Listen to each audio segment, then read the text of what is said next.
in the polity. And here we are again on this episode of Politics with your sure blog, Dr. Omosholadeji. A lot is happening. Coup plot, that is what we heard as disclosed by Sahara reporters. And this on this day, I have a lot of analysis for you. How did it happen? Is the government of Bola Tinubu under threat? What went on? What transpired?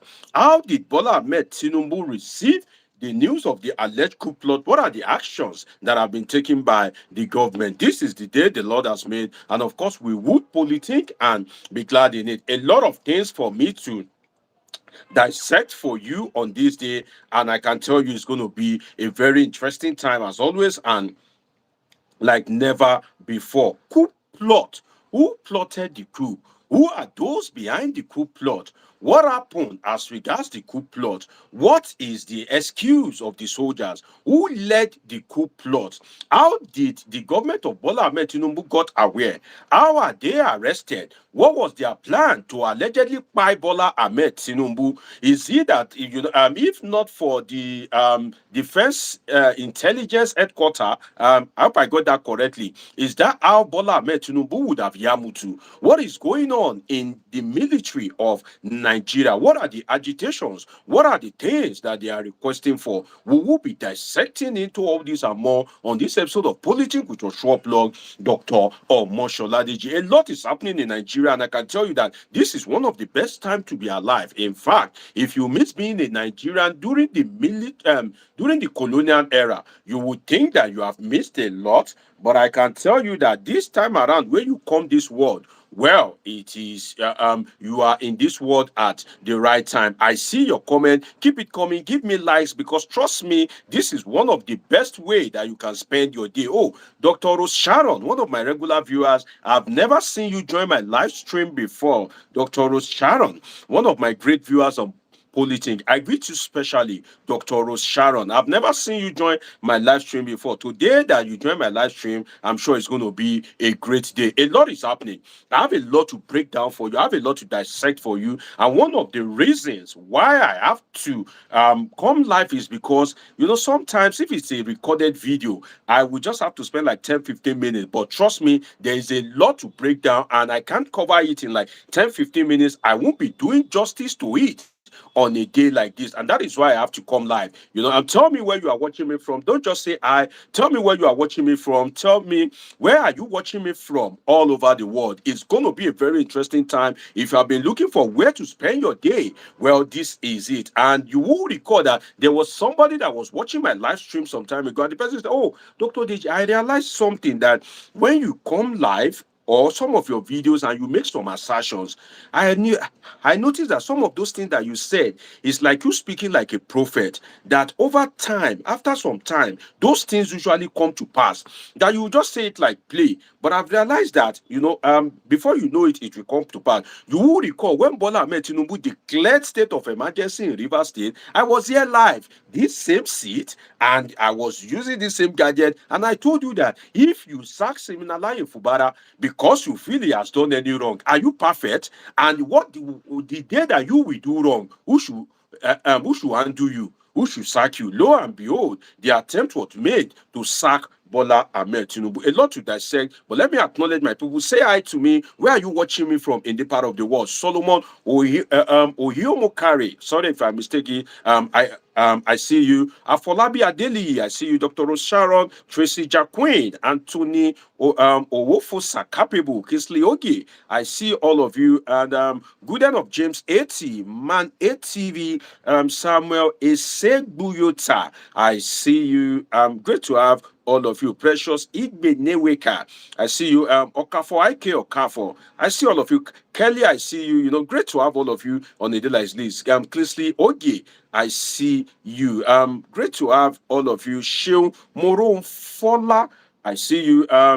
Edie for Love, Andrew Esechi, Julian Anyawu, Kanju Abenko, I see you. Kende, Oruleye, I see you watching me from the United Kingdom. Share this video, like this video, help me press the love button because I have a lot to break down for you. If you have never sat in a political science class, if you don't even know what politics means at all, well, this is the platform for you. And trust me, it's free of charge. The only thing you can give me is to give me likes, okay? Help me press the love button as much as possible. Share it. Let others also come and benefit from the knowledge. So, breaking news that we heard is that there was a coup plot against the government of Bola Ahmed Tinubu. Does Bola Ahmed Tinubu deserve a coup plot?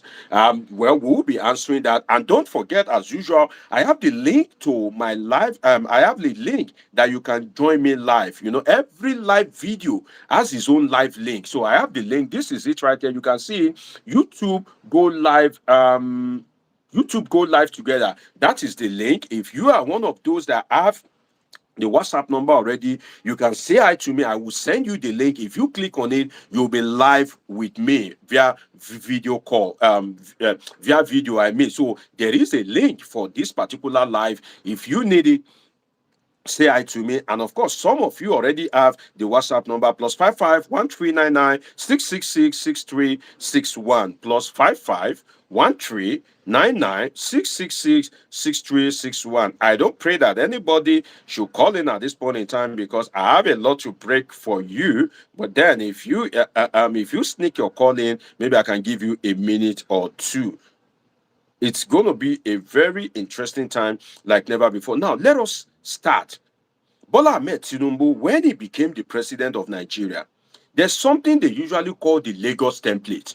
Now, the Lagos template is a very dangerous template, one of the most dangerous templates ever. And that template, as you know, is going on at the federal level as well, which is what? Tax and takeover. Yes, you heard me right. Tax and takeover, which is that when Bola Ahmed Tinubu was the governor of Lagos State, you remember the case of Alpha Beta, right? The tax, you remember the case of Alpha Beta, the tax issue that allegedly made Bola Ahmed Tinubu to have access to enormous wealth that he allegedly used to develop his political empire.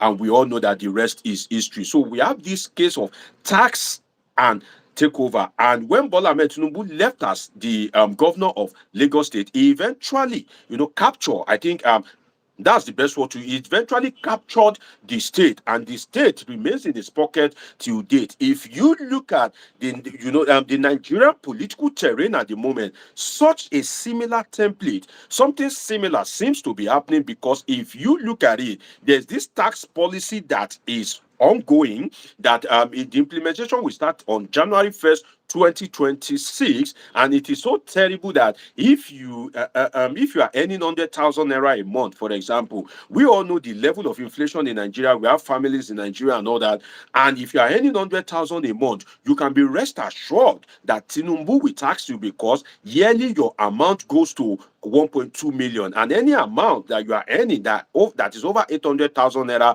you will pay tax. Is it 10% or 20% or something like that? One strange figure like that. So there's been a lot of anti-masses policies, a lot of things going on. Lord Lucan, my dear brother, I see you, one of my regular viewers on my live cam. Khalid Muhammad Ibrahim, great to have you. Solomon Oyo Mokari, great to have you. Said I should post the WhatsApp number. Well, it's impossible for me to because I'm multitasking and I don't want to tamper with the live, but I can recall it for you. Get your pen, get your spare phone. It's about to go down on a day like this, and trust me, I have a lot for you. You know that when I come live, I already have my notes structured. It's detailed, it's deep, it's extensive, and of course, you would be hearing a lot from me. Well, this is where you can hear from a political scientist direct, and thanks to YouTube for making it happen. +55 1399 666 6361.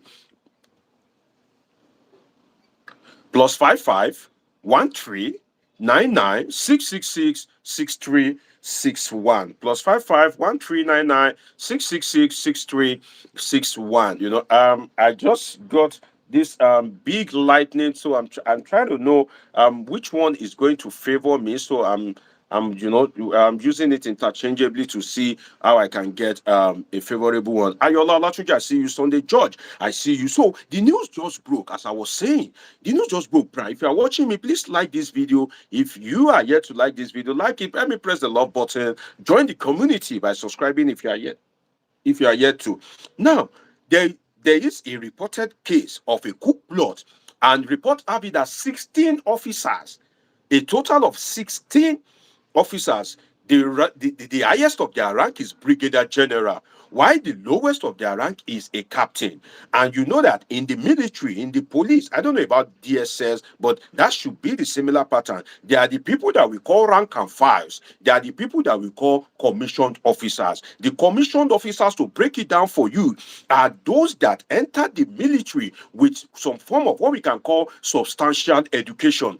Those that enter the Nigerian army with substantial education, like BSc, HND, those are the ones that when they go through the training, I think they will pass out as a lieutenant or something like that. But in the Nigerian police force, they will pass out as an ASP, Assistant Superintendent of Police. So from the report of the coup plot, the highest rank is Brigadier General. Now, I'm not too in tune with the rank of the military, but I know that anybody that usually become this what do they call it, NYSC Director General. Some of you that did NYSC will know that Brigadier General is usually the head of NYSC. And not only that, Brigadier General falls into the general rank.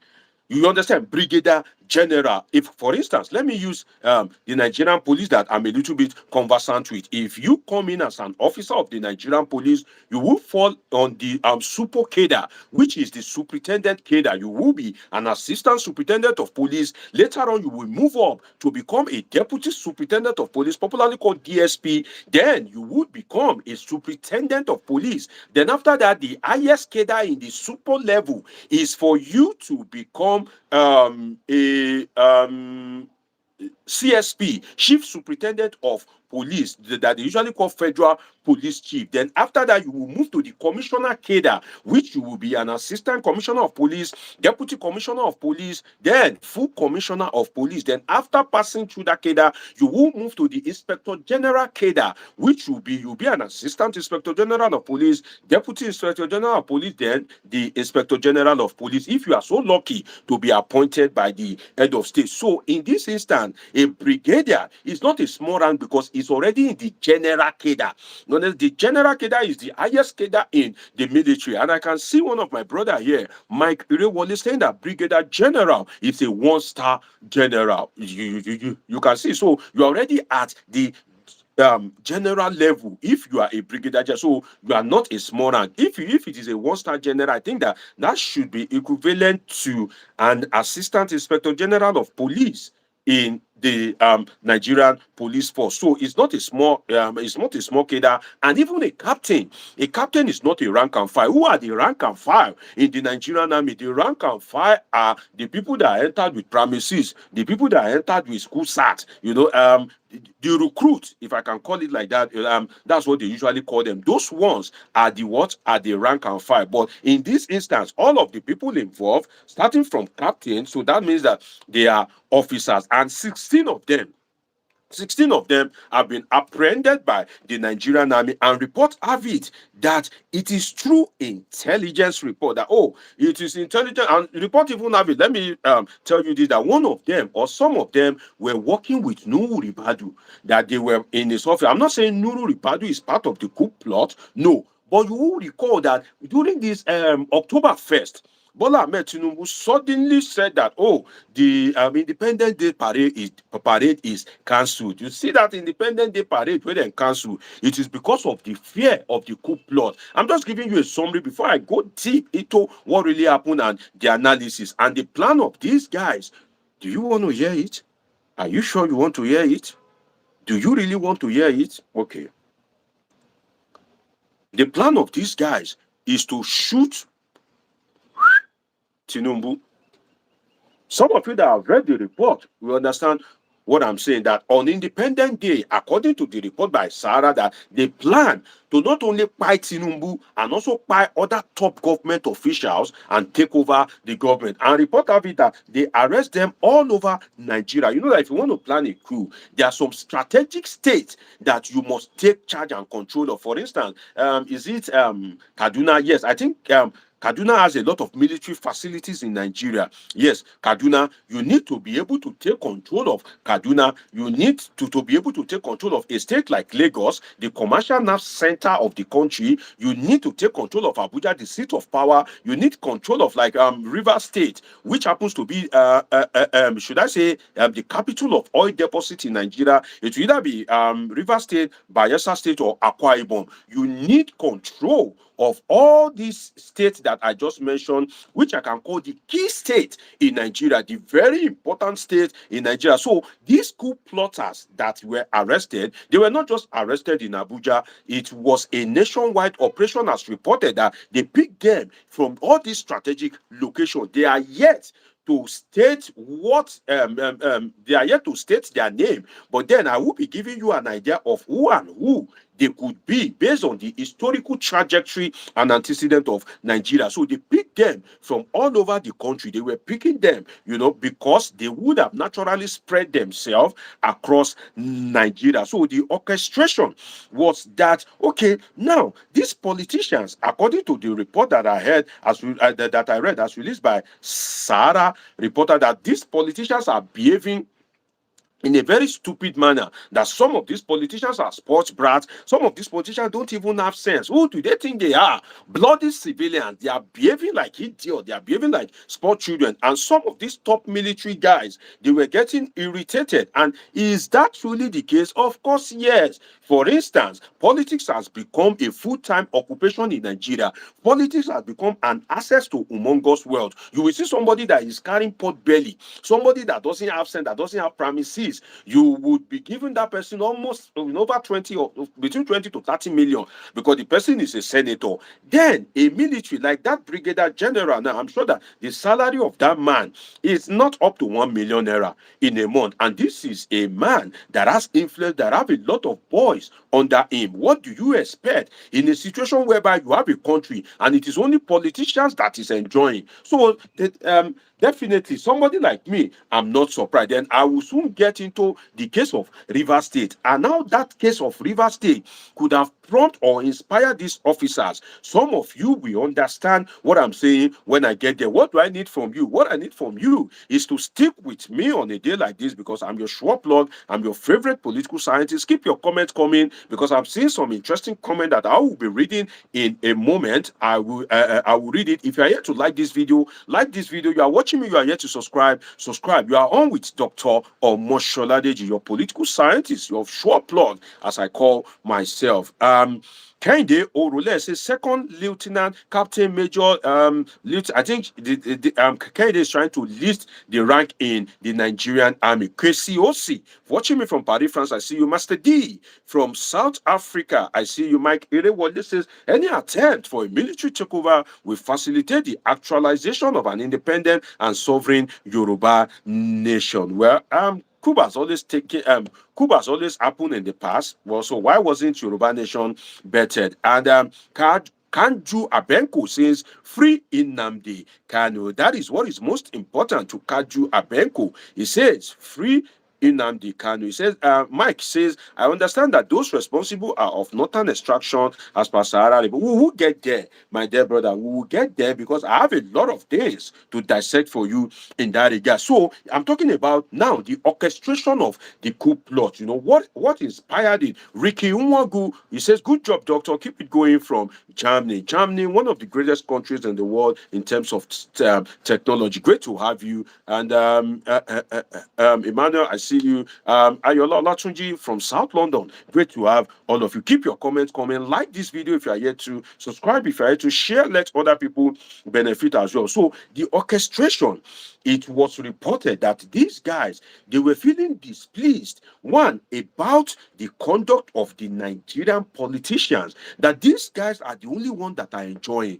These guys are the only ones that are living large. These guys are the only ones that things are happening for. And when things are happening for them? Why is it that every other person, apart from the military, why is every other person suffering? The police are suffering, the DSS are suffering, the Nigerian military are suffering, teachers are suffering, doctors are suffering, lecturers are suffering. But in the midst of this, you guys are driving huge convoys, you guys are relaxing, you guys are flexing, you guys are doing all this I don't care attitude. There's enough money for you guys to spend, and at the end of the day, despite having this kind of enormous amount, you guys are still misbehaving. You guys are still behaving in an irrational manner. So some of these guys were getting agitated. Another thing, as reported, was that there was a promotion issue in the Nigerian army, that it also has to do with promotion apart from welfare. The issue of remuneration, condition of service, we can categorize that under welfare. The other one is as regards promotion in the Nigerian army. And these people are thinking that, why is it that, people are not getting promoted as they should be? Why is it that hard work is not being rewarded? So they are suffering. You must have seen the video. That's why I said I am not surprised, because you must have seen the videos online of the way some of these officers, the way they live. You must have seen videos of the rack and file in the corner, some of the food they are giving them. You must have seen videos of some of their welfare. You must, in the course of your lifetime, have watched videos, except you are not a Nigerian, of how soldiers are suffering, or you must have come across them. You must have seen, a lot happening. Maybe you've entered a military barrack before and you see the deplorable state that some of these barracks are in, and it makes you wonder that, oh, thank you, God, thank you, Allah, thank you, Jesus, that I am not a military man. So they are dissatisfied with that. There is an issue of promotion as well. And this promotion issue partly is caused by Bola Tinubu, because the military is a regimental setting. I remember speaking to somebody some years ago, and the person said that when it comes to the DSS, the military, the police, or any force at that, it doesn't matter your age, it doesn't matter your stature. What is important is what is, your rank. It's the rank that you wear that matters most. And if you appoint people and you keep them in a position, and others behind them, they are not moving as fast as they should, don't forget that they have just 35 years in service, or is it 60 or 65 years old, whichever comes first. If you are below 60, is it 60 or 65? I can't remember, 60 or 65, one of them. If you are below that age and you have spent 35 years in service, they will kick you out. If you have not spent 35 years in service, but you are up to, is it 60 or 65, one of the two, they will also kick you out. So look at the Nigerian police force. The tenure of the IGP has expired, but Tinubu still keeping, because that is who he likes. Some other president, some other head of state, they may have tried to maneuver that, particularly Muhammadu Buhari. But then, in this instance, these people were displeased. Another thing, as reported, is that the way the Tinubu is handling his presidency, that some of our brothers, especially from the far north, they don't have chill. They love power, they like power, they sleep power, they drink power, they hug power. Power is very important to them. And the way Tinubu is going, I've said it on my live stream before, that Nigeria is different when it comes to the political dynamics that shape the country. If you are not careful, if you want to bring about the Lagos template in Nigeria, and you don't have sense, and you are not tactical about it, and you are not logical about it, you are not strategic about it, you just believe that you have arrived. These guys, these guys are dangerous, in the sense that they will just be looking at you. You may think that, okay, because you are the president, you are the numero uno, which is the number one. Nobody is doubting that with you. But Nigeria still has a lot of silent and well-known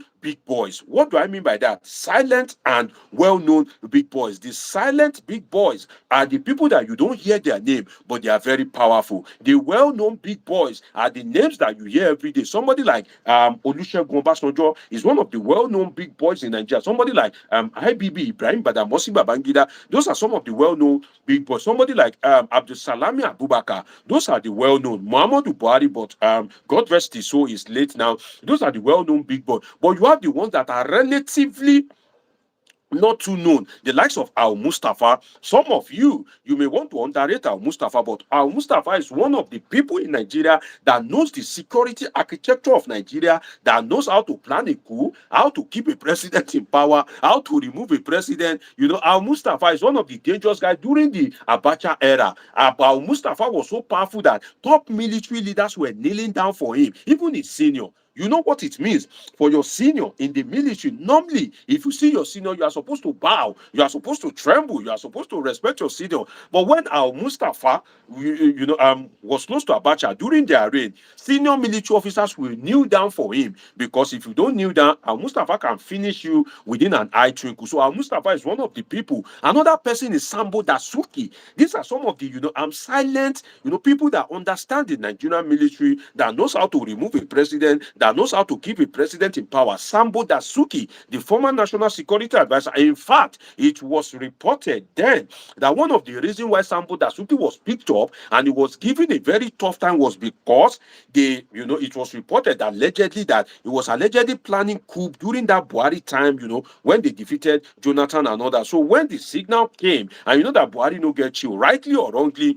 they just created something for the man, and he spent most of the Buhari tenure in and out of court, one tribulation or the other. It was allegedly that it is as regards Coup. Another person, if I can give you a lot of names, I don't know whether I should continue to give you a lot of names of some of these silent guys. They are silent guys. There are some guys that are well known. Now the problem is that you see the well known guys, some of these guys, they still have boys in the Nigerian military. For instance, Obasanjo has retired long time ago, but there are some people that it was when Obasanjo was, let's say, a Brigadier General. That person may be a recruit that they just recruited into the Nigerian military. If he be saying that one go, they help them buy food at that point in time, that one now would have risen through the ranks, may have been a Brigadier General, Lieutenant General or something like that at this point in time. So IBB also still have his boys in the Nigerian military, and the Nigerian military, they've tasted power. They know what it means to hold on to power. In fact,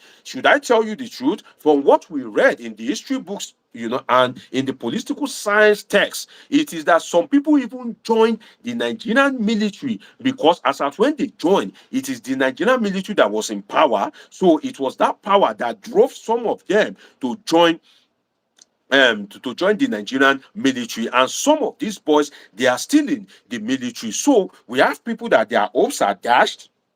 We have people that, by the virtue of ethnic coloration, we have people that are complaining about welfare. We have people that are sick and tired of idiotic politicians, the way they are behaving. For instance, I watched a video yesterday, and it was in that video that I realized that Godswill Akpabio, the Senate president, according to the lady, that was what I intend to speak about today before this coup issue came up. So if you are watching me, you are yet to subscribe, turn on your notification button, because we will be making it happen live, most likely tomorrow by the grace of God. So that case of Godswill Akpabio and the lady in the United States, one Pat Akpabio, they call her the in-law of Godswill Akpabio. She revealed that Akpabio was a charge and bail lawyer. Imagine, a charge and bail lawyer. If that is the truth, she revealed that Akpabio once drove taxi. So if that is the truth, that you were once a charge and bail lawyer, now politics came in 1999, and you have access to enormous wealth, connection, and power. But then, rather than for you to use some of this enormous wealth, connection, and power, waiting with the see, it is either Natasha today, oh, you knock me, I don't knock you. I want to knock you, no, you must not knock me. I want to lick you, no, you must not lick me. I want to gbadu you, no, you must not gbadu me. I am a forbidden fruit because I belong to High Chief Udwa. If you are the one pressing the love button, God bless you. Help me press it. It is a good exercise for your finger. If you are yet to like this video, please like this video because it's about to get very, very hot. Let me take some comment from my people. Don't forget, I'm still talking about the orchestration of the coup plot, and I'm about to go into what they planned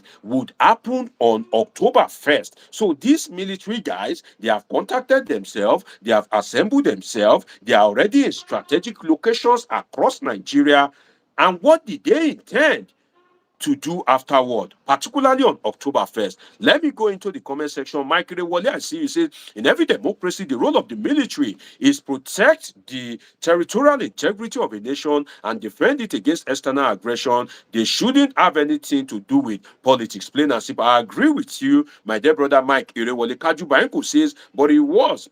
I have a friend here.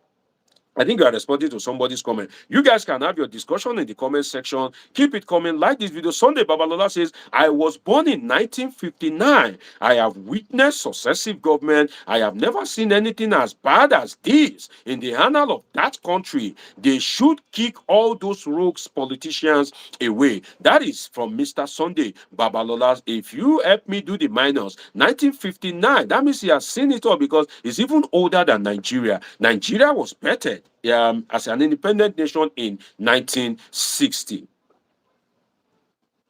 So somebody that is born in 1959 have witnessed all the government in Nigeria. Now, let us continue. So this, as reported by Sahara, first of all, I must say shout out to Omoyele Sowore. In fact, Nigeria need men like Sowore in the sense that I just, I just imagine for a moment that, wait, this kind of sensitive report that the Nigerian military has tried to cover up, they announced the arrest of this officer, but they said, oh, they could, they were kind of like not too disciplined. They didn't pass their promotion exam, bala, blue, bulaba. They came up with some flimsy excuses. But I can tell you that, shout out to people like Shure. I just imagine that if it is not somebody that's, apologies now, if it is not somebody that has a bit of madness in his blood that published that kind of secret, then they would have invaded, the home of that person. They would have arrested that person. That, oh, national security. But they know that Sowore is a problem child. Sowore is ready to die. In fact, they have carried him. They have tried to do anything. So you can see now that they didn't carry Omoyele Sowore. They would just say, oh, it is a lie or this or that. But one thing I've learned in the life of this administration, particularly since Jonathan administration, is that I don't know how Sowore does it, but some of these news that he comes out with, they are usually authentic. This thing that they deny now, you will find out that maybe in the next 1 week, 2 weeks, the action of the government will now ratify what that particular report, in the sense that you feel yes, Bola Ahmed Tinubu, he don't change the service chiefs, and you'll be wondering that, Alaye, but you said there was no coup plot. So why did you change the service chiefs? Why did you change, the strategic military chiefs? In fact, Bola Ahmed Tinubu can go and appoint somebody from a more lower rank and discard all these Oloyede, Christopher Musas, and all that. It is at his discretion as the GCFR, Grand Commander of apologies. So now the orchestration, as I was saying, right? So they now planned among themselves, as reported by Sarah, that what is going to happen is that, you see, to penetrate Aso Rock, they easy. Because you know that Bola Ahmed Tinubu, he doesn't play with his security. When he came on board, despite the fact that he said Buhari did not leave money for him, what did Oga do? Oga Bola decided to buy himself, a very brand new car, security fitted. He decided to secure his life.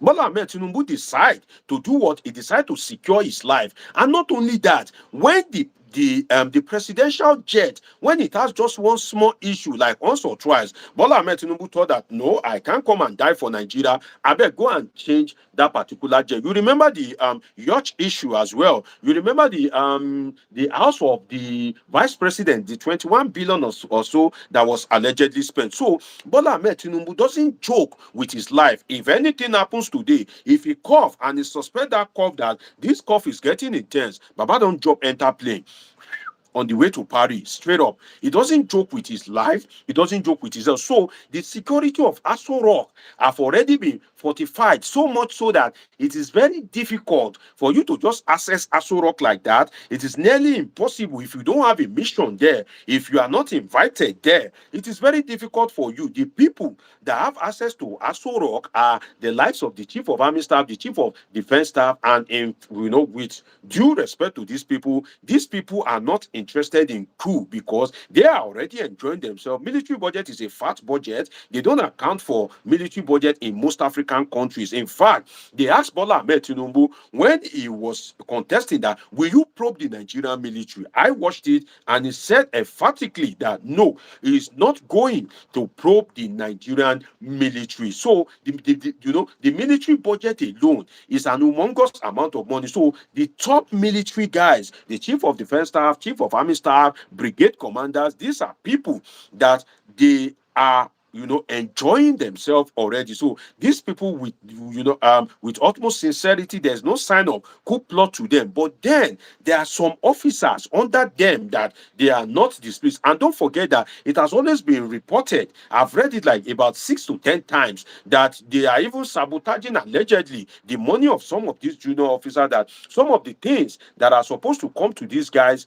are not coming to them. So there's great displeasure in the Nigerian military. Some of these people are displeased with what is going on in military, and these people are no longer having it. So they now decide that the best way, since the security of Aso Rock is fortified, since Bola Ahmed Tinubu seems to be impenetrable, is have you seen Tinubu's motorcade before? If you see Tinubu's motorcade, it's one of the largest of any, should I say, any African president.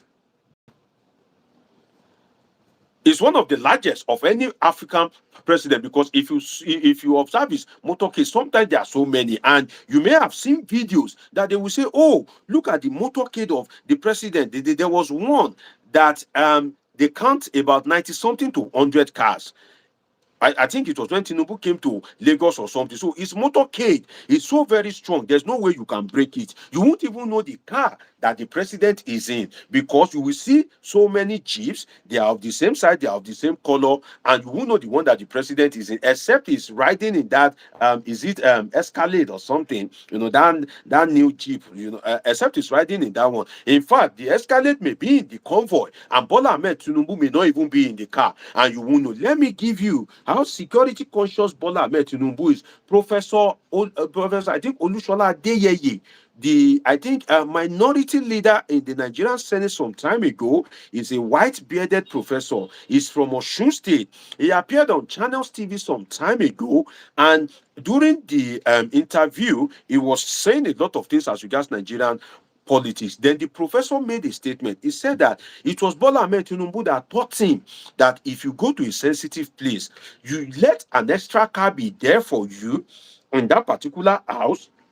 When you go in with a particular car and everybody sees you at the door and they welcome you, they are singing, dancing, that when you are going to leave that location, make sure you leave with another car. Make sure that that spare car is already in that particular compound. It has been stationed there. Your men have been there secretly, so that when you finish what you are doing, you will just enter another car and you will just pass and go. But some of the people that are at the gates that are waiting for you, some of the people that are waiting to see you, they will know that you have even left that particular location. They will think you are still inside because they are still seeing that car that brought you in. Professor Shola Adeyeye, I'm giving you live reference now, said that on Channels TV, that it was Tinubu that taught him that when he was undergoing political persecution, he ran to Bola Ahmed Tinubu for help, that, oh, Tinubu, I need a bulletproof car. And when he met Bola Ahmed Tinubu that he needs a bulletproof car, I don't know whether Tinubu gave him the bulletproof car or not, but the professor said he told him that this is how you can increase your security. So you can know that Tinubu has long been in this game. Tinubu has been in this game for quite a while, so he knows all the abracadabra and all that. He knows how to maneuver his way and do and make a lot of things happen for himself. So the professor stated that. So for somebody that is teaching other people how to protect themselves, so you can imagine that such a person himself will be extra security conscious. Mike Rewadi says it was former Senator Adeyeye, who stood in the Red Chamber that Nigeria's constitution is the problem. He said the document can never give them progress. That's the man I'm talking about. You are correct, my dear brother Mike Irewole. You are absolutely correct. It is that man. I hope I got his name correctly, right? I know it's Adeyeye, but I don't know his first name, whether it's Olushola or something like that. But you are right. It is the same man that I'm talking about. So if Bola Ahmed Tinubu can be teaching teaching other people how to protect themselves, if you can, if you can be teaching them how not to lose guard, how much more he himself, that is now the president of the Federal Republic of Nigeria, you can now imagine what will happen to him. Definitely, he will fortify himself. So these alleged coup plotters, they don't know how to penetrate the man. They now came up with something that would have been very, very bloody. And you heard me right. They came up with something that would have brought a national disaster, because all the media guys, channels will be live streaming, Arise will be there, AIT will be there, and they intend to carry out the coup on that particular day. And you know that if the coup occurs, definitely the media guys that are live streaming, what is happening on the parade ground, they will also live stream the coup plot as well. So they came up with a plan that, since Tinubu seems impenetrable, you can't access Aso Rock, you can't break his convoy, there's nothing you can do. Then the best way is that when Tinubu is in a large strategic gathering, when he's in that kind of very strategic gathering, the best thing is for them to strike. So they've been looking for what gathering will be strategic. Not only Tinubu, what gathering will bring all these top guys together. And that is why I fear some of these people that are joining APC blindly.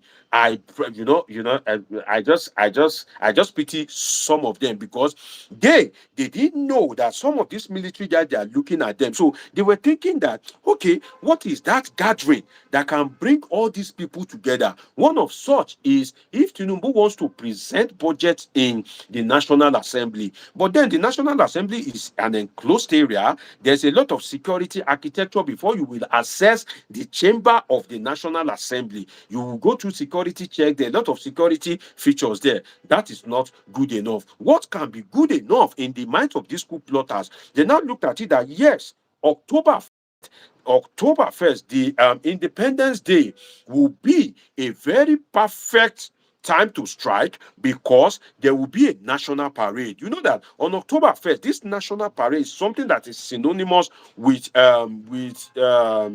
Independence Day in Nigeria. The military will come with display. Nigerian military don't do show of force. The show of force that they usually do is a very silly, very lame, very stupid one. When maybe they want to conduct election in a state, you will see that they'll just be roaming the street, they will just be shouting, "So great, so great, so great." That's a nonsense show of force. Go and look at the show of force of China. Go and look at the show of force of Russia. Go and look at the show of force of South Korea, the show of force of India, the show of force of North Korea. You will see military in action. You will see arms and ammunition. You will see the parade. In fact, you go trip. Diaspora Diva, one of my regular viewers, I asked if that was the likely reason why the Independent Day Parade was cancelled or didn't pay. Yes, it is the reason, according to the report, because I was giving you the orchestration, right? And I said that they are looking for a strategic place. Tinubu will be there.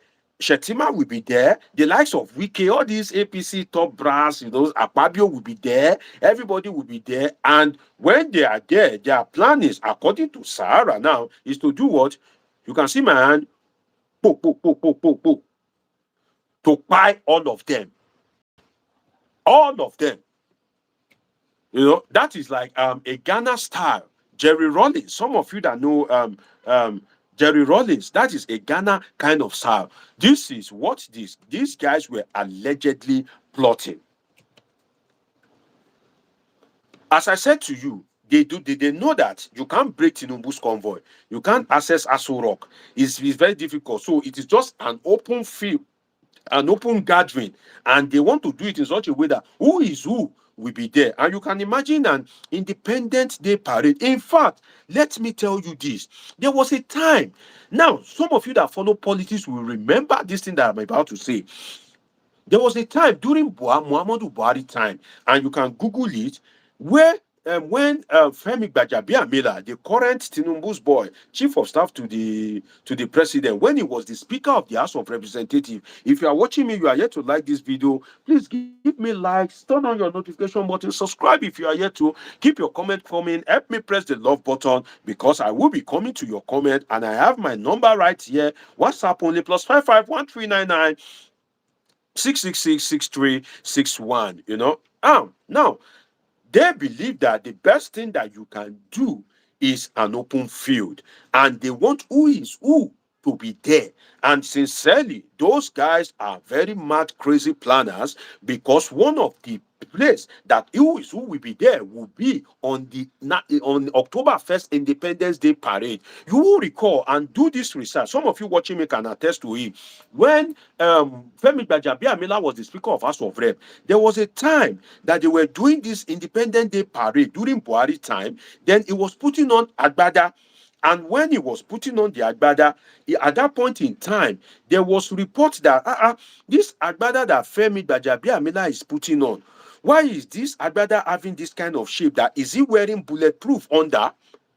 Have you forgotten? Some of you will remember that they are sad that this Agbada that Femi Gbajabiamila is wearing, it looks like he wore a bulletproof under his buba before wearing the Agbada, because the shape was showing. I don't know whether that was the case at that point in time, but it was reported. So if that is the case, it means that even Femi Gbajabiamila himself during the Buhari era was trying to be careful or to save his own life, because in case of there's any wuru or any magomago, he's already wearing a bulletproof. But then wearing bulletproof will not save you, because these military guys, they will not shoot you at that bulletproof area. They will shoot you at close range, and they can blow your body off, and that is the end of it. So Polichika, you said you've been sending message. I'm not reading. You need to pity me, my dear brother. I'm doing a lot of things at a time. I'm the one that you want me to analyze. You want to be hearing me analyze thoroughly for you as a political scientist. And at the end of the day, 381 people watching me, you want me to still be reading the message of each and every one of you. My dear brother, you won't kill me with that. I will read some of them, and I will, let me quickly isolate this chemical, right? Chemical, if you are still watching me, I'm sorry I have to isolate you, which means that you can only watch me, but then nobody can see your comment, because you are saying that I'm saying rubbish. How dare you say a political scientist is saying rubbish? You that you cannot pass for 101. You cannot pass. If I give you an exam of politics 101, 100 level course, you cannot pass it. So what I'm saying, you will say, oh no, you are lying. Then I will go to Google right now and bring out that story of Femi Gbajabiamila allegedly wearing a military vest during the parade at that point in time. So my platform, as I usually say, is for matured people, not for rat tags, not for scallywags, not for street urchins. And that's why I have to isolate you. You are still watching me, you can watch me, but nobody can see your comment. And once I do that, it is usually forever and ever. I don't go back to unisolate people. It is forever and ever. So that is it. I can't do the work of your parent. I can't teach you morals. I can't teach you manners. I can only teach you about politics and governance as a political scientist with a PhD in political science. But I'm not a moralist. I'm not your pastor. I'm not your parent. So that is why I have to isolate you accordingly. So according to the report of Sahara, that these guys were looking forward to the independent day. And you can imagine, let us just imagine it, God forbid, because it would have been very bloody and it would have been very disastrous, because why? The media would be there. In fact, that would have been the first time in Nigeria that a coup took place and the media was there to transmit it live. Because imagine the Independence Day parade. I'm sure that if other medias are not there, Channels TV will be there, Arise TV will be there, most likely AIT, may also be there, TVC will be there. The station, allegedly owned by Bola Tinubu, TVC would be there.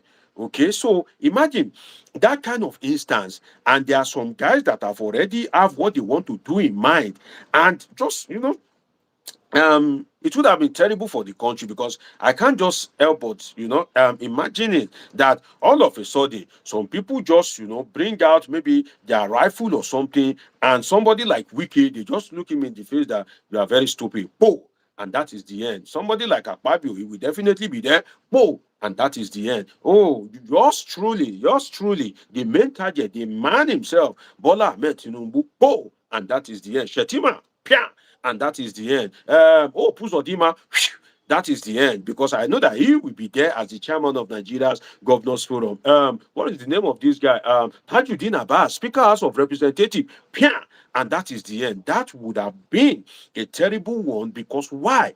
It is before the media. So if you imagine what these guys planned, you would know that if it had worked, it would have been a terrible disaster. But then there was the Nigerian Defense Intelligence. Yeah, Nigerian Defense Intelligence. They used to call them INT.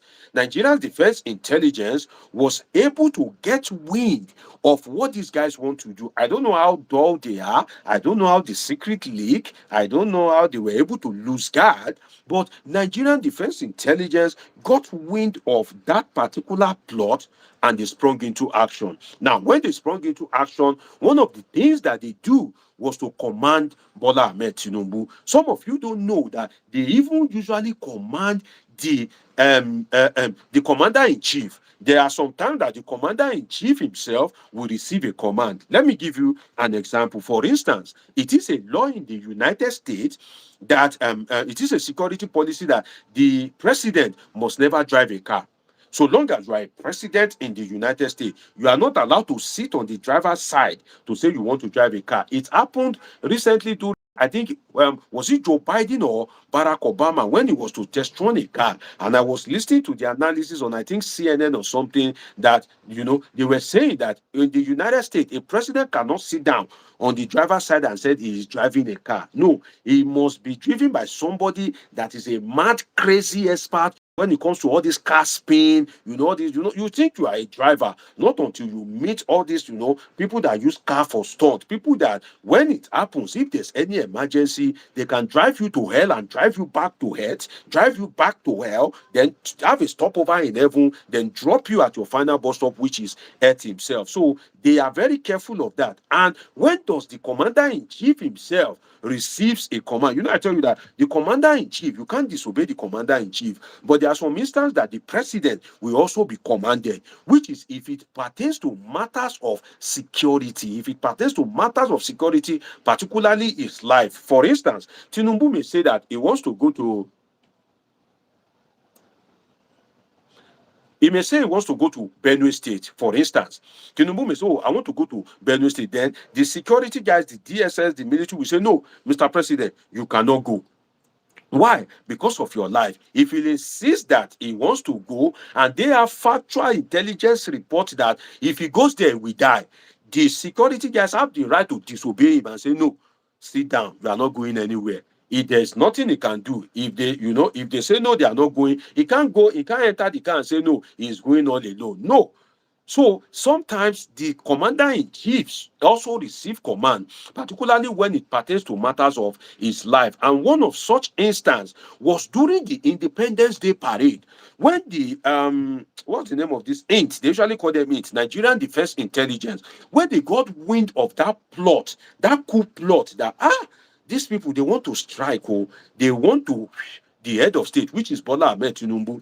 When they got wind of that, they have already prepared for the parade. And you know that it is not easy to prepare for a parade, an Independence Day parade. Everything must rhyme, your leg, the military parade is always interesting to watch. The band boys would have rehearsed, the military high command, how they will, lower the flag, put up another flag, fold it, and all these, their military celebration. They would have rehearsed for it. In fact, some of them may have been given new uniform, or they may have, ironed their ceremonial uniform, that they are, tie and something, and they put on their military coat or something like that. So it is usually a very strong preparation, and they would have been cordoning off the place and all that. So when they got intelligence of that at the time minute, they gave an instruction: Presidency, cancel this parade. That was how everything, they will say they mescafo the whole thing. They just, stop the whole thing, and they said that, cancel this parade. My dear brother, Alachi Ajiboye says, I don't know how factual Sahara reporters are. However, I like you, doctor. My dear brother, there's one thing that I've noticed. Sahara reporter, People's Gazette, Omoyele Sowore, you see, I've noticed him since the days of Goodluck Jonathan. When Sowore brings out something, at first it may sound stupid, But look out for it in maybe 1 week, 2 weeks, 1 month. You will see that, oh, this what this guy is saying is true. You won't know how he came about the information. You won't know what, in fact, when the police arrested him recently, that he shared sensitive police information, that his information is wrong. He told them to bring out the correct one. When they brought it out, it was the same thing, just that the one that he published wasn't signed. So how did he got that information? I don't know.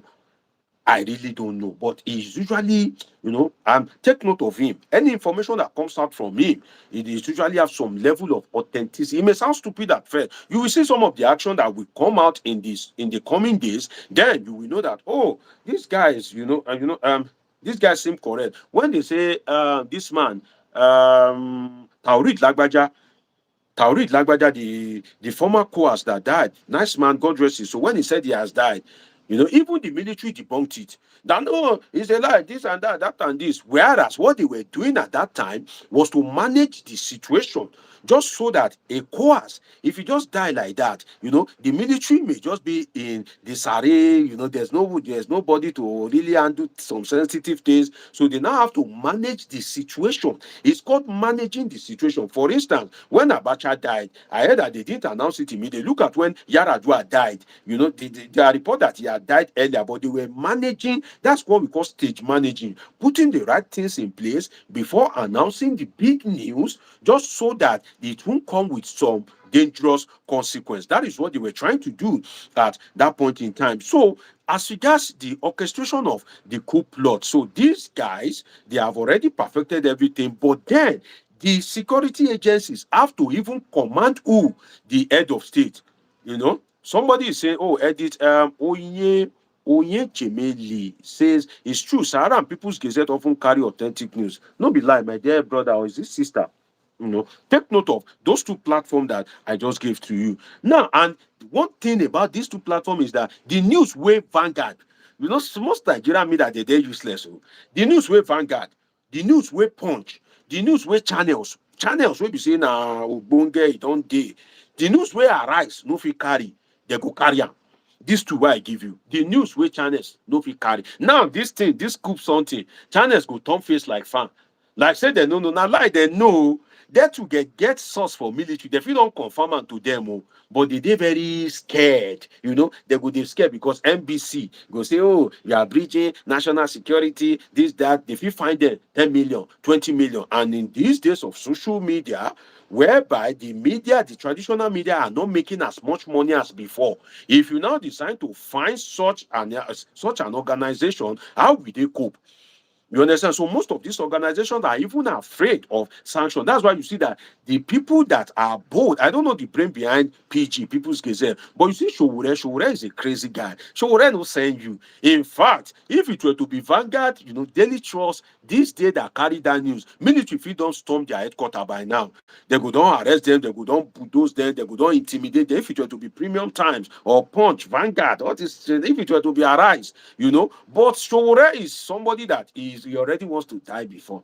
So he will carry the news. No matter how sensitive it is, he will make sure that he carries the news. So at that point in time, when they have orchestrated this, the security architecture had to tell Bola Ahmed Tinubu and the presidency, they had to command. I tell you that there are some instances that even the head of state will receive a command.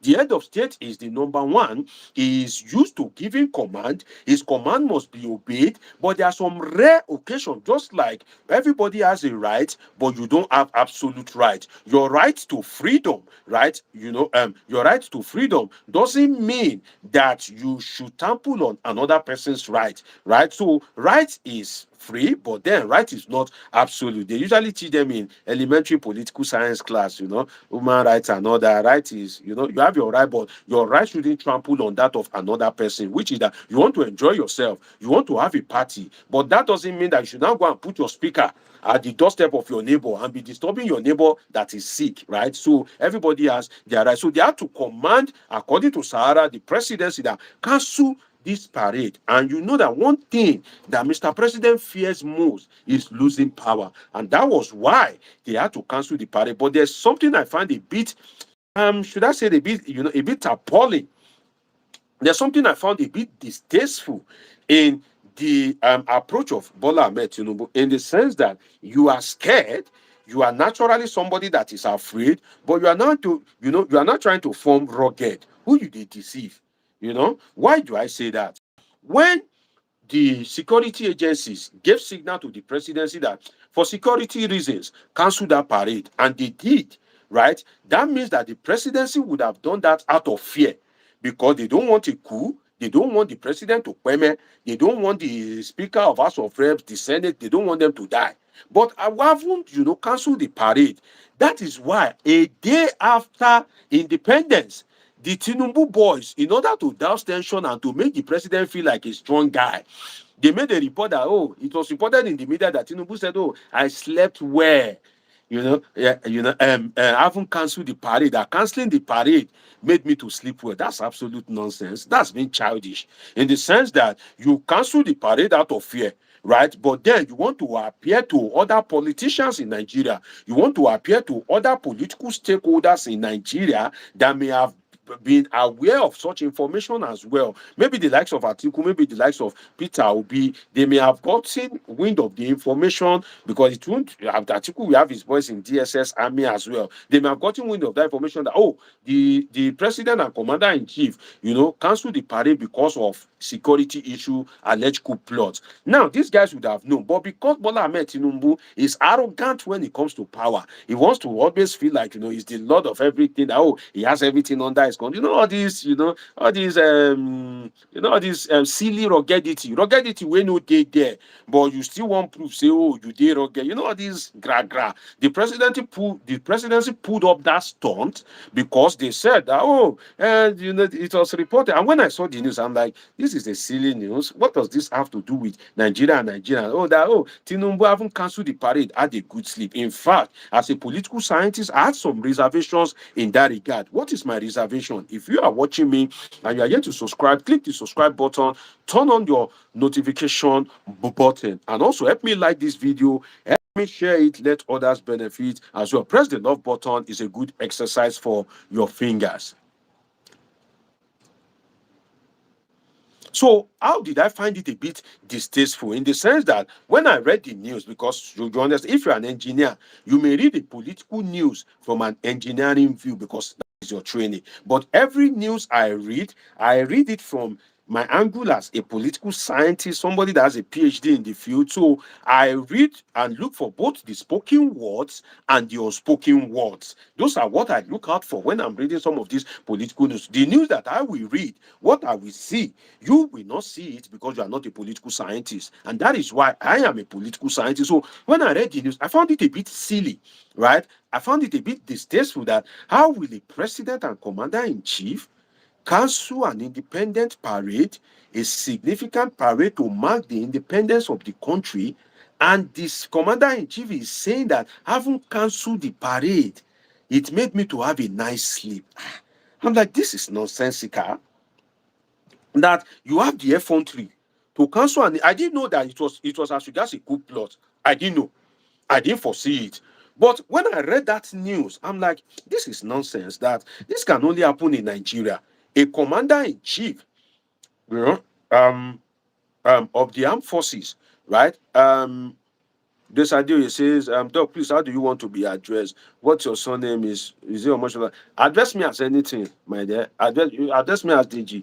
I don't have any problem. Address me as Omoshola is okay by me. If you want to be polite, you ask, you add doctor. It's okay, but me, I don't fight for title. It's most of the people that go and earn honorary doctorate. Now then, if you don't call them doctor, whereas if you are back an honorary doctorate, you are not a doctor. It is honoris causa, but that's another analysis for another day. But I'm not freaked by titles or anything. Why?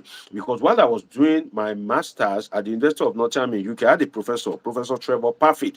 Professor Trevor Parfit has white hair. And people that I'm older than, as a Nigerian, I'm not the youngest in class. I know say we the old small before we do some of this thing. So they usually call him Trevor. Trevor. Everybody, young boys, Trevor. I'm like, this one. Now my grandpapa made, I go call him Trevor. I'm the only one that calls him Prof. Because I'm a Nigerian and where I'm coming from, we deal with respect. We are very respectful people. Now I'm only the one that calls him prof. Other people, Trevor, Trevor, Trevor, Trevor.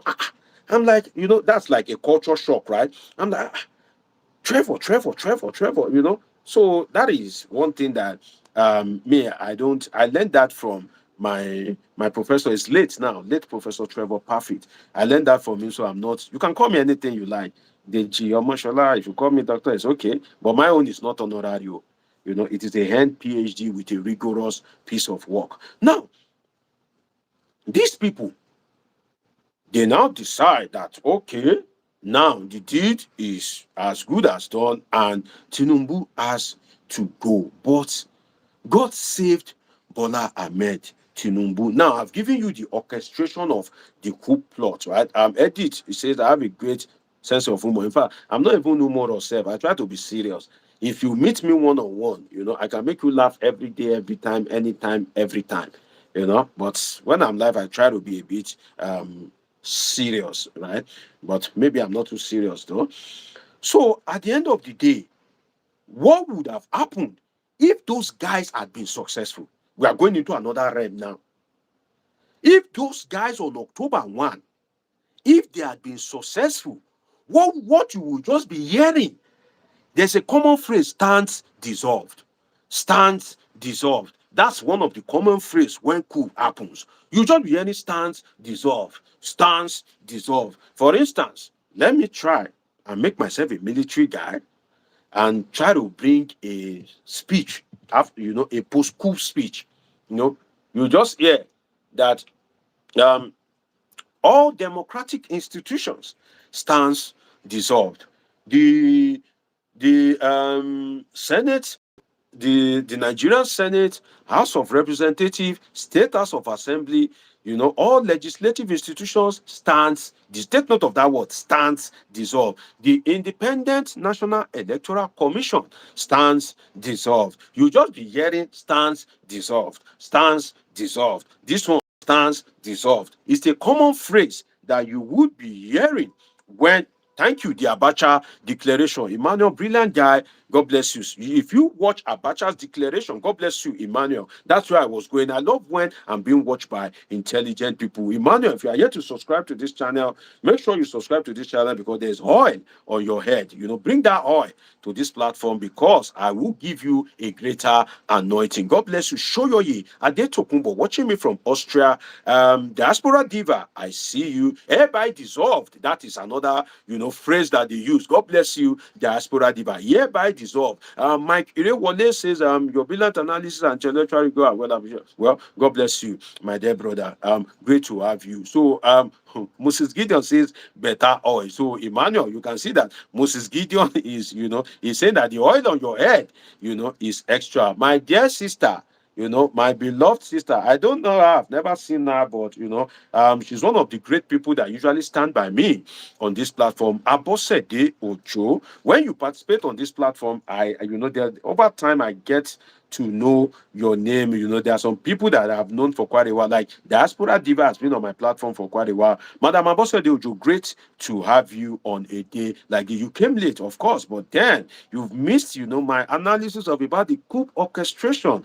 Very painful, but then you can stay around. And after this live, you can watch it from the beginning to catch up. God bless you. Great to have all of you. Okubandra Tinuka says, well done. So what you will just be hearing. Now, let's get serious, my people. Let's dive into this. Hold my hands. Let us dive in deep into the river of analysis. Then we will come out to catch our breath. Then we'll dive deep again. Now, if those guys have been successful, what would you have been hearing? Stands dissolved. This one dissolved. That one dissolved. It means that all these politicians that don't have alternative address. What do I mean by alternative? So sometimes I teach some of you, like primary school students. That's why I like to be in a political science class because I know that some people, they won't understand some of these things if I don't break it down. So I try to be fair to people. Now, if these people, if they had been successful, you just be hearing stands dissolved, stands dissolved, stands dissolved. The politicians without alternative address. What do I mean by that? Alternative address is that if you are not a politician, what will you do that you will use to survive? What is your occupation? For instance, some of you are engineers. If you go into politics, you are still an engineer. But in Nigeria, we have a lot of politicians that, in fact, they don't have alternative address. They don't have, in fact, God bless you, diaspora diva. They will go on exile straight.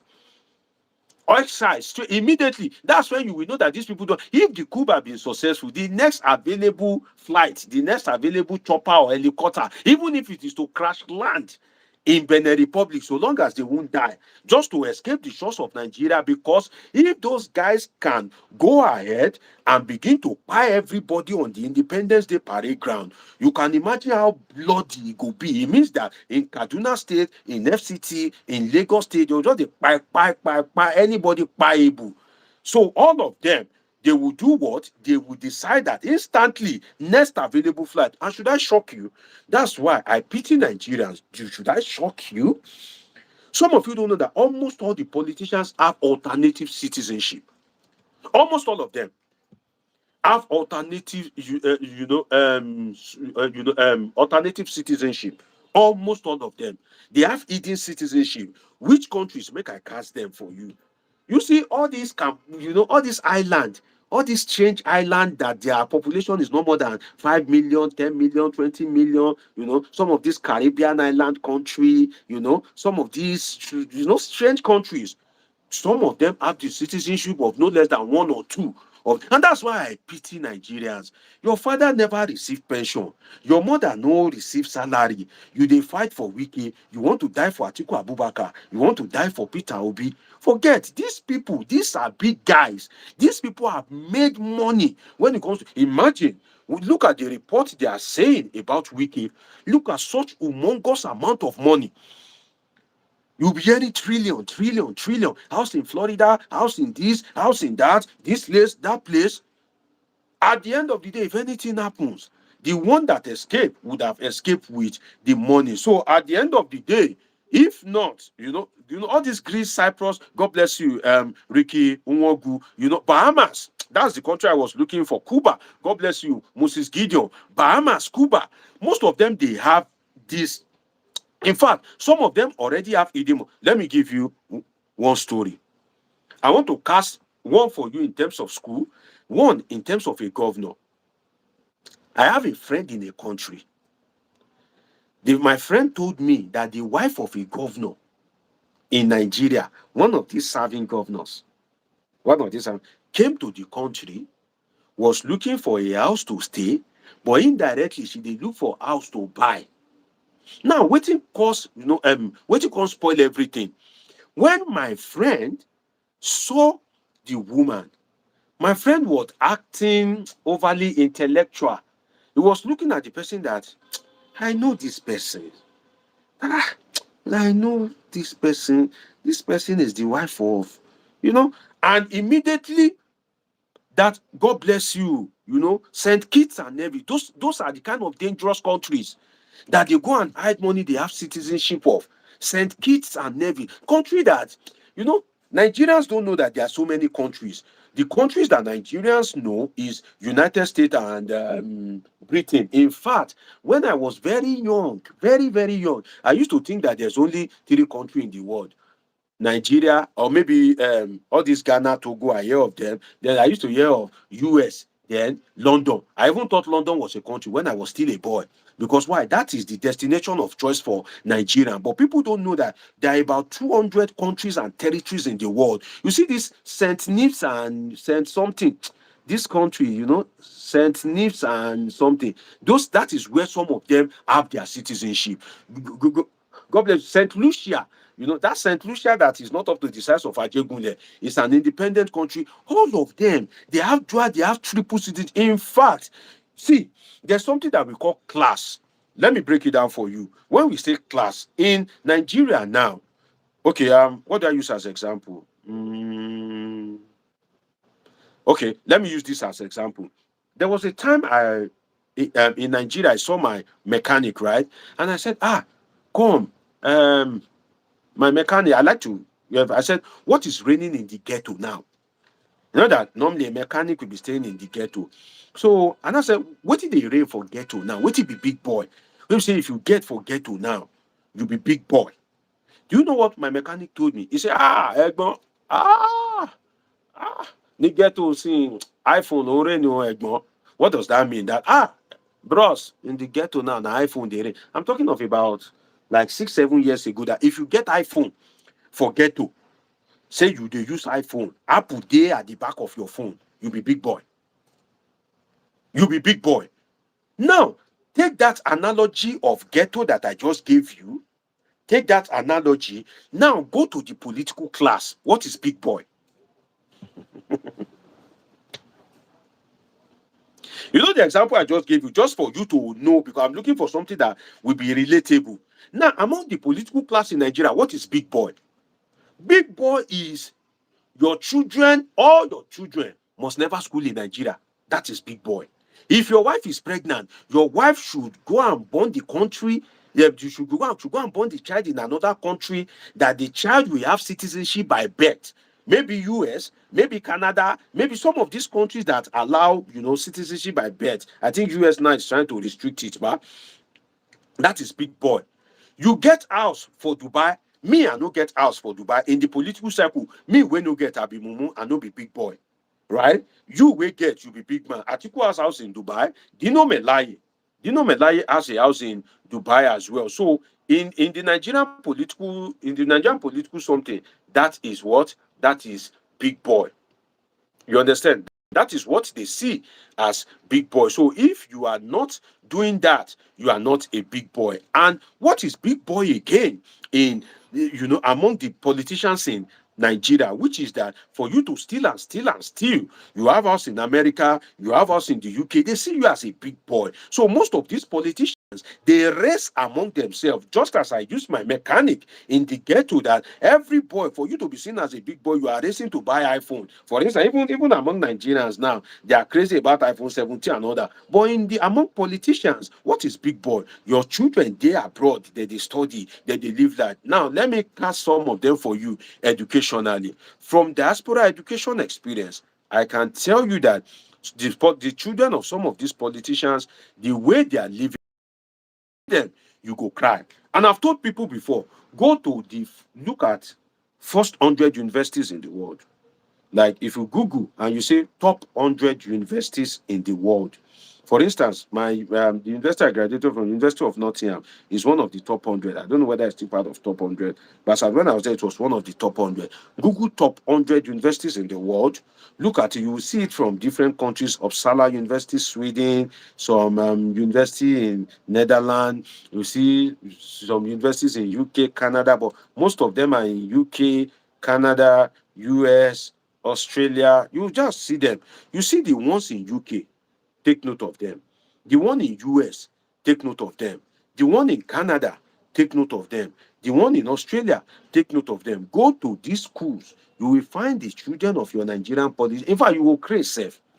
If you see how some of them live, you will think that some foreigners, they don't believe that Nigeria is a poor country, because the children of the politicians that they see, let me give you an example. About a month ago or so, it was reported that Wike's child in the United Kingdom, one of his boy, there was a video of how he was flexing with his girlfriend, allegedly. That video made the rounds that time. How many Nigerians really go study for UK feel flex like that? No be UK, I do my masters in international relations. I feel flex like that. They don't born my papa well. Before I go and pay any money, I will press calculator. I would have calculated. Immediately I finish paying the money, my eye go red. Say, what you money don't finish. Jesus Christ. But then on the same queue, you will see a Nigerian that you may not know his surname, right? You may not know his surname. He may be hiding himself, he may be hiding his surname, but you may see a Nigerian. The guy will come with his foreign friends, or the lady will come with her foreign friends, all smiling, drinking Starbucks. The person will pay millions of naira and smile and just go away. If you mistake to go to the restaurant, they eat the best of food.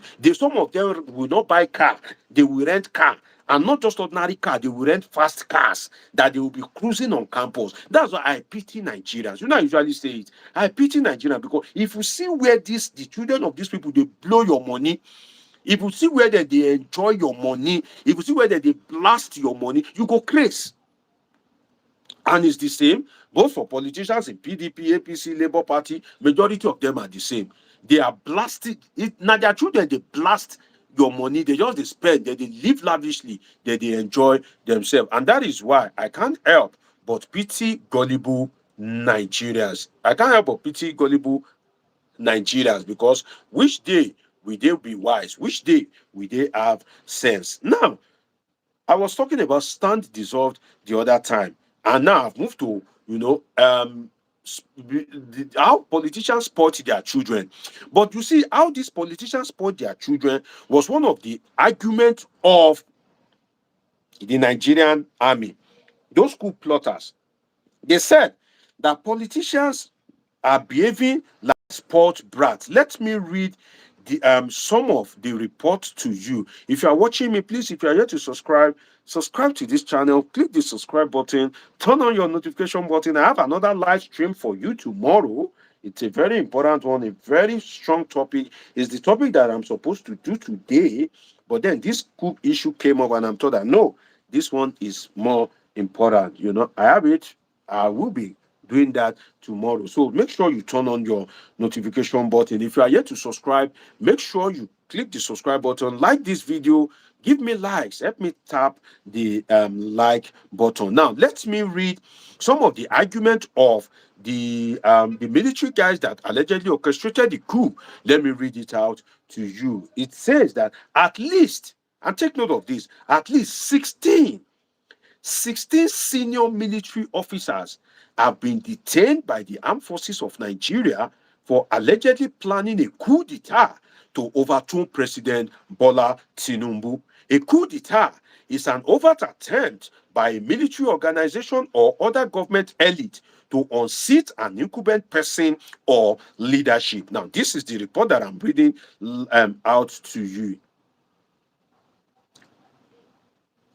It says, while the Nigerian military, in a statement, in fact, the military high command had to lie, allegedly, as reported by Sarah, that they had to lie, that when they arrested these coup plotters nationwide, they now release a statement just so that, they can inform the country. But then their statement was ambiguous. They didn't say what really happened. They just lied and danced around it. But they said 16 officers have been detained. For what? They gave an excuse. What is the excuse? I will read it out to you. If you are watching me, press the like button. Subscribe if you are yet to. It says, why the military in the statement few days ago claimed the detention of the officers was linked to repeated failure in promotion examination and perceived career stagnation. Now, take note of that, because I'm coming for an analysis in that regard.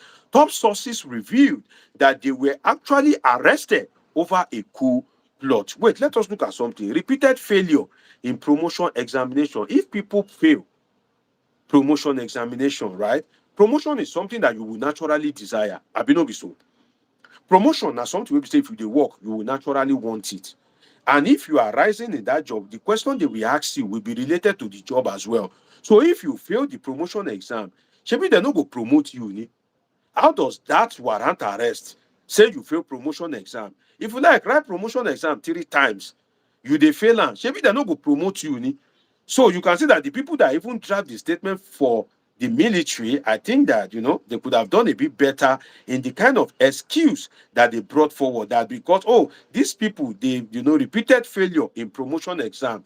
That is not a strong excuse. God bless you for helping me press the love button, my great people. Now, that is not enough excuse for you to do what? For you to arrest people. You fail exam, maybe you go repeat the class, or you go just dey one rank, the rank where you dey, you just dey the rank till you retire. When you see all your mates leaving you behind, when you see all your mates they wear higher rank, they no go tell you before you read or you try to pass your promotion exam. Another thing is that the corruption that is in Nigerian university, the corruption that is in the Nigerian judiciary, allegedly institutions, can you remove such corruption in the Nigerian army? In the sense that if you are already in the system and you write exam, and you say this exam where you write, pass. Can the Nigerian military high command beat their chest that there's no corruption? There's no way you can maneuver your way to pass. Because they are writing this statement now as if Nigerians, they don't get brain to reason. Let us be real with ourselves. If you are a Nigerian, you don't write the exam. You know, say, oh, this exam where you write, you not do well for this exam. Is the Nigerian military high command saying that these officers for that matter, they don't know somebody that knows somebody that they can, maneuver their way. So that excuse is lame. And these are some of the things that usually give credence to what Sahara reporters usually report. Because if you look at the argument of the military here, with profound respect to them, I'm just doing my job as a political scientist, a social scientist, and that is why I'm reviewing their arguments now that repeated failure, how? Army say, may you come write exam. Now the army work you they do. The question where they go ask you go relate to army work. How you won't fail the promotion exam? Then if you fail the promotion exam, should they arrest you? If you see your mate, they wear higher rank, you know go sit tight, pass your exam. So is failing promotion exam a criteria to arrest people if they say that, okay, they are arresting them because of maybe promotion exam malpractice? Promotion exam, I would have said, okay, maybe they want to go and runs this thing and all that, and they were caught. And the second one is perceived career stagnation, which I explained earlier at the beginning of this video, that career stagnation is something that is very, very serious. If in the military, time runs. In the police, in the DSS, time waits for no man. If you use 35 years in service, definitely that is the end. And there's one thing, that if you retire on a particular rank, that is the rank that they will be using to address you. They can only put retired. That's the rank that they will be using to address. They will say, oh, former commissioner of police retired. So you cannot retire as a commissioner of police and they will address you as, oh, former assistant inspector general of police. No. Now that rank when you retire, now it be your own for life. That's what they will be using to address you for life. So these people, they are career guys. They want to progress. They want to improve. They want to rise in ranks. They too, they are aspiring. And when there's now career stagnation, whereby people where they up, they don't move. Those are some of the agitation in the Nigerian police at the moment. That Egbetokun, you have used your mandatory years in service. Why you no come out? May other people too feel move. But then Egbetokun has sit tight at the pleasure of his oga, President Bola Tinubu. Egbetokun has sit tight, and these things usually cause problem in the armed forces. But the thing is that police is not strong enough to orchestrate a coup. In any country in the world, the strongest force they have is the military. So even if military want to orchestrate a coup, the police cannot stop them. The DSS with their with that their, the DSS gun, it is very special. That their gun is not like the police own. Even with their gun, they cannot stop them. Because the military is well trained, the military has large cache of arms at its disposal, and the military is trained not to kill to tame. They are trained to kill to, shoot to not shoot to maim, shoot to. That's how they are trained. So the agency that usually have that monopoly of taking over power in any country is the military. Look at what happened in, is it Madagascar or something? It is the military. Look at what happened in Burkina Faso. It is the military. In Niger, it is the military. In Burkina Faso, it is the military. In the history of Nigeria, it is also the military. You won't hear that, oh, police do this, or DSS take over power. It is usually the military. So in such a sensitive organization, if there is ethnic something, which is another problem, in the sense that if the accusation against Tinubu of Yorubanizing Nigeria is true, you are forgetting that not many pass for military. In Nigeria, not many pass military DSS. It is not many pass. That's why you see that if they line up 10 soldiers now, the probability that 7 or 8 of them will bear a northern name is very high. 7 or 8 will bear a northern name. If they just pick random soldiers now, and if you look at them, 7 or 8 of them will be bearing northern name. Now, them many pass for military. Now, northerners, they join military pass. In fact, when they are recruiting in the military, there are people we encourage them, both for officers, both for rank and file. Look at it now. A normal southern big man, we don't want his child to join army. Look at Shegumi now. With all the jam talk, when they talk, when they blast the military, oh, forgive bandit, this and that, that and this, his child still went ahead to join the Nigerian military. That is how you see how Northerners value joining that institution called military. So, in such an institution, if you try to Yorubanize, you are putting yourself in trouble because now Northern many pass. And they have the arms and ammunition, and your guess can be as good as mine that this will be one of the things that you will face because now them many pass in the system. And the military is not it's not an institution that you can just quickly change all of them. Just as when there was ASU strike some time ago, I watched a professor, not this one, years ago, and I think the government then was threatening that they will sack all the lecturers, and the professor was laughing that no, if you want to sack all the lecturers, sack them, try it now. That you cannot just build lecturers overnight, that you don't earn a. Then I didn't even have a PhD. I didn't even know that I would even do PhD in my life, sir. But the professor, I remember, they said, oh, if you can't sack them because you need a PhD for you to really have the intelligence to function as a full lecturer. You cannot be regarded as a lecturer if you don't have a PhD. Nigeria do it sometimes. And the professor said that PhD is not something you just have overnight. So you need some specialty for you to occupy that position, whether as a dean, head of department and all that. So how do you want to sack them? Same for the Nigerian military. Same for the Nigerian military. You can't sack them. You can't just wake up and sack all of them. No. So you have to cope with them. So if you decide that you want to be Yorubanizing, in quotes now, you will meet your Waterloo because majority of the people in the organization you are trying to Yorubanize, allegedly, they are what? They are Hausa Fulani guys. They are Hausa Fulani guys. So there's no way you can Yorubanize them without it backfiring.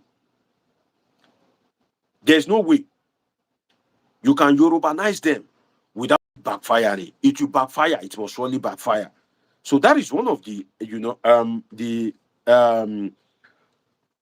reason that the military guys allegedly decide to struck before it was averted. Perceived career stagnation. Now, let's go further. In quotes now, the armed forces of Nigeria, this is the quote of the Nigerian military, the armed forces of Nigeria wishes to inform the public that at a routine military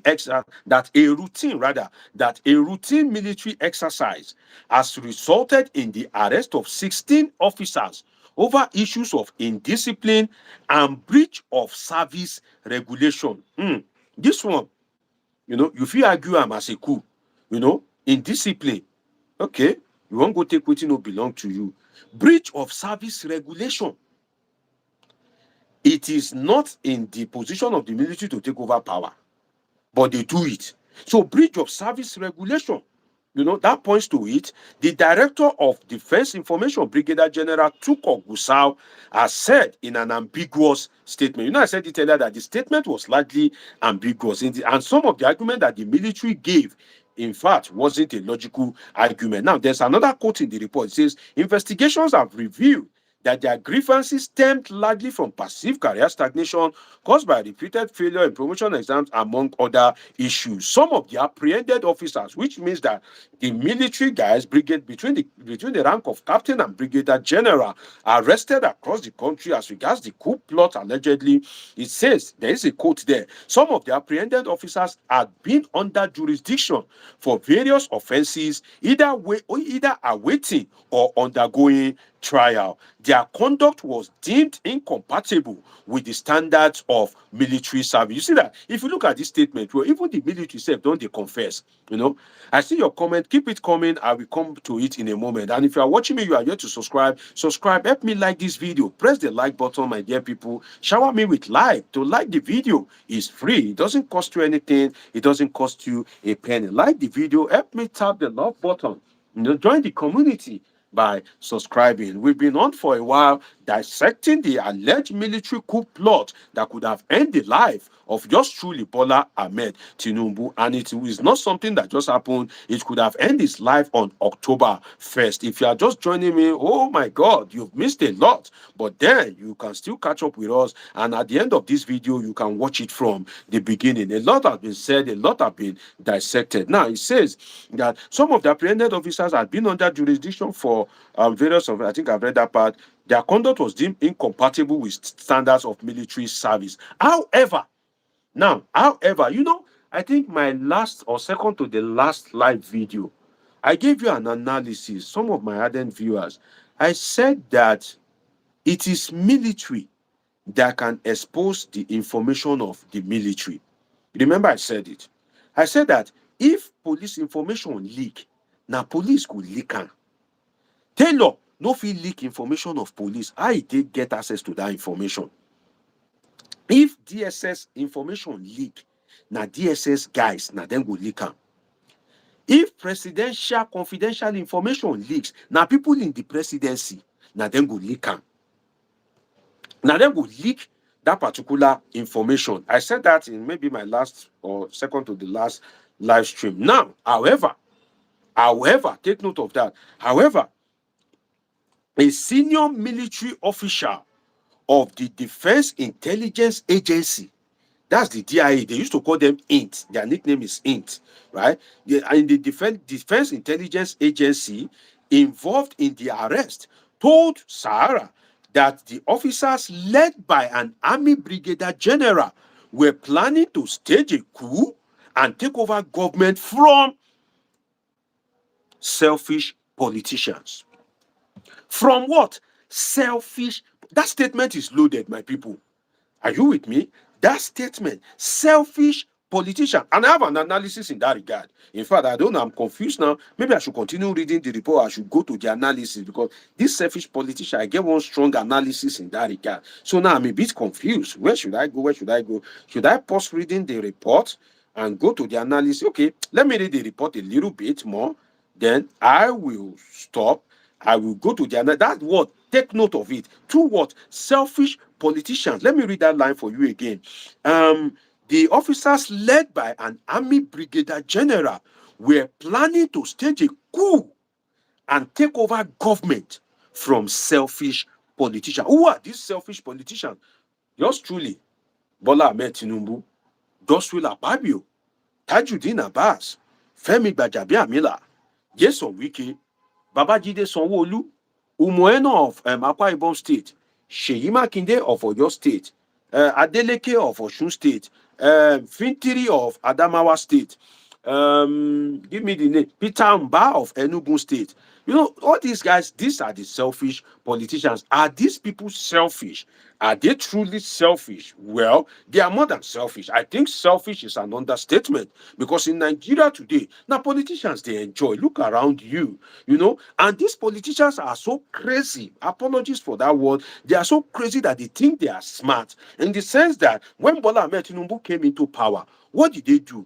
They increased the salary of judges because they know that now judge go dey determine. You see, Nigerian politicians are some of them are just very crazy because you increase the salary of judges by over 300%. Because why? Now these judges go dey determine your case. You don't want anything to happen to your case. You increase the salary of the judges, but then what happens to lecturers? Nothing. What happens to medical doctors? Nothing much. What happens to the Nigerian army? Nothing much. What happens to the police? Nothing much. Why? Because they won't be the one to give judgment about your case. But judges, you increase their salary. I think a judge now at the Supreme Court, their salary now, I think is over 3 million or something like that. Look at that amount. They are worshiping these Supreme Court judges. They are packaging them, they are being nice to them, building houses for judges. Today, Wike is constructing a house. Tomorrow, federal government is doing one housing for judges. They are pampering them. But then, apart from politicians and the hand of fellowship that they extended to their alleged partner in crime, the judges, no other person is enjoying. Look at the salary of the Nigerian military. These guys are suffering. Look at the Nigerian police, that a police officer that serves his country will retire, and the police officer will be given 5 million. After 35 years, is it even up to 5 million? Is it not 3 million? After 35 years in service, 3 million naira. Police officer, where they do risky job. Imagine, I'm sure that for a police to be collecting like maybe 2, 3, 4 million, the one of the military will not be much different, maybe 5 million. The one of the DSS will not be much different, maybe 5 million. So you guys, you that you are a ragtag, that you don't even have any qualification, you will make it to become a senator. You will win an election. Instantly, they will begin to pay you between 20 to 30 million. You will sit down in the red chamber with your 10-yard agbada, with all the, your unexcellent behavior. They will be calling you your excellency. I call them unexcellent excellencies. You are not excellent in anything. You are not excellent in conduct. You are not excellent in behavior. You are not excellent in governance. You are not excellent in, in anything. But then they'll be calling you your excellency, your excellency. That's nonsense. It is only people that are excellent that they should be calling your excellency. And that is why I call them the unexcellent excellencies. I've given you a term now. I call them the unexcellent excellencies. If you are watching me, say hi to me. Tell me where you are watching me from across the globe. Say hi to me. Tell me where you are watching me from. Help me like this video, press the like button, click the subscribe button, turn on your notification, and help me press the love button as well. It's only few people that usually help me to press the love button. Don't be, don't be a bad guy or bad girl. That's the only way that you can support me. That's the only thing you can give to me, and it's free to press the love button. So if you look at it, as I was saying, they said that selfish politicians, these politicians are more than selfish, they are greedy. They are the worst of it. In fact, the current set of politicians now are them worst pass. In the history of Nigeria, we've been seeing worst politicians, but the ones where they now, and now I've asserted before as a political scientist that you would say this one worst. No, they're not worst too. Wait for the ones that are coming. Wait for the ones that are coming. You think these ones are worst, right? Wait for the ones that are coming. They are already learning. The people that will govern you in the next 18 years, some of them are the disciples of Wike, some of them are the disciples of Tinubu, the disciples of Akpabio. So that is why you need to be politically active. Now, they said selfish politicians. I will come back to that because I still have more for you. But let me read, the report a little bit. It said, which is the person that leaked the information to Sahara, said the coup attempt. Now, listen to this. The coup attempt was thwarted after an intelligence gathering by DIA and sister agencies. The 16 officers were planning a coup. You heard that right. The 16 officers were planning a coup. The military authority, this is a quote now, the military authorities were just being diplomatic. You heard that right.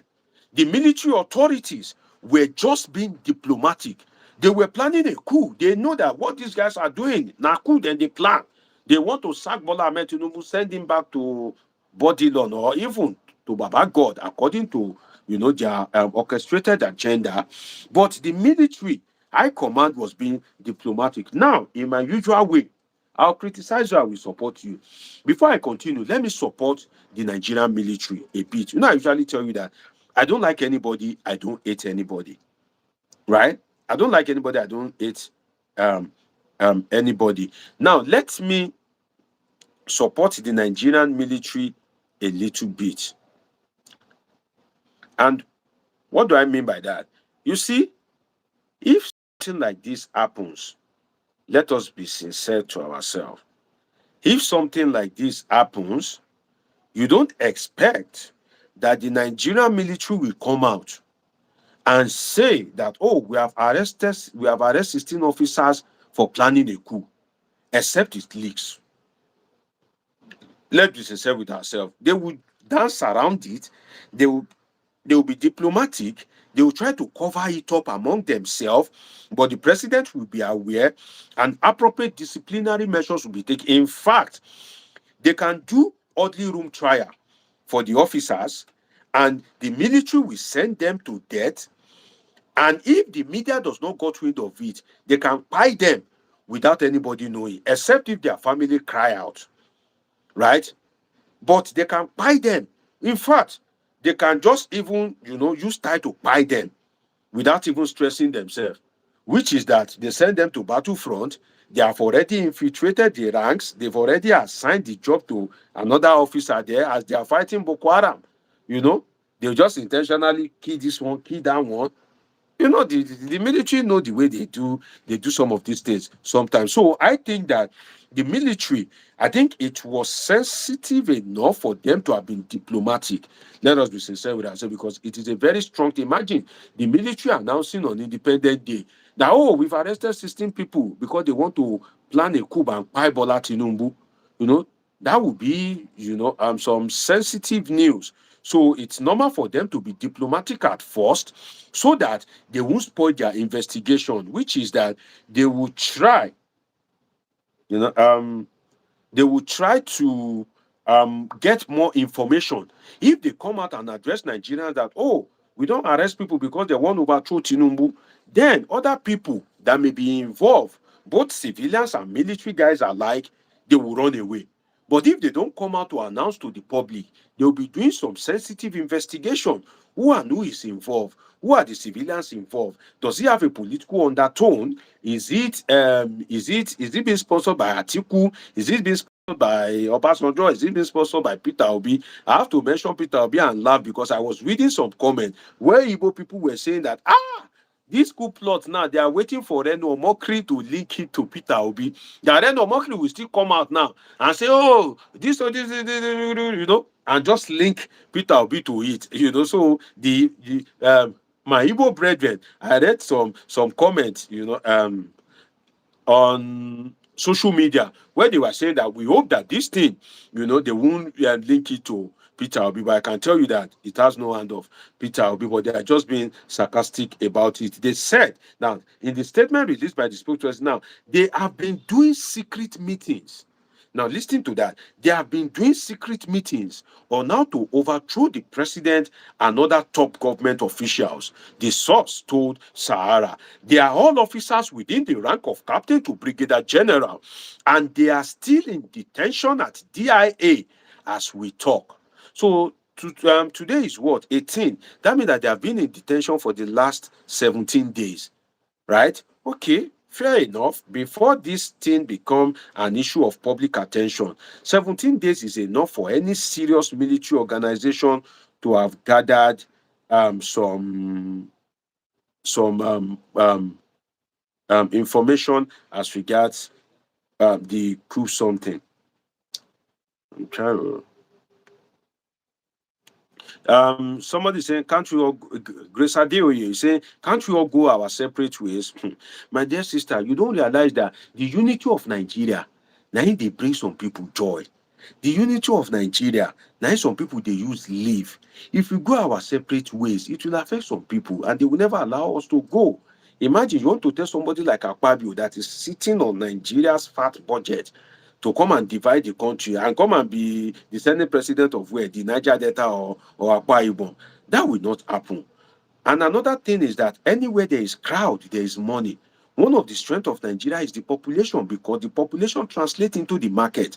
I don't want to go into political economy, but anywhere there is crowd, there is money. And that is one of, Nigeria's advantage. Is just that we don't have good leaders. Nigeria have the market, but doesn't have the technology. And even if you have the technology, you need the market to consume the finished product. But Nigeria does not have the technology, but it has the market. So for some of these industrialized nations, they need the market. And that is why most of them either try to cajole Nigeria or be friends of Nigeria. The likes of China, the likes of United States, and some of these Western countries. Some of them are looking for dumping ground. Some of them are looking for dumping ground, and Nigeria is a perfect dumping ground for some of these countries. If you bring out a new microwave or new phones, for you to scrap those phones and recycle them, it costs you money. But you can easily ship those phones to Africa, particularly Nigeria. Nigeria get many people wey go help you buy the phone. Nigeria get many people wey go help you buy that microwave. They are poor anyway. Now those second hand, those scrap, now they look for. So Nigeria have the market, but Nigerian government have not been utilizing the population, which translate into market effectively. And these are some of the reasons. For instance, when the Biafra war came, Britain would not allow Biafra to survive because it would have fractured the Nigerian system, which is a market that they are looking forward to exploit. There have already been treaties that have been signed during independence. Some are for as long as 100 years. So Britain have already seen it that, oh, they will still make deals with them. They will still milk this country. They will still be parasiting them. So if you now split, that means that the treaty doesn't take effect anymore, because all those useless treaty that was signed to exist, to take effect on a corporate existence called Nigeria. Immediately there is a Biafra, those treaties becomes null and void. Immediately there is there's an Ududua, those treaties becomes null and void.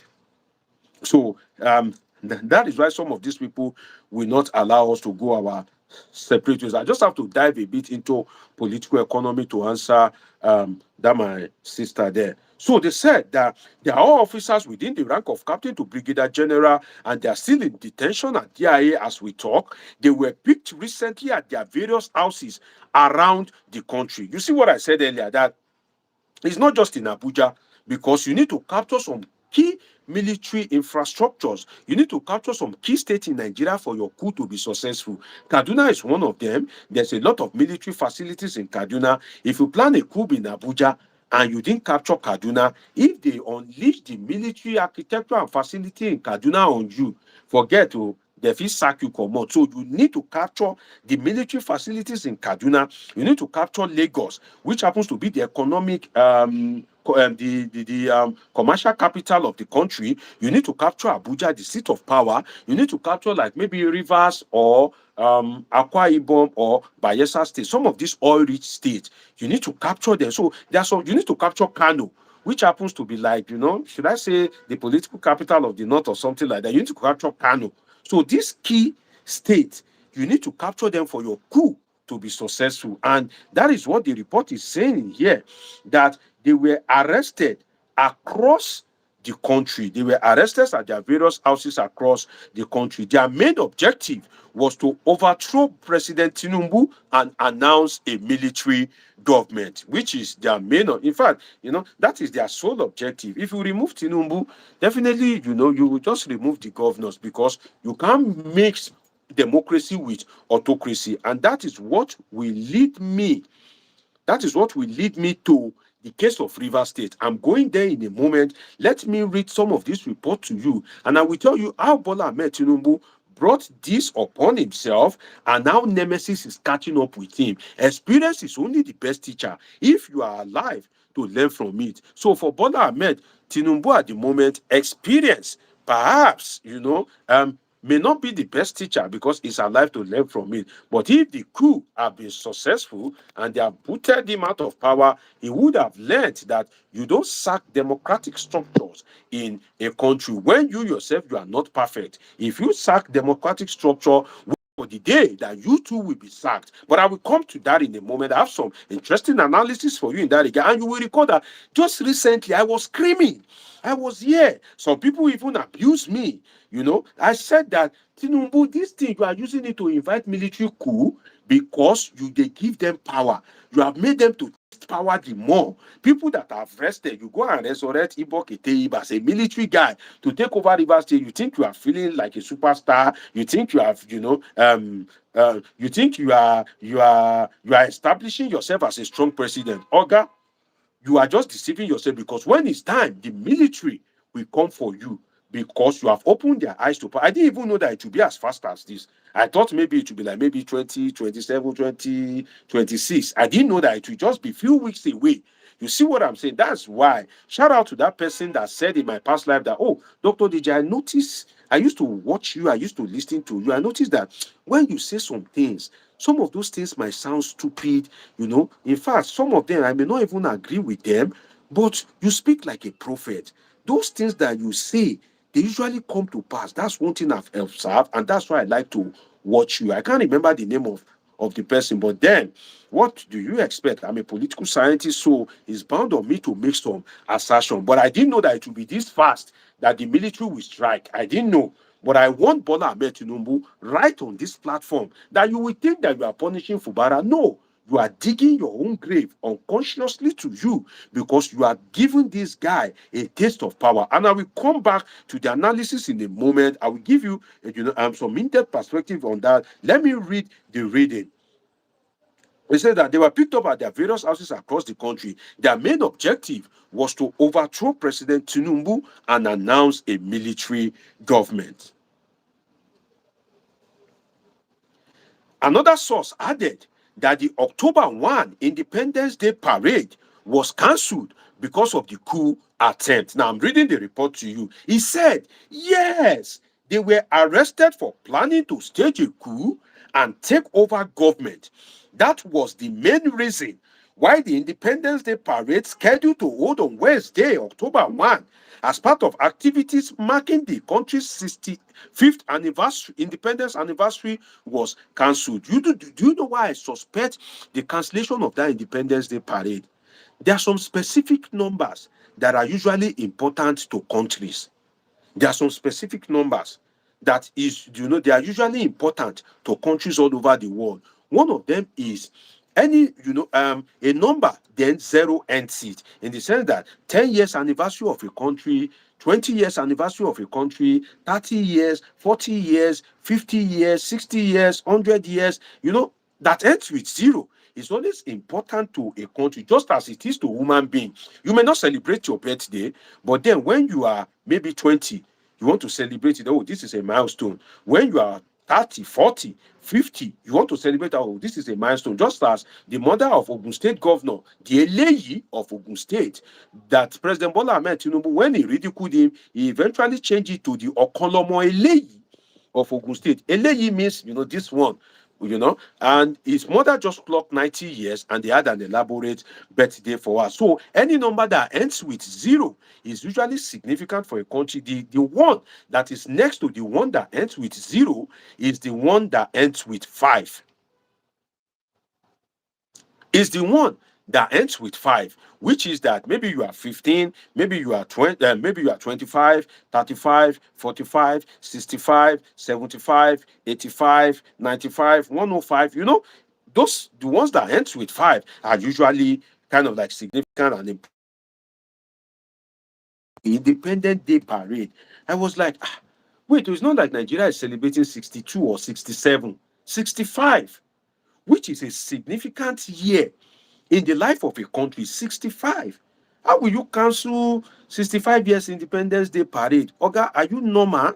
That's one of the landmark years that nations look out for, just like human beings on their birthday. If you are watching me, you are yet to subscribe to this channel, because I'm about going to link this coup plot with what happened in River State. How did the military decide that, well, these guys, I think that, our time don't come. How did Bola Ahmed Tinubu dug his own grave as regards this coup plot? I will be going to that next. But let me read this report for you, because it is in-depth, it is loaded, and trust me, it has a lot of things in it.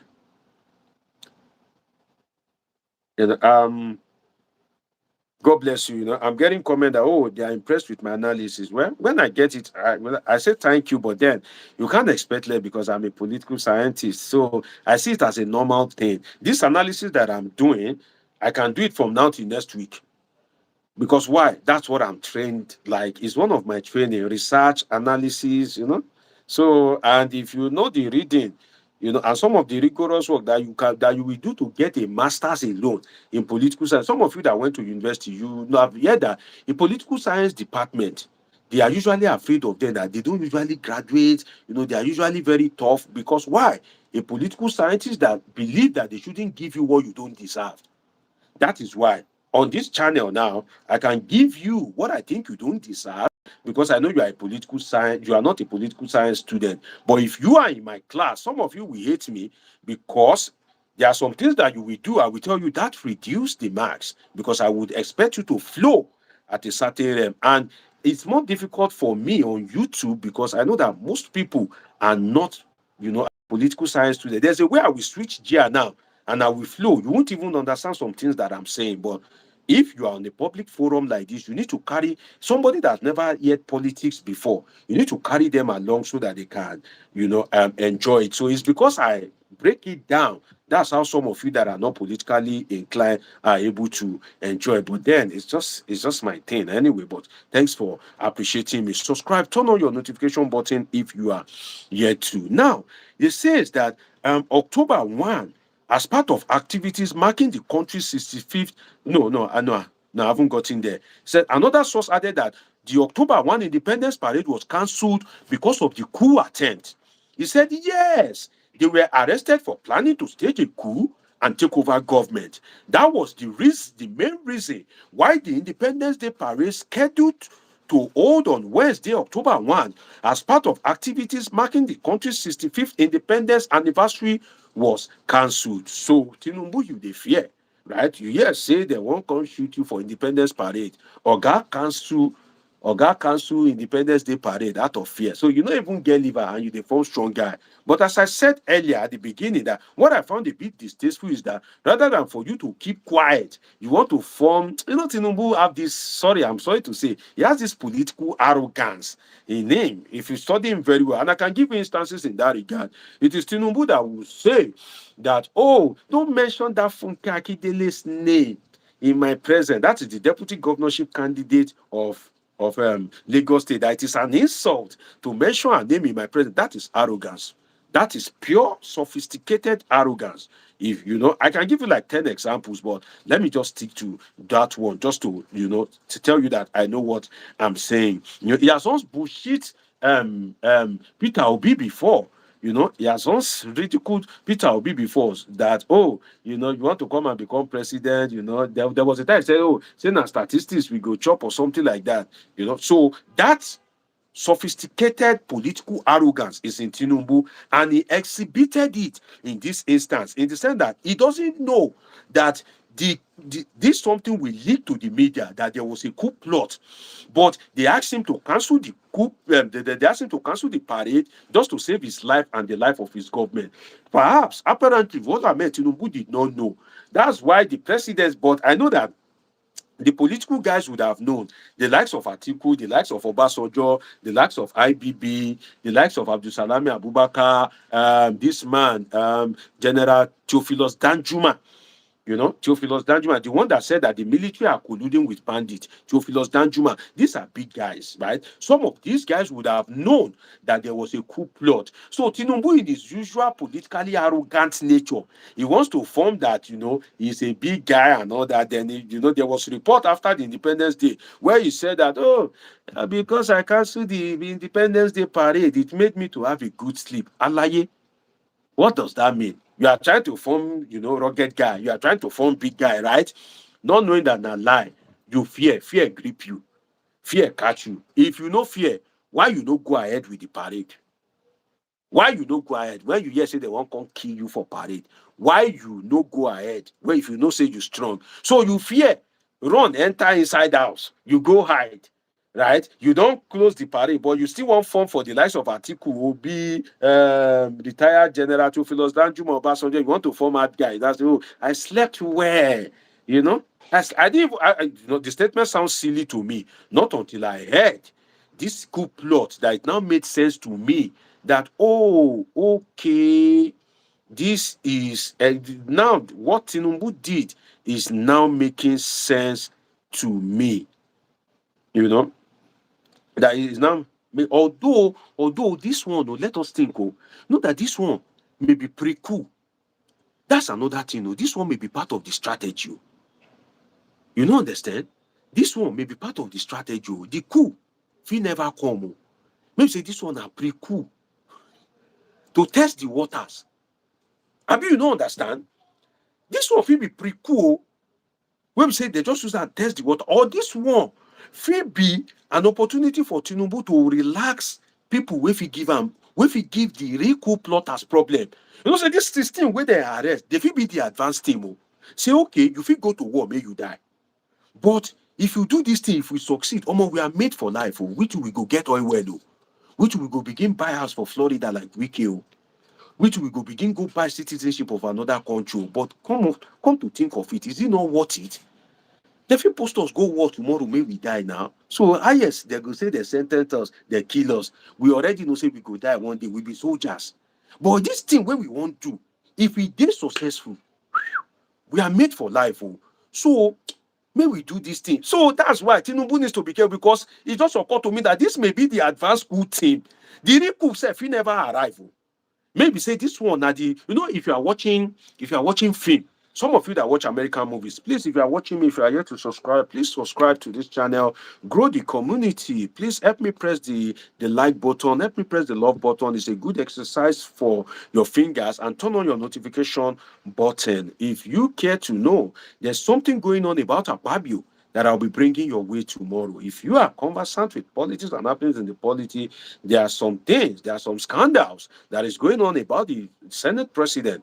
Tomorrow we'll be dissecting it live. In fact, that tomorrow I will be supporting the Senate president, and I will also be criticizing him, because I have some materials in his support, and I have some materials that will nail in pieces. So it's in two ways. Some of you that watch my live, you know the way I come about this thing, that I don't like anybody, I don't hate anybody, and I speak the truth, not minding who sucks is God. So tomorrow I have something as regards this, scandal about Akpabio and all that, and I will be speaking for and against Akpabio. So a lot of things to watch out for on this channel. And that's why I usually say that make sure you turn on your notification button. So these guys will think that, oh, well, if we do this coup and it's successful, we are made for life.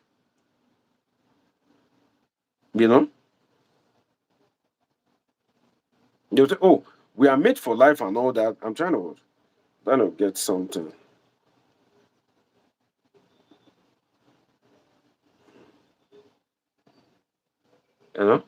Somebody said, stop talking like, did you say there is, there's pre-coup or something like that? Or you don't know what they call strategy, right? You don't know what they call strategy, in the sense that there's a way coup plots. There's a way coup is being orchestrated. In fact, if you want me to break it down further, if you want me to break your bone further, I can tell you that Tinubu, are you sure this doesn't have the hand of CIA, the American intelligence agency? Are you sure that these coup plotters are not sponsored by CIA?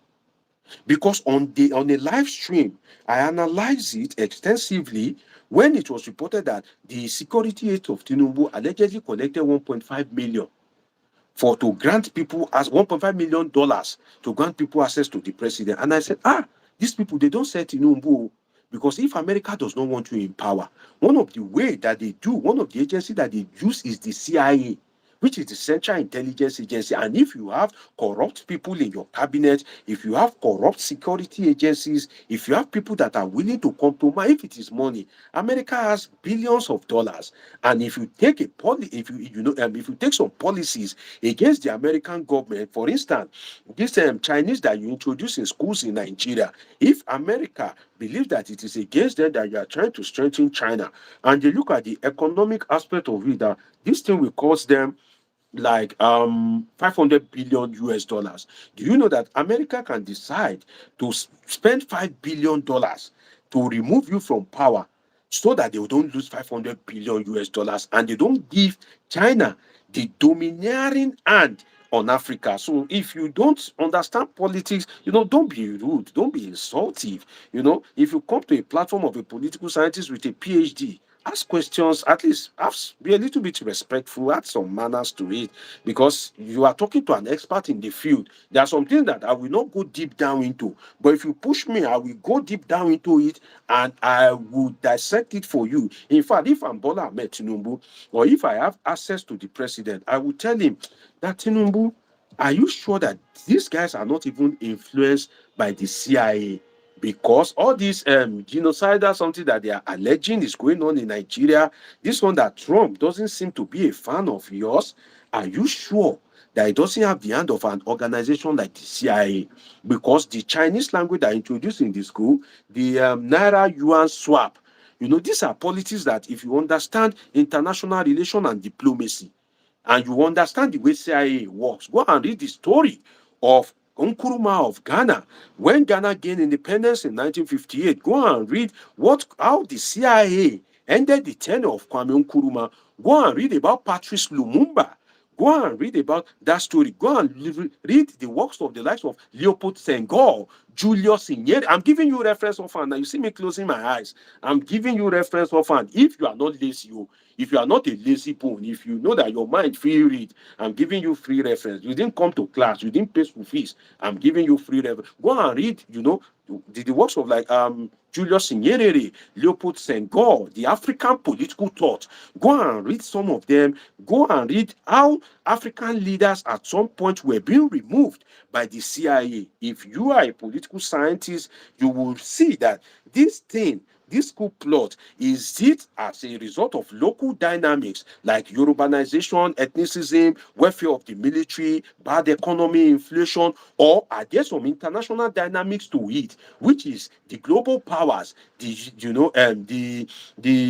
USA and the CIA? In fact, for the benefit of some of my loyal favorite viewers that love wisdom and intelligence, I would also tell Bola Ahmed Tinubu that, are you sure this coup is not being influenced by Russia? Because Russia, as the Soviet Union, a former world power, Russia has been rearing its head lately. Russia have been making incursions into Africa through Burkina Faso, through Niger, through Mali. Russia have been gaining ground in Africa. So in that instance, Russia knows that if you don't have Nigeria, you are yet to have anywhere in Africa, because all these countries, their population is apparently not up to half of the population of Nigeria. And Nigeria is the real economy of Africa. And if Nigeria falls, the probability that other smaller countries like Ghana, Togo, Benin Republic will also fall is very, very high. So in that instance, are you sure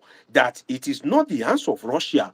Does this military guys that were arrested, do they have Russian, influence? Were they influenced, hired, or inspired by Russian elements? Because Russia will not come to Nigeria to orchestrate a coup. They will use people in the Nigerian military, and Russia also have a lot of arms and ammunition. Russia also have a lot of dollars in its kitty to be able to influence a coup. So is this an expansion of Russian domination of Africa, or the intending usurpation of the United States domineering nature of African politics, African governance, and African economy? So these are some of the angles that I can go to if I want to be very deep in this analysis. But it's just somebody's comment that drove me into it. I was just restraining myself to the local dynamics. But then this kind of thing, there's some international dynamics to it as well for people that value knowledge. Like I usually say, some of you don't deserve me, in the sense that just weeks ago, I was warning Bola Ahmed Tinubu that this thing you are doing in River State, this thing that you just did in River State, it will backfire. It will create problem for you. I didn't even know that it would be this fast, but I'll come to that in a moment. Let me continue the report that I was dissecting for you. If you are watching me, please help me press the like button, help me subscribe, help me press the love button. It's a good exercise for your fingers. That's the only way you can pay me back for all this non-stop analysis that I'm giving you. In fact, I didn't want to touch the international dynamics. Somebody just dragged me there. So if you are watching me and you heard when I give you a summary of that international dynamics, you don't get that one for free now. You don't pay school fees. So why you don't feel like the video? Why you don't feel subscribe? Why you don't feel help me press the love button just to appreciate me? All these things where they tell you now, things when we say now many years of reading, hard work, from BSc to masters to PhD and all that, But then now God get power. So now let's continue, right? The report, before I go into the River State issue and connect it with this cool thing, it says that their main objective was to overthrow Tinubu and announce a military government, which is their main objective. right? Now, don't forget that if there is a coup, if they really want to round up all these silly politicians, what will they do? They will just declare that the airport is closed, the land borders, they will put their loyalists there, and anybody that they see trespass the land border, they will just shoot you straight. The airport, they will not be able to fly away. But don't forget that some of these guys, they have access to helicopter and all that, but then the helicopter company will be one of their major targets. What's the name of this helicopter company in Nigeria? Will be one of the places that the military boys will first of all storm. They will storm the place just to make sure that they stop them. So I think Tinubu didn't listen and it is backfiring. But I will come back to that in a moment. I promise you. Let's continue the report. Another source added. Now, this is from another top military guy. Another source added that the October 1 Independence Day parade was cancelled because of this military coup. Okay, I think I've read that part, right? That was the main reason why the Independence Day parade scheduled on October 1 as part of activities marking the Constitution anniversary was cancelled. Okay. This was because, now this is another quote now from the report. This was because on intelligence report, you know, this is because intelligence report showed they planned the coup on October 1st during a military parade. You heard it. They planned the coup. This is the report of the coup as reported by Sarah that I'm reading to you. This was because they planned, intelligence reports show they planned the coup on October 1st during a military parade. I've told you the reason why. Some of you that joined late, that they know that they can't access Aso Rock. Tinubu security is too tight. They joke with his security. Any small thing, Baba don't go France. Small little thing, he don't change private jet, presidential jet. Small thing, he don't buy Escalade for himself. Baba no they joke with his security. If he did not invite you to Aso Rock, you can't go there. And when you are to go and meet with him, you can't carry any arms and ammunition to go and meet him. If you're an army officer, if you are going into the office of the president, they will disarm you. That means that you would have dropped all your arms and ammunition. So even if the police, the top military guys, if they want to meet with the president, they don't go there with gun. They would have disarmed them at the security check. There are a lot of security check in Aso Rock. So the easiest way for them to get him is the military parade on Independence Day. And I agree with that. Something just occurred to me that make me agree. Let us reason intelligently now. My people, we are all adults, right? Let us reason intelligently. Now, let us look at something, which is that it's true that it is possible to buy Tinubu during the Independence Day parade. Because before, I was thinking that, if we sit down in the VIP section, there may be some bulletproof glass, there is a bulletproof glass. I just hired somebody now.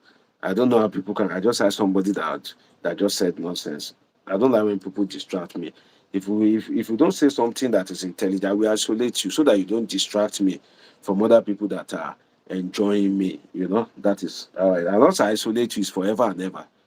Nobody can see your comment again. You'll be the only one that will be seeing your comment. Like I said, I can't teach you morals, right? I'm not your teacher. I'm not your pastor. I'm not your parent. Now, let us reason. Now, in the sense that the easiest way to truly get the president and buy him is during the Independence Day parade. Because if the president comes, if we go into the VIP in Eagle Square or something, I think there's some security protection there. They put this glass. Some of you don't know that Eagle Square, I think there's a glass there that, the glass is there. It's a bulletproof glass. I think so. They usually have it in stadiums too.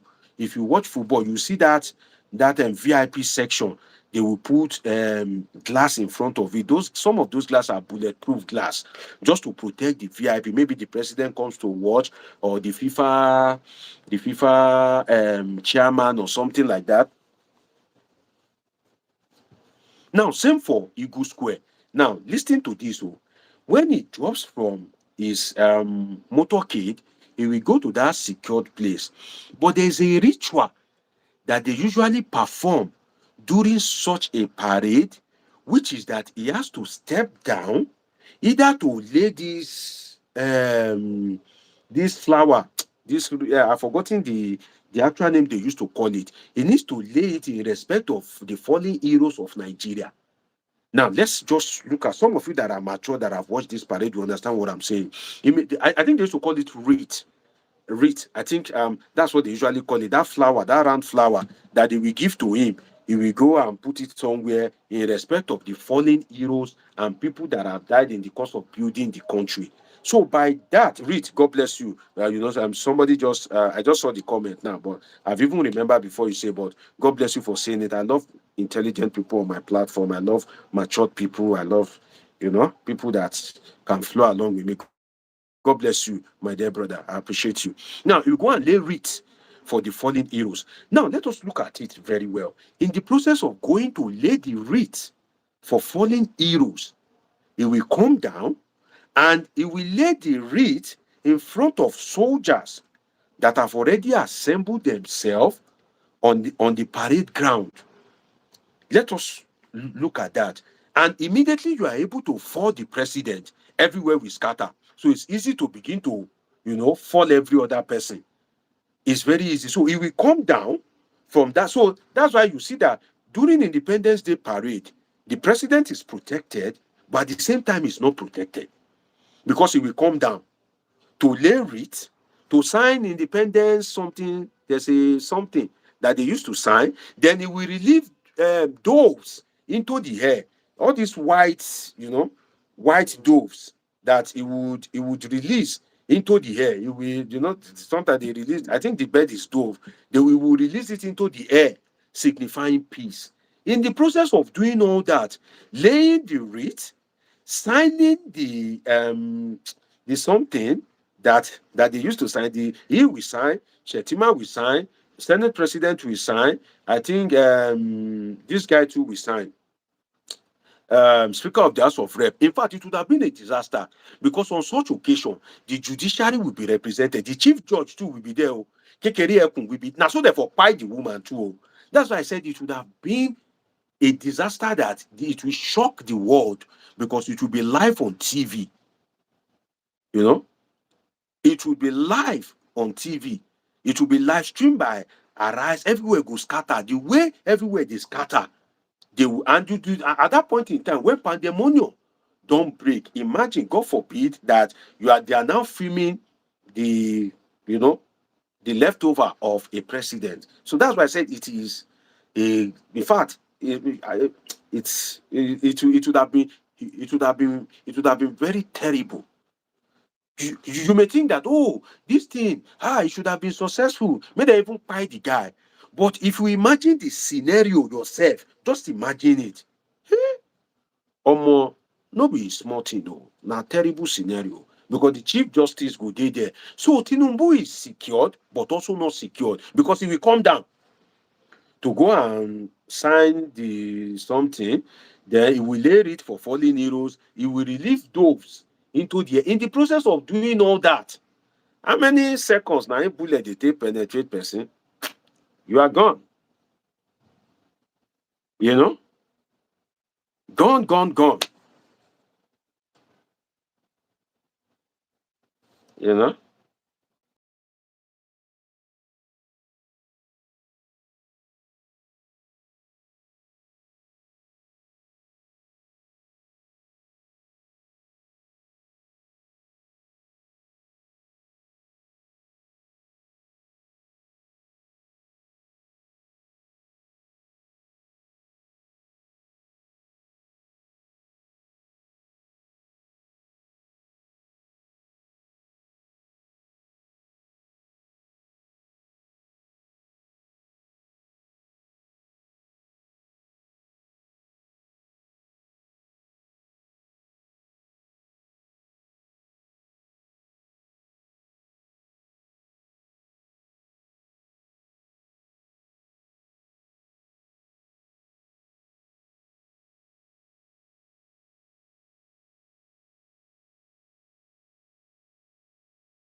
10 minutes video.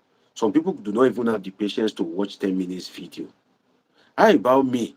that spent years in the university to read for BSc, years, that spent years to read for masters, spent years to read for PhD with personal fund, not scholarship. And I'm using the knowledge to sit down in front of you, and you are telling me go straight. You must be silly, because you are not even qualified to sit in my class, because you don't have the qualification to pass to sit in a political science class. So that means you are just after gossip, you are not after knowledge. And I'm not a gossiper, right? I'm not a gossiper. I'm an academic, I'm a political scientist, I'm a researcher, I'm an analyst. So you won't just expect me that, oh, just read it for us, go straight. You are so lazy that you can't even go to to read it yourself. You can't go and read it yourself. I'm still reading it out for you, analyzing it for you, and saying go straight. That's how I have to isolate you. Sorry. You know. So as I was saying, now let's continue. They said that I was saying that the president is secure and not secure.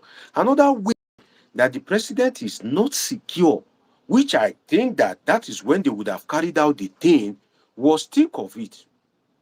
Think of it.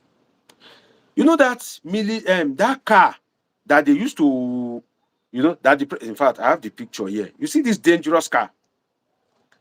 I'm trying to get the picture.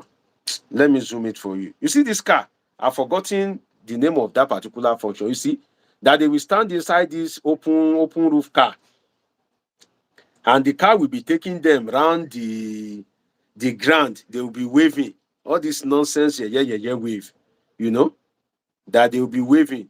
My dear sister says, nice to see you. Nice to see you again. God bless you.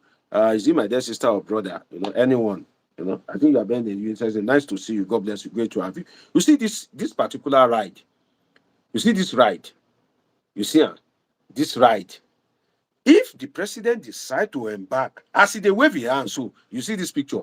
You see as he dey wave his hand. Exactly now, as he dey wave his hand, so in the process of waving that in hand, now they go kpai am, because he will be moving round. The car will be moving slowly. He will be acknowledging people.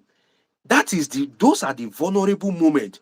Those are one of the easiest time, strategic moment to buy somebody like a president of Nigeria. That is one of the weak. You know that they usually say something that a chain is as strong as its weakest link. A chain is as strong as its weakest link. For instance, this is my wristwatch now. If you try to dismantle it from here, it may not be easy. You try here, it may not be easy. But its weakest link is where? Is here. Where this leather joint to the something. That's its weakest link. So there is a saying that a chain is as strong as its weakest link. In that instance, the president's security is as strong, but the weakest link is one of such period, whereby he will come down, he will join the car, and he will be going round the particular parade ground. And that moment, disaster can happen. That's one of the fine moments. And there's no way, let us look at it very well, imagine it. There's no way you will go to the Independence Day parade ground and you will not come down. You will just come down from your car and sit down throughout. It's not possible. An occasion like this, that's why I believe this Sahara story. If you look at it, if you are conversant with politics and governance, you would believe it a little bit, because if you look at how it was described, if you cannot go to an Independence Day parade and just sit down, then go. No, you must come down to perform some certain ceremonial functions. And that is one of the most vulnerable moments of a president. And that is why I believe that there was allegedly a coup plot, truly, from the analogy that I just gave you. Now, let us continue. It says that this was because intelligence reports showed they planned the coup on October 4th during a military parade. So the National Security Advisor and other service chiefs asked the Tinubu-led government to cancel the parade earlier scheduled to mark the day. Now, that's why, you see, if you are opportune to watch my live video, you don't need to have sat in a political class, or you don't need to know anything.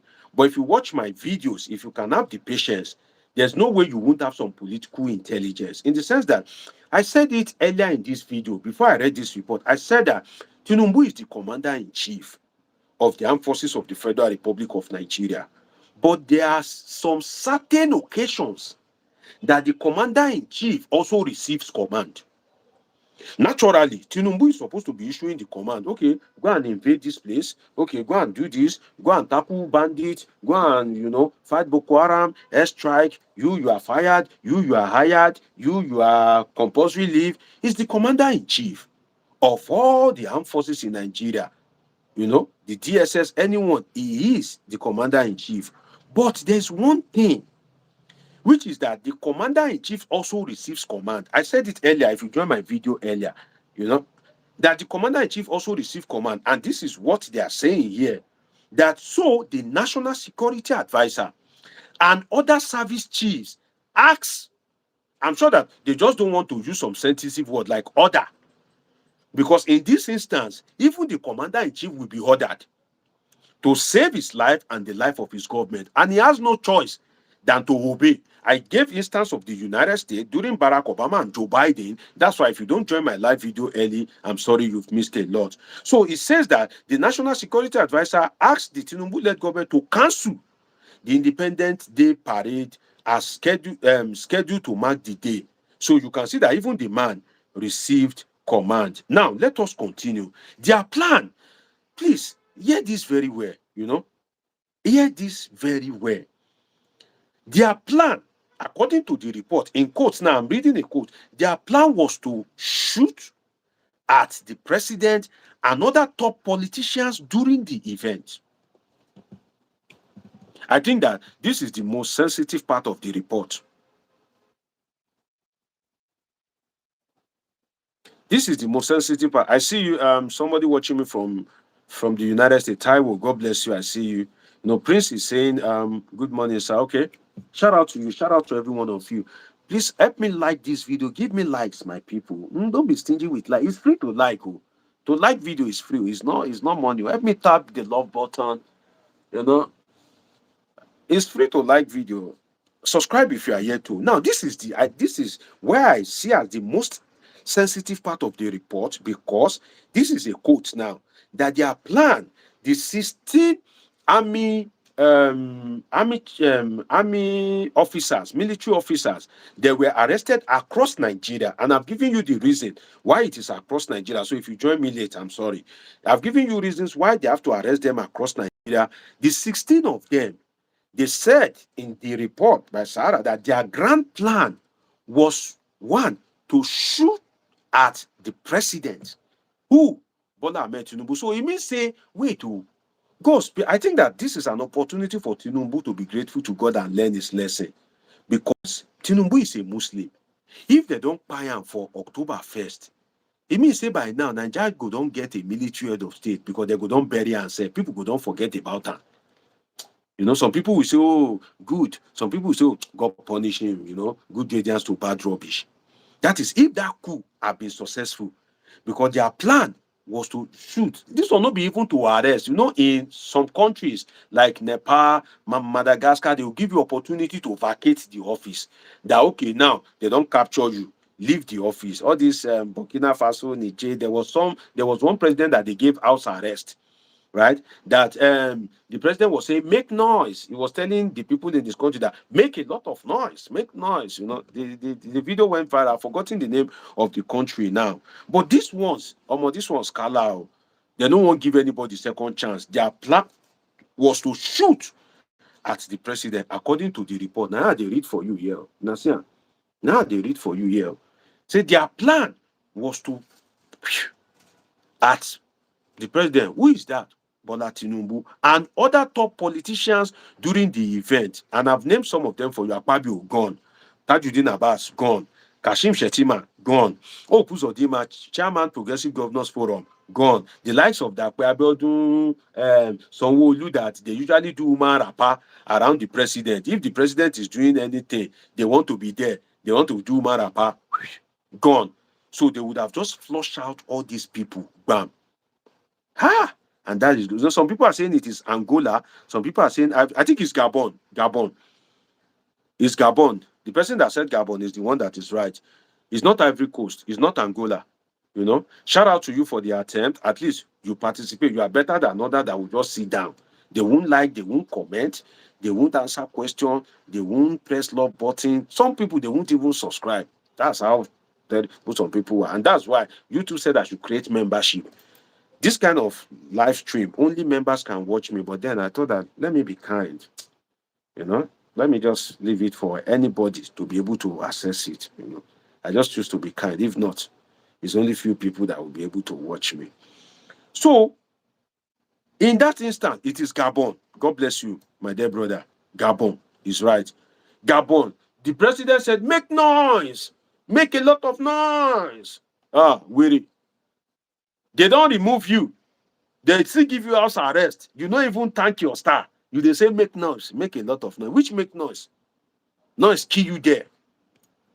But these ones that want to remove Tinubu, oh my God.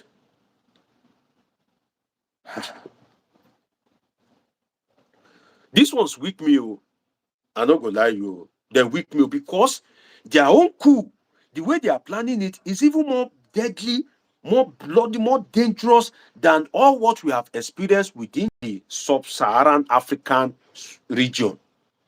It's more wicked than than that is why I said this is a second chance for Tinubu to think back, to look back, and begin to do the right thing. You go increase salary for judges, soldiers they suffer. This is an opportunity. If you like, one do strong get all those 16 soldiers. Yes, you go say you won't kill them, no worry. But don't forget, say if you kill them, if you buy them, these guys, that coup will God save you, they still can't do one. So the intelligent thing for you to do is to keep them in solitary confinement. Don't not buy them. Keep them there till further notice. But look into the grievances of the soldiers. Now only you they drive escalade. Now only you they ride private jet. You presidential jet. Now only you they live fine. Now they do the budget. Now they enjoy. Police no enjoy, military no enjoy, army no enjoy, lecturers no enjoy, medical doctors no enjoy, civil servants no enjoy. And you say, make they no come buy you. How they know we won't buy you? You say this one, they don't even want to give a second chance. Now buy straight. Buy and make it come out. Make it just go. Because see, the report now they read to you. You see, they said their plan was to shoot at the president, another top politician during the event. The move by the military authorities announcing their arrest was to douse tension. You see what I said earlier? That the matter self don't cast. The matter don't cast within the political circle, within the circle of the political elite. The matter don't cast. Right? Everybody don't depend. You see all these useless guys, some of them that they will be making man. Say now we can want receive bullet. We can maybe say, if they work out like this, we won't die like today, tomorrow. Say now we can want receive bullet. So all of them, so that they fear. Now Showore na fit threaten. See na life. Now if Nnamdi Kanu na block us go dey strong. Nobody go fit talk to una. Release am? No. Okay, end the case? No. Okay, do the trial, sentence am? No. If na Showore, so now they fear all these politicians, so now fit fear like this. They said the military announcement, although the military did not say that they want to perpetrate coup, but the announcement that 16 have been arrested, how they dance around the something ambiguously, now to douse tension. The tension of who? Show me we no know where they want love to. Then I mean they want douse in tension. Waiting for how you just arresting 16 soldiers, douse my tension. What's my business with 16 soldiers? So the dousing tension, that's why I said that Sarah is largely correct, apparently, because douse tension, whose tension? She and you will be Nigerian, where you don't even know whether they want to coup or anything. When you they struggle, maybe you did diaspora, you think of how to send money to your people so they go feel catch up because their salary no fit sustain them again. Shey na you wait the diaspora, we don't go hustle pa, or now you wait there Nigeria be say you don't even get access to seat of power. You don't get anything. Shey na you now they won't douse your tension. So you can see that even in the statement, it don't show, say, truly, it be like say they planned this coup. But what I found strange is that these guys, Bola Ahmed Tinubu needs to be very careful to do a thorough investigation and address the issue. Don't do like any bad governance. So that's another problem. Some of these guys don't have sense. They will deceive the man. Oh, go and buy them. Oh, go and no. Are you know, don't do like any bad governance. So whereby Nigerians were crying, they were suffering, they were in pain, but you just rubbish all their pain. Say no, get out. You know, you just throw you just throw out police. No, don't do that with the military. Oh. These guys that want to perpetrate a coup, investigate their grievance, address it. Don't just lock them up or say you want to go and buy them. Don't forget that they still get hundreds and thousands of boys. For instance, for you to become an officer in Nigeria, a lot of boys must have passed through you because you would have been posted from one rank from one state to another. In the process of your military career as an officer, before you get to Brigadier General, a lot of junior officers will have passed through you, and some of them will like you and be loyal to you. So a military is a military, a civilian will always be a civilian. Tinubu, you feel rugged. If you think so, but you are not a military guy, you are a civilian. That is why if you handle this case like the end bad governance something, if you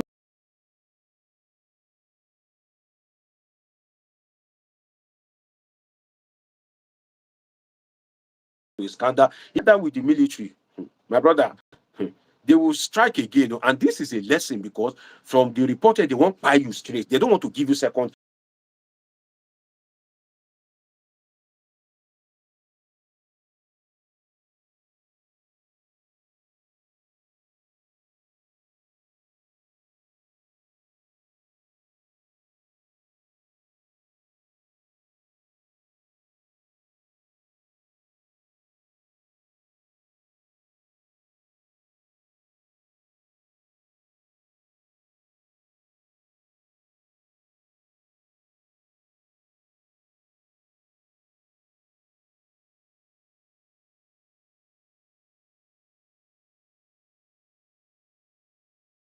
It's,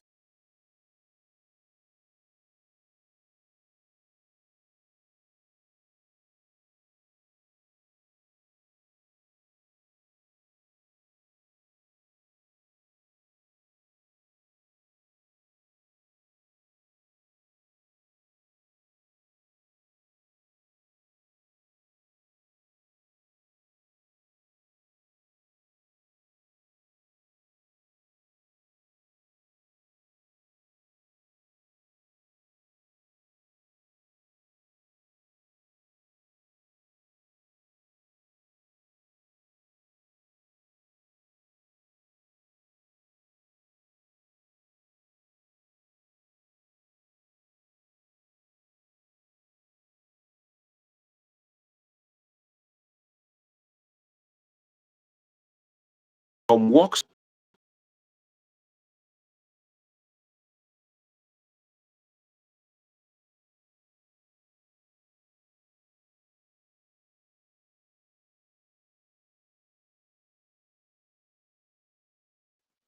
there's no way you can confidently afford life are not meant for you.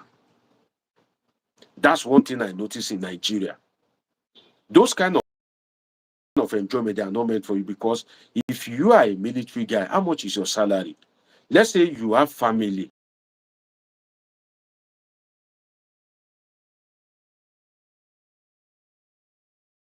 Should I say average family of four? Your wife and three.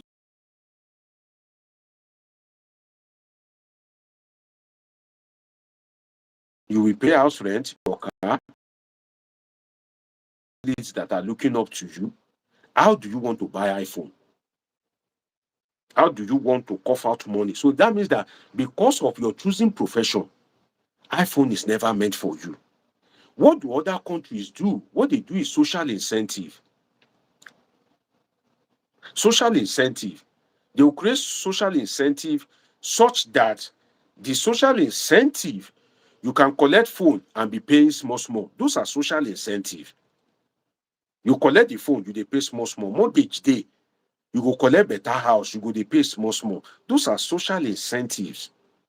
But for Nigeria, immediately you go join police or military, you can never afford iPhone.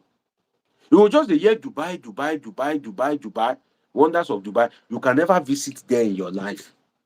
Why? Because of your profession. But if you are a politician, just be a local government chairman, you can afford to be touring around the world. So the system itself needs a reset to create some balancing in such that people that are doing the work, people that are suffering, let them enjoy it too. Let them enjoy it too. See, another problem, another problem is that look at news in Nigeria. This thing, I want to give you an assignment. If you are watching, tell me where you are watching me from. Help me like this video, press the love button, subscribe if you are yet to. Let me give you an assignment to observe. In Nigeria, the news, the headline, mostly comprises of two things. And don't just take my word for it. Don't take my word for it. Do your research. Take note. Just listen to news for 2 weeks and come and give me a report and say, oh, Deji, now lie, you too they lie. What you said I should go and test, I tested it, is a lie. You know? Go and do this thing that I want to give you as assignment. Listen to Nigerian news. Don't miss it every day for like 2 weeks. It's usually characterized by two major things. Number one, insecurity. Two, corruption. Insecurity, corruption. Insecurity, it is these guys that are to tackle that insecurity. The politicians will create problem. You know, you are watching me from USA. God bless you. I see you. Tell me where you are watching me from. Like this video. Press the love button. Subscribe if you are yet to. Nigerian politicians, they will create problem. Look at it now. Let me break this thing down for you a little bit more. There's bandits in Nigeria, right? There's bandits in Nigeria. But you would have heard the story that those were the dynamics that brought about the emergence of the Buhari government. All these bandits that you are saying, they allegedly brought them so that if Jonathan does not leave power, then the dogs and the baboon, you remember that quote? Now so. And I can give you references of people that said it. Coup Baraje, political associate of Bukola Saraki, former national chairman of PDP, when they move closer to the APC, Saraki and I think some governors, Amechi and Co, were part of the G5. That called themselves the NPDP, that moved over at that point in time to the APC. Coup Baraje is one of the trusted political ally of Bukola Saraki. He said it. Babangida Aliu, that usually called himself chief servant. Yes, chief servant. When he was governor, he usually called himself chief servant. You know, I see you watching me from Birmingham, United Kingdom. Great to have you. Great to have all of you. You know, I have so many people watching me. Let me press the like button, subscribe if you are here too. Babangida Aliu, that usually called himself chief servant, he said it as well, and he made reference to the kola nut culture. Oh, do I need to open? Some of you, you don't follow news. You watch movie, season 1, season 2, part 1, part 2, part 3, part 4. Some of you will sit down, watch movie for 10 hours. You can't listen to news, follow what is happening, people that are, taking decisions about your life. That's bad. Babangida Aliu spoke about kola nut culture. That you will do kola nut somehow, wrap it somehow, what you usually call aroko, which is that you are sending message of help to your brothers in the Sahel, in Mali and all that you are in trouble, they should come for your help. That was how some of these bandits gained entry into Nigeria. And don't forget that when Buhari was the president, he went to this one conference like that, When he said people are welcome to Nigeria, is it in Kenya or one African country like that? And it caused outrage at that point in time that, what kind of statement is this? You say people are welcome to Nigeria just like that. That particular, this incident led to the evolution, and the banditry issue blew out of proportion. It's the same military guys that are tackling it. This same military. So politicians created the problem by virtue of the dogs and the baboon will be smoking whatever. And all these things, you created this problem for this military guy. Nigeria is one of the countries whereby it is a crime, it is a sin to be a security agent. You will never have peace of mind. These politicians will always create problems. It is politicians that will promise change. They know they can't change anything. They will change the promise. When people are agitating that, where is the change you promise us? They will say military. Oh yeah, go and quell that crisis. Oh yeah, Mopo. And the conventional police. Oh yeah, DSS. Is it DSS that promised change? Let's be fair to some of these security guys. It's not easy to be a security guy in Nigeria. Is it DSS that promised change? Is it the army that promised renewed hope? If you promise people renewed hope and you are giving hopelessness, is it the DSS guy that promised renewed hope? Is it not you? So when you know that you don't have any hope for people, why do you promise renewed hope? And you are now creating problem for these security guys. So look at the headline in Nigeria. There's a common phenomenon, and this is an assignment I'm giving to all of you. An easy assignment. And I will ask some of you after like 2 weeks, God spare our life, that take note of Nigerian news is usually comprised of two things: insecurity, which it is these military guys that they will tackle. You won't buy them enough ammunition. They will be trying their best. You won't pay them their allowance very well. And at the same time, now then Nigerians, they abuse pass. Military man, when they die, when they work under pressure, Nigerians go still abuse and say, see all this military guy, see, they can't call ordinary bandits. See, it happened recently. That, see them, see all these bandits, see the way that they brandish weapon. All these military guys, they don't see them now. They don't see them. They don't see them. They are trying their best. Their capacity is limited. Now then, Nigerians see the abuse pass. Say, see this guy, they no fit defend bandit, they no fit flush out bandit. See them, they will abuse the DSS. Say, see your life, if you see now the Kanu now, now block us go dey strong. But these guys' capacities are limited. So they are suffering on all fronts. The second one is corruption. They are operating under difficult situation. Some of them, they will go to war and all these things. When they got it, let me give you the story of Bola Jide. If you are watching me and you didn't subscribe, you'll be a bad person, because some of this analysis that I'm giving you, I'm not supposed to even give you. You know, concern me. Let me give you the story of Bola Jide. This story, I was like 6 or 7 years old. I was just like 6 or 7 years old then. I was just a very small boy. But Jide is one of my extended family member. As I remember this thing, it's very painful.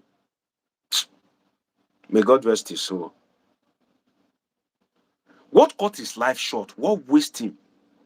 Because he joined Nigerian army. But Jide then joined the Nigerian military as a recruit. Then they him. He go to war with the to. It's better for Nigerian leaders. All those leaders where they cost that country, all those leaders where they sacrifice people speaking because of their misgovernance, it no go better for them. It no go. Can I see your amen, please? It no go better for them. Because this story, why I remember now story where really touch my family then. When we say you see people, when we say you believe, say they're strong, where they cry like baby. All those mama, all those elderly mothers. If you see hot tears, but Jide, But Ajide went to war. Nigeria draft and go war. I was just like 6, 7 years old then. He go to the first one. He came back. But Ajide's mother is poor. You know that in Nigerian army, it's only poor man picking. Now you go see go they fight war. Now then they recruit for rank and file. Now poor man picking they fight war. Now poor man picking. You will never see a rich man picking put on uniform, carry rifle, say he did war front, they fight Boko Haram. No, they go drop their picking. Please shower me with amen. All these Nigerian politicians will spoil this. It not go better for them. Let me see your amen, please. You know if you subscribe, you know if you like my video, you still know if you press amen. Their own children go to UK. All these Olori Buruku guys. You will never see their son at the forefront of the war. Let's give shout out to some of these military guys. It's not easy. These DSS guys, some of these police guys, you may not like them, but it's not easy. But Ajide went to war. He came back. I saw him in his uniform. You know, people now, our Yoruba people, they were greeting. Jide call me. You know the way Yoruba greet. Oh, Jide, Kabo, that is welcome back. You know. But Jide went to war again. And that was where is the disaster of life struck him. This thing that I'm saying, but Ajide is an extended family member of mine. I was just about 6, 7 years old then. We went to look at him in the military hospital. I don't want to mention the particular military hospital. In Lagos. Military hospital in Lagos. We went to look at him. Do you know what happened to Bodajide? Bomb exploded and he was unlucky.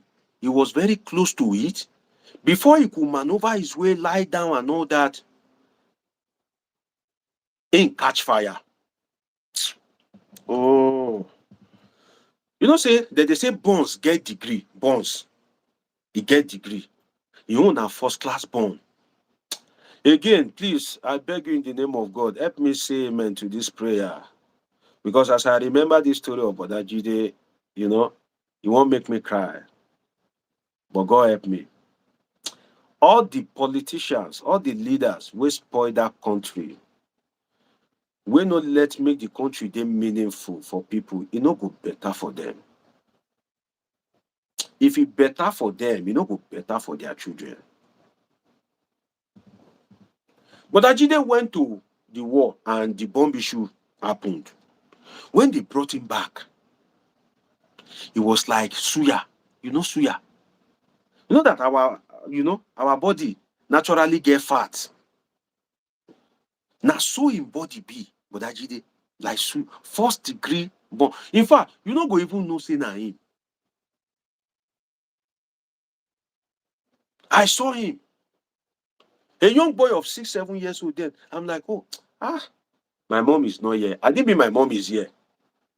Right? I think she's here with me. I would have just begged her, just give her time. Say, Mama, please come and tell my people the story of Bodajide then. She will narrate the story. It was like suya. We went to check him at military hospital. You cannot know that this is the same Jide. They were trying for him, you know, they will use some things to rub all his skin, all these things that treat burns, but inside don't already cook. Some of his system, the burn don't affect some of them. Some don't they semi-cooked. At the end of the day, should I tell you? He buy. All the analysis I've been doing about Nigerian military, I've never remembered that story. Now this one, now I remember the story. I don't know why it has always escaped my mind. Something just brought it back to my head now, but I can't forget that name. I was just a 6, 7 year old guy then. And should I tell you the truth? When Bodajide died, no significant change happened to his family. Oh. No significant thing happened. Oh. That's the end. Oh. That's the end. And these are the people that are fighting to keep Nigeria safe.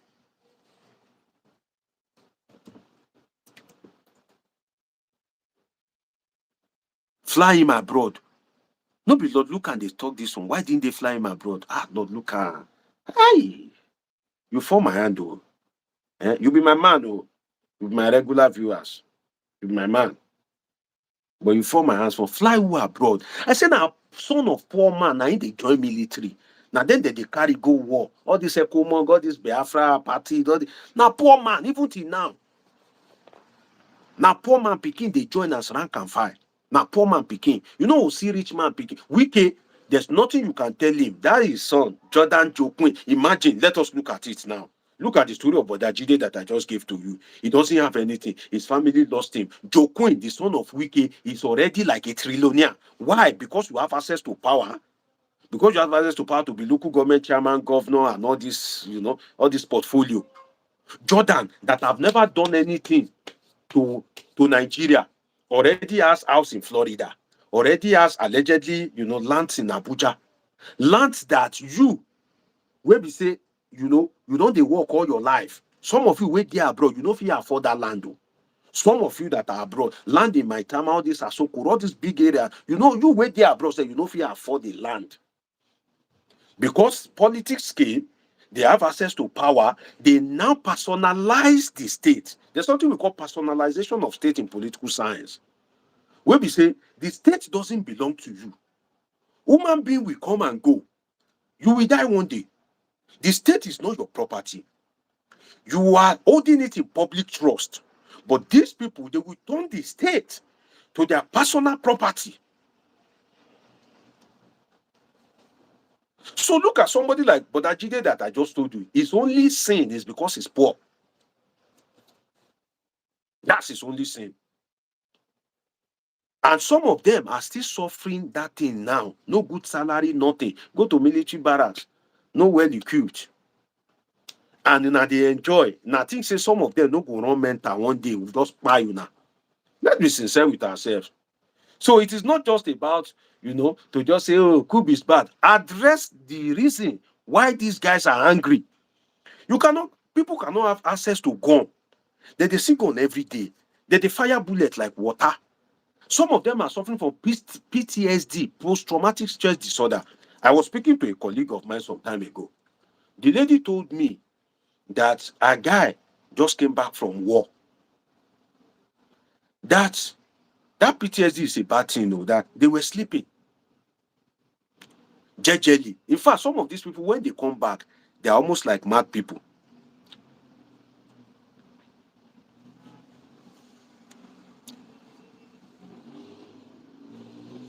I see you, my dear brother. They said graduate from MBA. And then, but even people that graduate from MBA, are they really enjoying like that? It's just a Nigerian factor.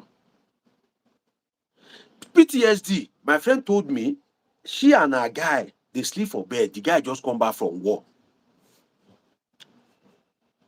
When the guy came back from war, she said the guy just wake up all of a sudden for midnight. Nobody wake up. He just wake up. He just carry her, throw her away, as if say she be enemy. As if there was an attack around him. Because some of these guys, when they sleep at night, now then Boko Haram go come. Instantly from sleep. You don't even sleep, reach mind. You just say Boko Haram. Instantly, you don't. The seconds between your sleep and battle is just like 5 seconds. You are sleeping now. You just say Boko Haram. In the next 5 seconds, you're already fighting. That's how they are trained. Shout out to these military guys. I'm telling you. That's how some of them are trained. So when the guy got back from war, my friend told me that he thought he was still in the battlefront. That the way he kicked and threw her away, as if he is the enemy. And he's already mobilizing to be now they are like, he's now at home, he's no longer in the battlefield. He now started apologizing that, my dear, I'm sorry. That, PTSD, post-traumatic stress disorder. A lot of these military guys, they have it too. And yet, they don't have any enjoyment. And you say, make them know, make them no want buy you.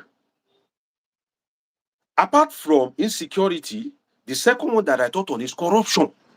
Every day, take this assignment. I've given you that of insecurity. Now, corruption. Every day in Nigeria, be listening to news.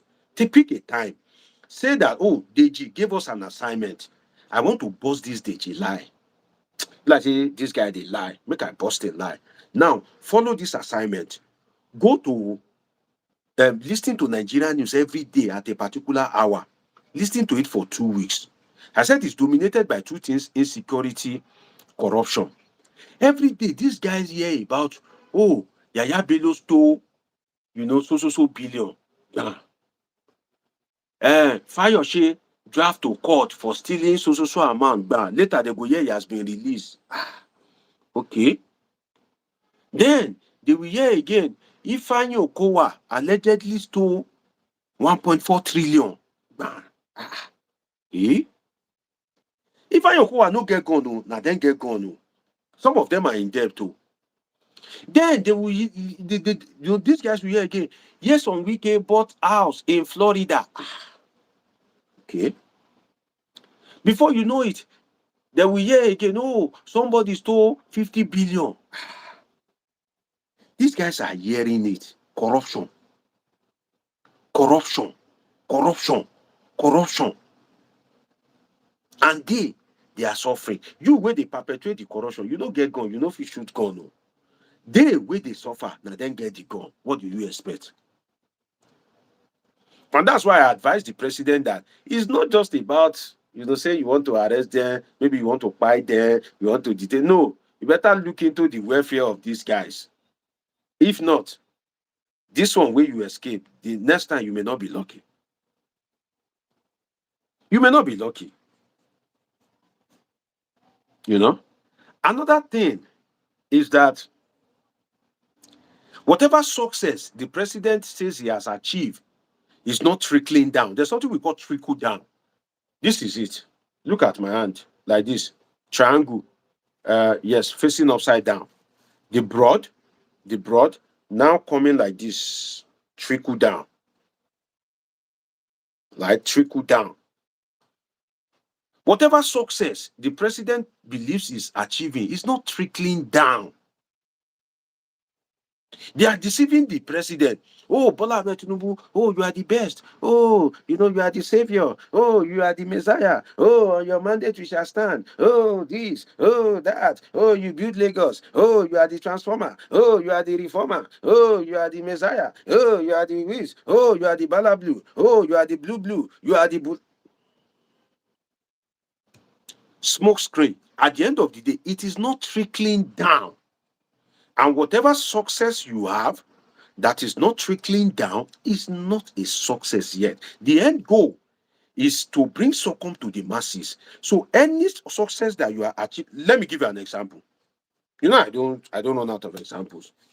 God bless you for saying. I don't just say, tell me where you are watching me from. Subscribe if you are here, to turn on your notification button. Help me like this video. Help me press the love button. Let me give you an example of success not trickling down. Just one example. I can give you like 16, but I'll just give you one. When Bola Tinubu got there, he said that there's now more money, that states are getting more allocation.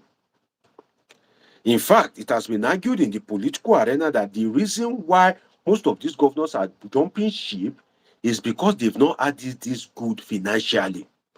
That the allocation of states have increased tremendously.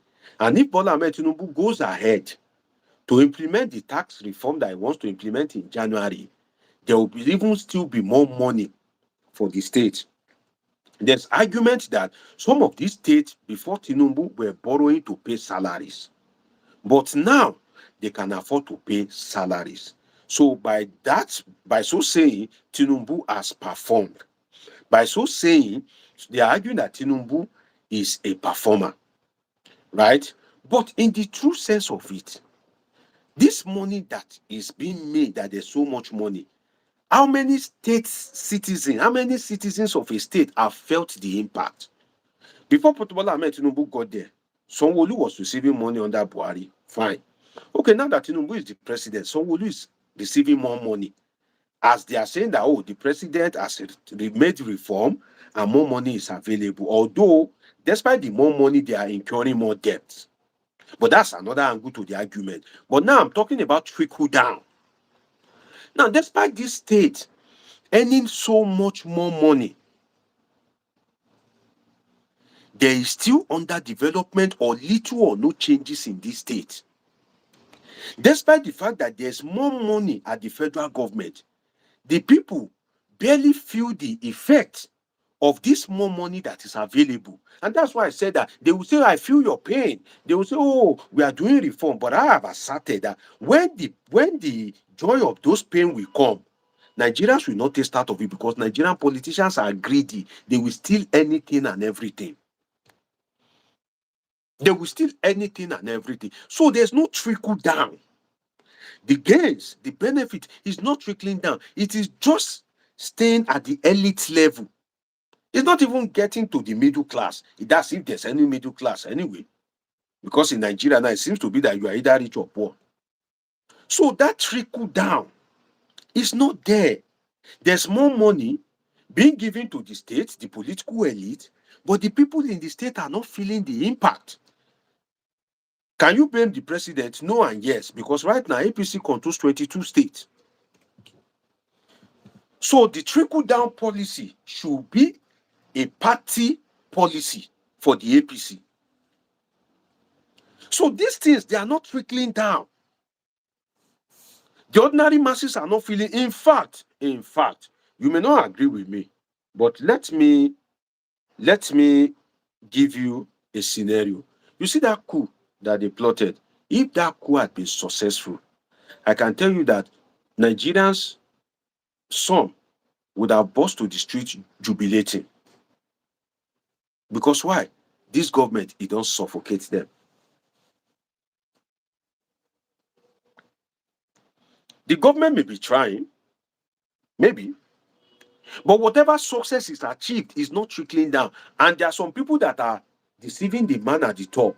That, oh, you are the best. Oh, you are doing well. The man is not ready or has not been able to mingle with people at the bottom. So he doesn't know what is happening at the bottom, and they are busy deceiving him at the top. And whatever success is achieving is not true. Look at this this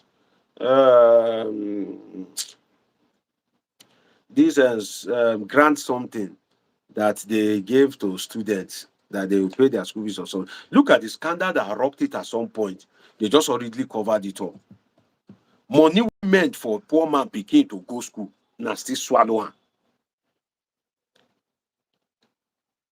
So you can see that the greed of Nigerian politicians have no bound. So whatever success achieved is not trickling. That's why sometimes my analysis come as a free, unsolicited advice for the government.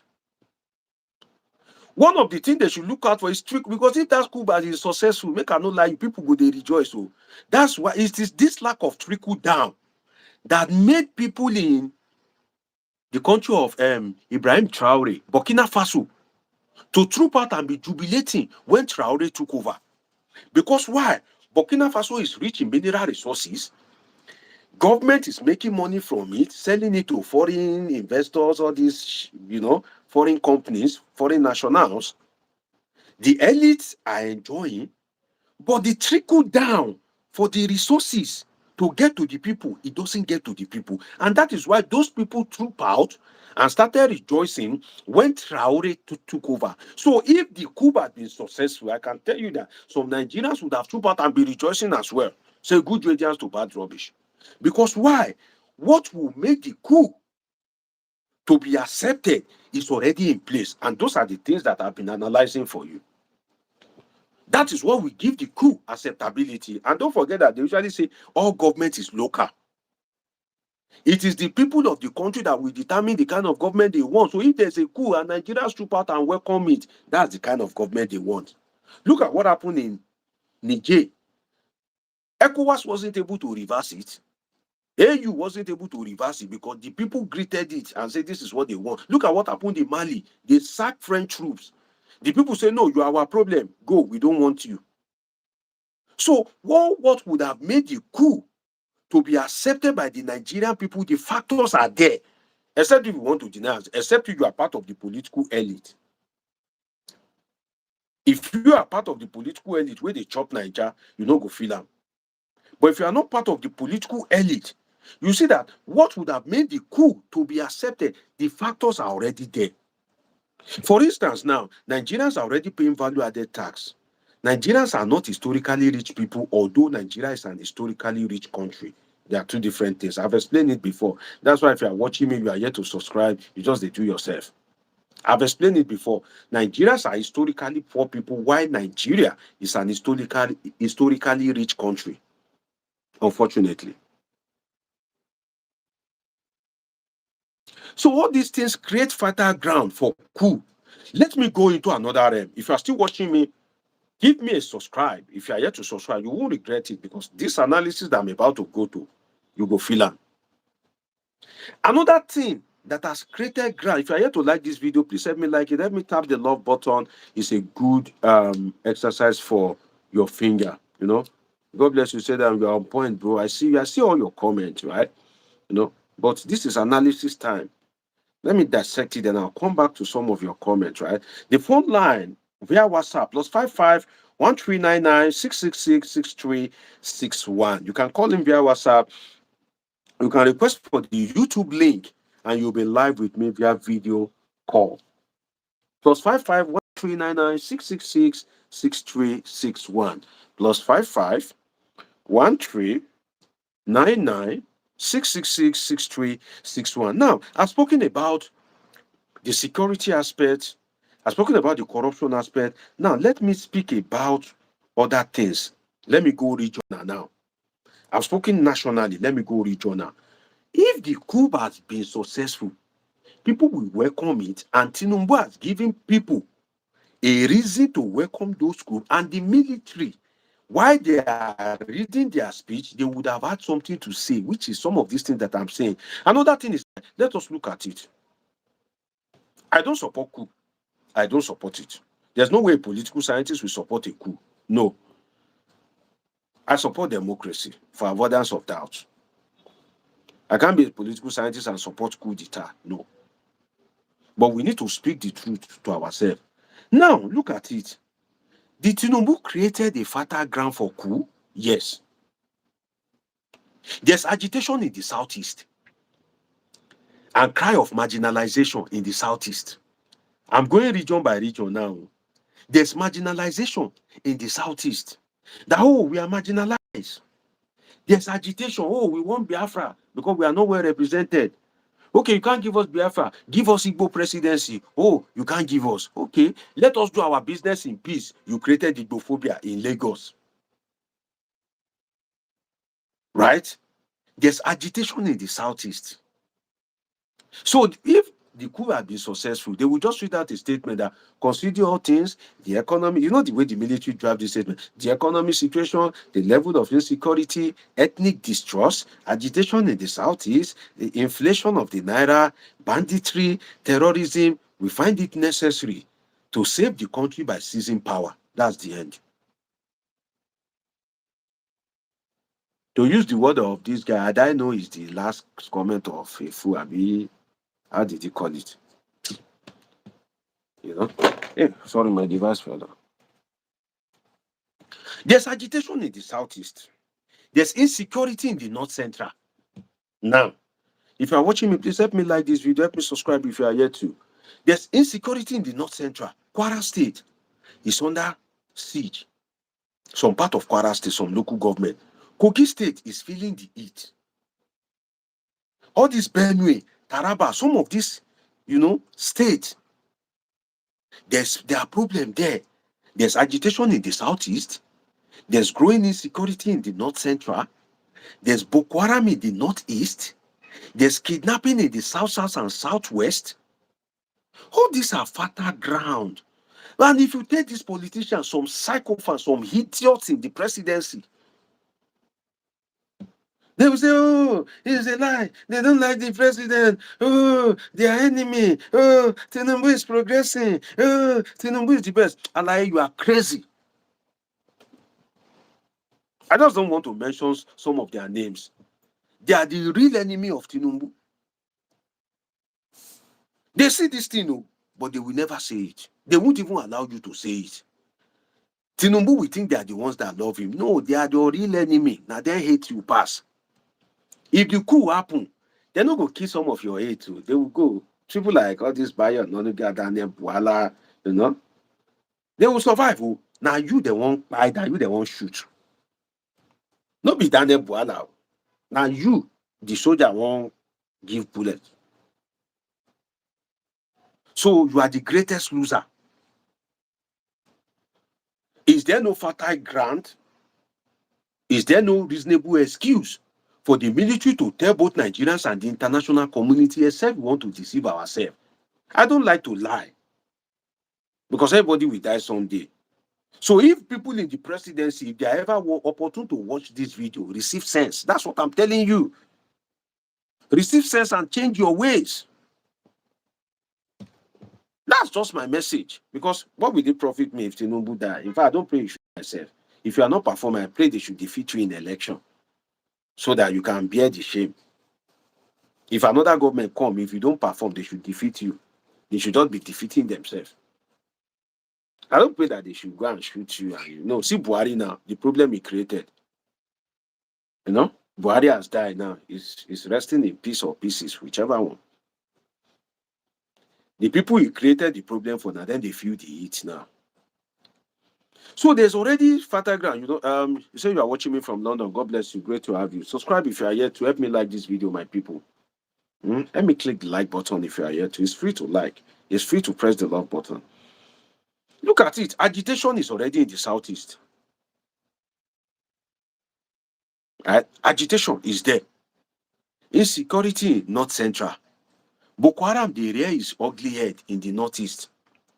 There's banditry. There's Lakurawa in Sokoto State. That's another bandit. I've been at all this terror group. There's another one that just emerged now. Wulo Wulo. There's another fresh one. Now Boko Haram you dey hear. Now I swap you dey hear. Now Lakurawa. Another fresh one. Don't they Wulo Wulo. Some of you have not heard it before. Wulo Wulo. I pity you. No hear news. So they watch movie.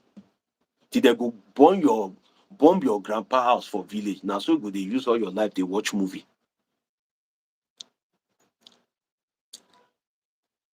Some of you don't turn to next movie star. Now movie. Wulo Wulo. There's another one now. Wulo Wulo. That one just a man now. Wulo Wulo. So you have all these issues. And somebody like Wiki, you can't even tell the president the truth. They want to destroy you. They want to kill. They want to as if to speak the truth is not a crime. Another thing is that one party structure cannot thrive in Nigeria. Now Coup go hand down. Obasanjo became president. Shey na money he no get. You think Obasanjo no get sense? He knows the complex nature of Nigeria. He do his own time. He comot. He let opposition to thrive to some extent. Yaradua come there. You think say Yaradua no wise? They no work towards one party state. He do his own death killer. Jonah, he come there. He allowed opposition to thrive.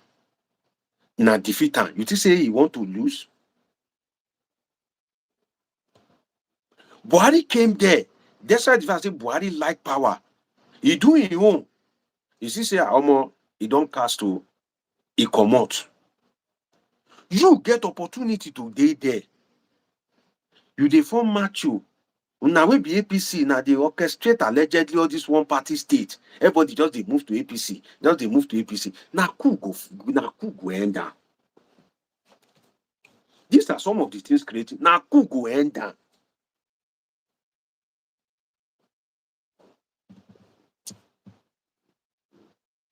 Now Coup go end down. You know if you escape am. Everybody APC. APC, allow opposition to try. There's no rest, there's no peace in Labour Party, there's no peace in NNPP, there's no peace in PDP, there's no peace in ADC. This is beyond coincidence. If you try that and you think it is Lagos, you want to pocket Nigeria, now who go end up? Should I tell you another problem? Most of the governors that have been cross-carpeting to APC, they are now southern governors. In other words, you are now creating a north-south divide. And that's why there will be a problem if Atiku decide to contest and Obi now decide to be the vice to Atiku, or Atiku decide to step down and support Obi and nominate a vice for Obi. It will not be a north-south issue. You will now have a repetition of Abiola and Tofa, 1993, north-south. Abiola and Tofa. That's why this Tinubu is not just about power. You are well oriented about Nigerian dynamics. Be careful of those dynamics. God has helped you.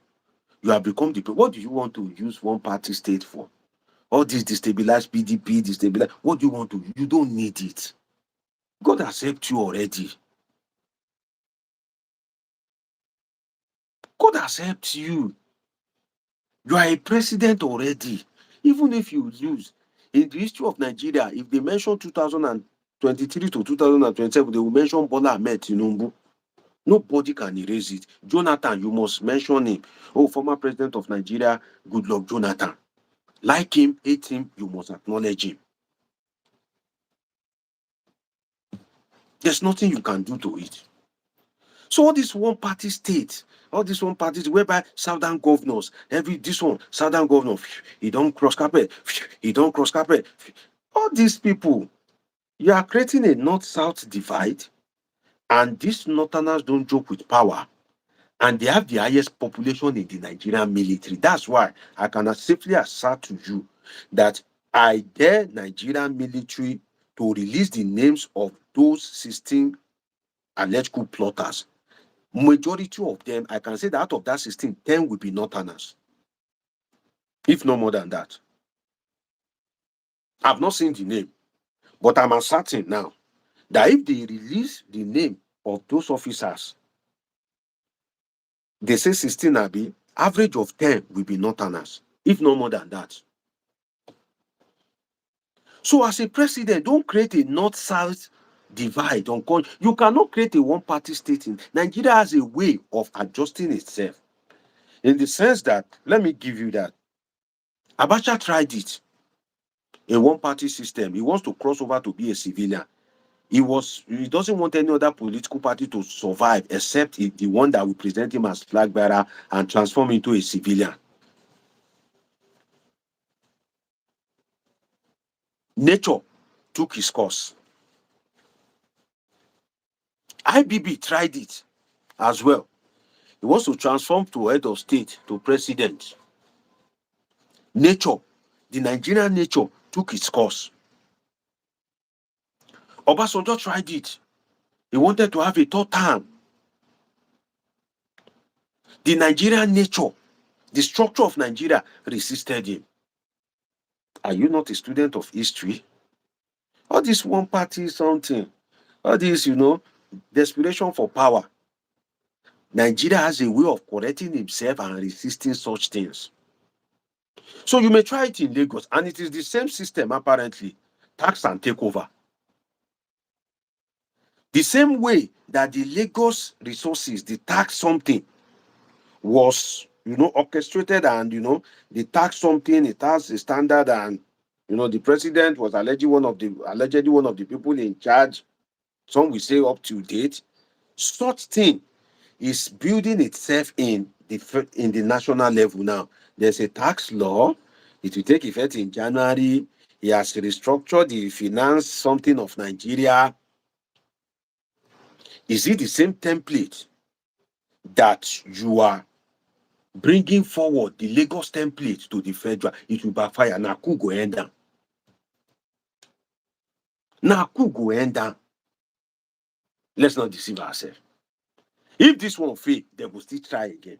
The people that are not displeased now, if it be saying at 2031, if you force yourself to be president or you win the election, if it be saying at 2031, they go come go crazy with you. Now, who go still end that?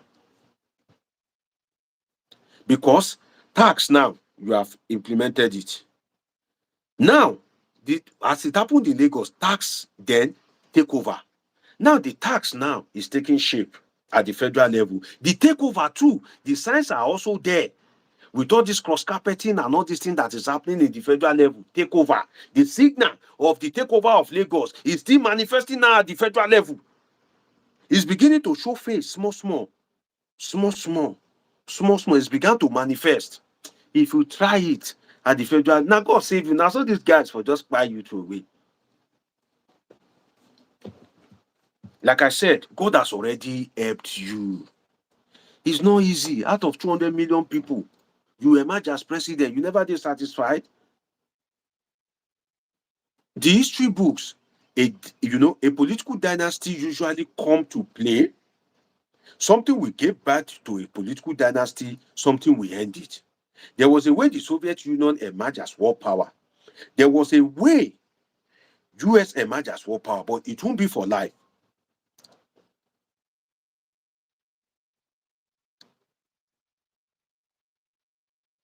It won't be for life.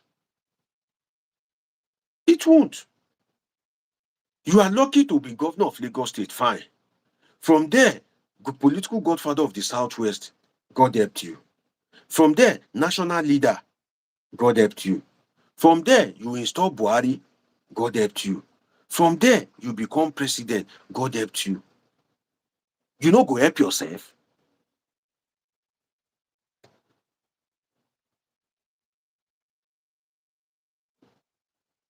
You no go help yourself.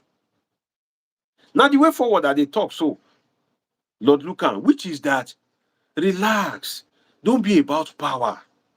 Govern. Write your place in history. Seek the interest of the greatest number of the citizens as started by Jeremy Bentham and J.S. Mill. Sorry, I don't like quoting scholars when I'm doing this thing. But some of you can Google it, Bentham and Mills. They assert that government exists to look into and bring forth happiness to the greatest number of the people within their jurisdiction, state, or country, or whatever. Bentham and Mills. Jeremy Bentham and J.S. Mills. But I've forgotten the year. But if you Google it, Bentham and Mills, and you say greatest number, you can just say Bentham and Mills, greatest number, it will give you that quote. So the way forward is relax, be grateful to God, look inward, deliver happiness, dividend of democracy to the greatest number of the citizenry. Because apart from, I said there's agitation in the southeast and cry of marginalization, there's insecurity in the north central, there's Boko Haram in the northeast, there is kidnapping in the south and southwest, there's influx of banditry into the southwest, and general insecurity. Coupled with that, there's bad economy, there's hunger, there's disaffection with the government, and ultimately over politicization of 2027. Over politicization of 2027. See, this thing that I'm saying to you, is because the coup, glory to God that the coup wasn't successful. If it was successful, this thing that I'm listening to you is what the military would say to justify their takeover of power. Is what they will use to argue why they had to shoot the president if it had come to pass the way they want to shoot and buy Tinubu as reported by Sahara. This is the justification. This is what they will be referring to. That, oh, this is what is happening. The country, they have a way of writing this thing. The country is at its lowest low. So to bring the country back, although they too then be thief, they're not going to really do anything. But they will just use all these things to justify. So the way forward, according to as requested by Lord Lucan, is also that you are aide to the president. Let the man breathe. Tell him the truth. Don't give him this larger than life attitude. Don't you know that It is some of the things that they are giving the man, that the man is vomiting. The man will go to Brazil and we say there is no corruption in Nigeria. Don't you know that it's the information that they fed him? That, oh, Mr. President, sir, you are the best, oh. You are the best.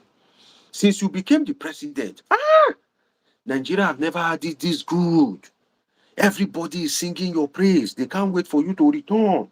In fact, the song now is on your mandate. Everybody is singing on your mandate, on your mandate, on your mandate.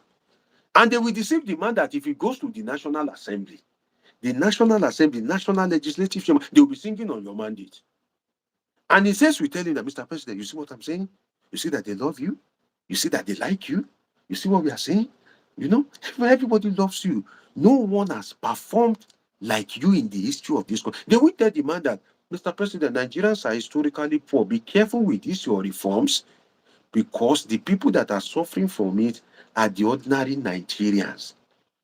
And there's no succumb that is coming their way. Be careful, Mr. President. Do these things small, small. You have removed the subsidy on oil, they never recover. You remove the subsidy on forex, foreign exchange, they never recover. Now you want to bring tax again from people that are already paying value-added tax, VAT, on every goods you buy in Nigeria. There's already VAT.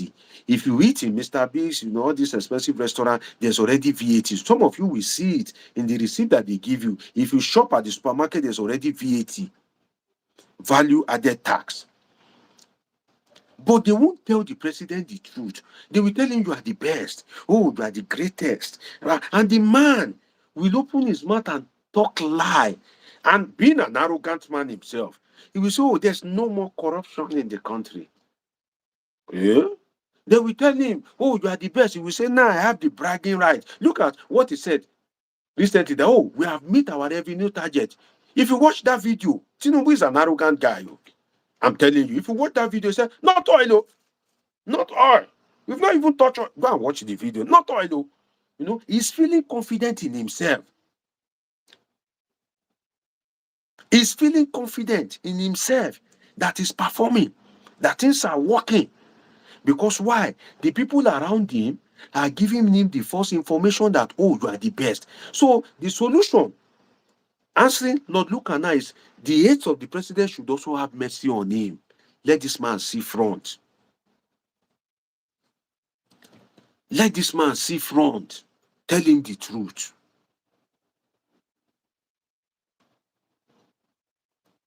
Tell him the truth. Because they didn't tell him the truth. That's why the president will be braggadooing. It's only what they told him that he has seen, that he has believed. And they tell him you are the best.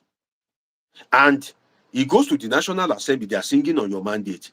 And they are telling him every day that, another governor has crossed carpet too. Mr. President, you are the best too. Governor of Bayelsa State, a second-term governor that is ordinarily not supposed to cross carpet, has crossed carpet too. That's to show your performance, Mr. President. That is to show that you are performing, Mr. President. That is to attest to the fact that Nigerians love you, Mr. President. He too, as an arrogant guy, will be like, oh yeah, I'm the best. Mr. President, sir, breaking news. The governor of Enugu State, Peter Amba, just defected to APC. Wow. He will be feeling himself. Mr. President, breaking news, sir. Another breaking news. Ifeanyi Okowa, deputy vice presidential candidate to Atiku Abubakar. Not only him, Delta State governor, Overiwori. Not only him, sir. Not only him. The State House of Assembly. Not only him, the Speaker of the State House of Assembly and the entire cabinet. A rich state like Delta State, they are now in the APC. Mr. President, the reason why they are joining your party is because they believe in your leadership. Your leadership is working. The man, because he can't see beyond his nose, he'll be like, yes, that's true. If I'm not working, they won't be joining. Not lie, they deceive you. It's an elite something. The real people are not feeling you. They are not feeling you. Mr. President, breaking news, sir. Breaking news. to attest to your leadership. We just won the governorship election in Edo State. The PDP has been defeated. It shows that Nigerians believe in you. That is to show that your leadership is working. The man will feel happy that, yes, I'm working. Yeah, leadership is working. Mr. President, sir, breaking news. Breaking news. The governor of Akwa Ibom State, the home state of the Senate President, Umoeno, has come to the APC, sir. That is an attestation to your leadership. The man would think he has arrived, he has achieved, and is the best. That's the problem to all these things. +55 1399 666 6361. The comments are so many, I don't even know which one to take. I'll come to it. Let me give my callers a lifeline. If you want to contribute, WhatsApp +55 1399 666 6361. You can request for the link. I will send it to you via WhatsApp and you can join via video call, or you can call via WhatsApp as well. +55 1399 666 6361. Some of you already have the WhatsApp number anyway. So, in other words, the president should help himself and the people around him should also help him. Now, let us go to Rivers State. I promise I will touch on it. You see, this thing, the president caused it upon himself. I said that if you want to declare a state of emergency, there's nowhere it is written that the person you will send there must be a military guy. You can declare state of emergency and put a policeman there. You can declare state of emergency and put a retired DSS guy in charge. There's nowhere it is written that it must be a former military officer. So military officers that are thirsty for power, that have tasted power, you went to go and resurrect them just because you want to prove you are a strong president. You sack Fubara unjustly, albeit illegally. You put a military guy, retired military guy there, and you think that you are a strong president. No, you are sending sign to the military guys. Because the life of Ibok Ete Ibas have changed. You see the alleged scandal as regards, misappropriation of fund. Ibok Ete Ibas went into office as maybe a poor guy, but apparently he has left as a stupendously rich guy. He has friends, he has people around him that they will say, Ibok Ete Ibas will even gist some of his boys that are in service or some of his friends that are retired to that, all these bloody civilians, that they enjoy you, money, they power. For this country, this politician, money, they yafu, internally generated revenue just they come my way. State allocation just they come my way. Money, they this power thing. The military that is already idle, you are opening their eyes to power. The other military guy, they will see how Ibok Ete Iba's life has changed. If you sack Siminalayi Fubara because you feel he has done something wrong, are you perfect? The day you do something wrong, or people that are displeased with you will now sack you. The same military you invited to go and dethrone Fubara is the same military that will sack you. It's like you are throwing live animal to a lion. You don't know that you are training that lion how to hunt. The day there is no food, you will be the food.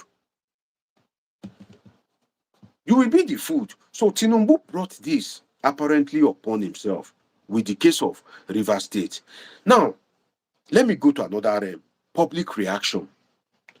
When I read the story of the coup, right, the coup plot, I was looking at public reaction and I was sad. I was sad because the public reaction was more of jubilation. In fact, I was surprised that people were cursing the people that leaked the coup plot that led the other military defense intelligence Inc. that informed them that led Tinubu to be, they were cursing them. Some were regretting that, why did the coup not, why wasn't the coup successful? Go better for people with, all this time, we leak that secret to, I was shocked.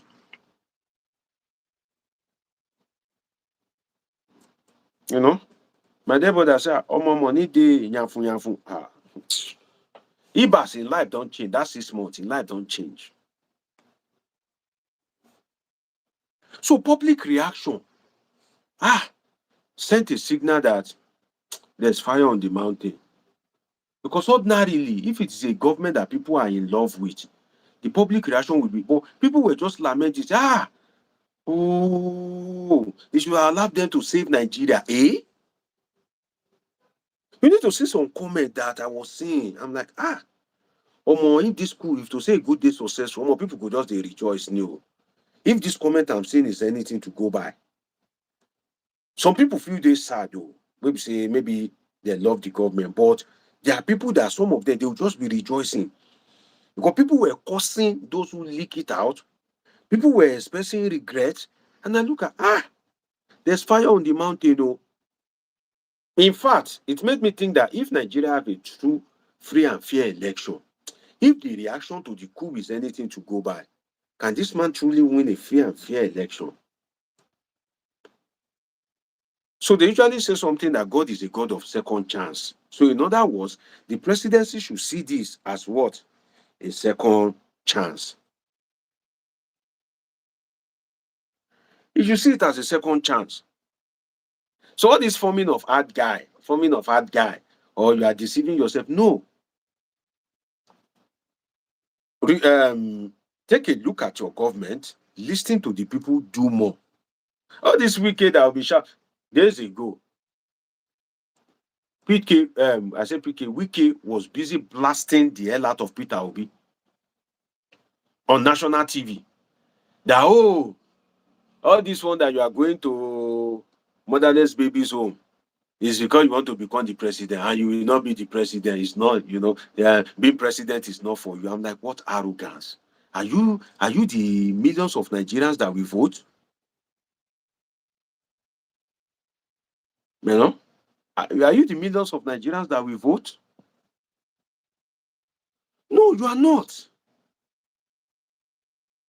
You do your best and leave the decision to Nigerians. You are the one that will abuse Jonathan. You are the one that will say, people that want to be in Jonathan, they just want to cause crisis. How does contesting an election become crisis? Is it not his right to contest? You say, Atiku, this, that. So it must either be Bola Tinubu or nothing. If you continue like that, na coup go end down. Na coup, that coup wey na dey run for, na him go still end down. If you are not careful. So all these guys, they should stop forming hard guys. They should first doing as if now only them fit sabi talk. No. And some of these institutions, they wrote INEC for freedom of information. These are some of the things that caused this coup. They wrote INEC for freedom of information. INEC is saying they're going to be 1.5 billion. What nonsense is that? They are saying, each paper that they will use to print the document. Do you need to print the document? Send them to them via email. Create an Excel sheet or Microsoft Word or anything. Attach it via email, send it to them electronic copy. But because you don't want to release the voters' record, you are telling people that are asking for it under freedom of information to bring 1.5 billion. If you continue like this, now coup go end the government. Because why? You are being unnecessarily hard. If this was how the ruling party was hard years ago, you won't have opportunity to gain power. So you can be hard, but at least you go tread softly with wisdom. But you see this APC, their desperation is too much. They don't even want to give any opposition the opportunity to breathe. If you continue like that, that coup, now it will still end you if you know they're careful. So stop forming unnecessary hard guy. No, open up the political space. Let parties be registered. That's why I said, is Tinubu repeating the Lagos template of tax and takeover? In the sense that, look at it now. It was reported by the same Sahara that the reason why they already bullshit, Mahmoud Yakubu out of that place is because allegedly that when the president returned from his last medical trip. The governor of APC Governors Forum, Hope Uzodinma, as reported by Sahara, went to meet the president that this Yaku he done the fuck up. He won't register ADA, ADA. You know that party that Atiku want to register. You know, ADA, African Democratic Alliance or something like that. ADA, ADA. That, oh, the way this guy is behaving now, he has recognized ADCO. David Mark and Aregbesola led leadership. He has recognized them. And we don't want them to be recognized. So if he continue like this, okay, you feel lose this election. We don't trust this guy. And according to Sahara, they quickly remove Yakubu. So yeah, they go. Your tenure don't want end. They don't even wait for tenure to end. If you continue muzzling the political space like that, you see that coup, now go still end down. Now I'm asserting as a political scientist, that coup where you escape. So the thing is that look inward and relax some things a bit. Live and let live. Don't over muzzle the political space. Don't over politicize 2027. Let democracy have its way. At least let people feel that they are in a democracy. Give people alternative choice. Let people see a prospect in another political party. Not that only APC will be peaceful. All other political parties, there will be crises. And they will be linking those crises to the handwork of APC. You are muzzling up the political space. You are not giving room for alternative choice. And in that instance, when people are left with no choice, one of the choice that usually become the last resort is coup. But you see me now, people in the president, they will say, oh, this Dr. DGO is a useless guy. Oh, he doesn't like the president. He hates the president. See what he's saying. You know, somebody like Daniel Bola now, very dull brain, will come out and issue one nonsense statement. Americans were complaining about genocide against Christians in Nigeria. You are responding to them as if you are responding to Peter Obi. You are abusing them. Do you have sense at all? As if you are responding to, you can abuse Peter Obi, but American senators are complaining. They abuse them as if you are responding to Peter Obi. That's why if you put people that don't have sense as your aide, now then go finish your government. Some of them by their conduct, now then go finish that your government. If you are watching me, you are yet to subscribe, please subscribe to this channel. Help me press the like button, great people. I have a lot of people watching me. Help me click the like button, like this video, subscribe if you are yet to. Turn on your notification button. Help me tap the love button as well. So stop forming all this hard guy. Because in the recent, now you soft pass. Let me give you an example. Adjana Jatu. Some of you, did you remember that woman? Adjana Jatu Mohammed disclosed something during the election. He said that when he met Tinubu lacked substance. She sat with him for 1 hour and she couldn't pick out any major thing. Then he now asked Tinubu that, okay, that they met, I think in London or Paris. The woman, flew to meet Tinubu, Ajia Najatu Mohammed. Some of you will know her. The woman said she now asked Tinubu that, okay, what is your security agenda for the North? And according to, I'm giving you reference now, Ajia Najatu, that Tinubu allegedly said, oh, I don't have any security agenda because if I bring out an agenda, it will favor some people and it won't favor some people and they will kill me. That's what Tinubu said. So you dey fear to die and you dey format guy. So you can see that person with the format guy self, he know hard. So for forming hard guys, stop muzzling the political space. Let people breathe. Let other parties thrive to some extent. It's very important to keep the democracy alive. If not, you see that coup. If you feel escape now, if you are not careful, that's why, I usually say it like joke. That's why maybe sometime now you go just say, coup don't happen again. No, you say, one doctor did said it too. Don't over muzzle the political space. Nigeria wants a viable choice. At least let one party. Let Nigerians that are displeased with you see hope in one party that, this party is stable. Everything is going on fine. This party has potential of winning. So people that are dissatisfied with you, they'll go and pour their anger on you by voting that party. That doesn't mean they will win, but you have opened the democratic space. Then you go last. But lack of alternative choice in a democracy, now could go end am if you are not careful. That coup where you dey run for, now you go end am. And another thing, let me support Tinubu small. Now, if I say that I don't hate anybody, I don't like anybody, make I support the president now. You see, those officers that most of them apparently will be northerners. Now you want to remove Tinubu, not even to arrest him, you want shoot and make a buy on October 1st, Independent Day. Why now not do that to Buhari?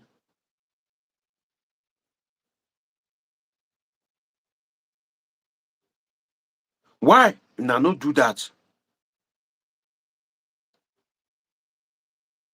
to Buhari?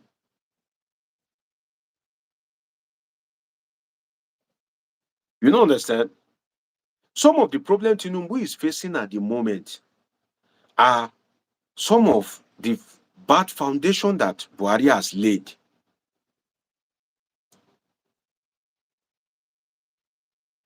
They say that money no too sweet to buy plus Baba does not want to seek in his own.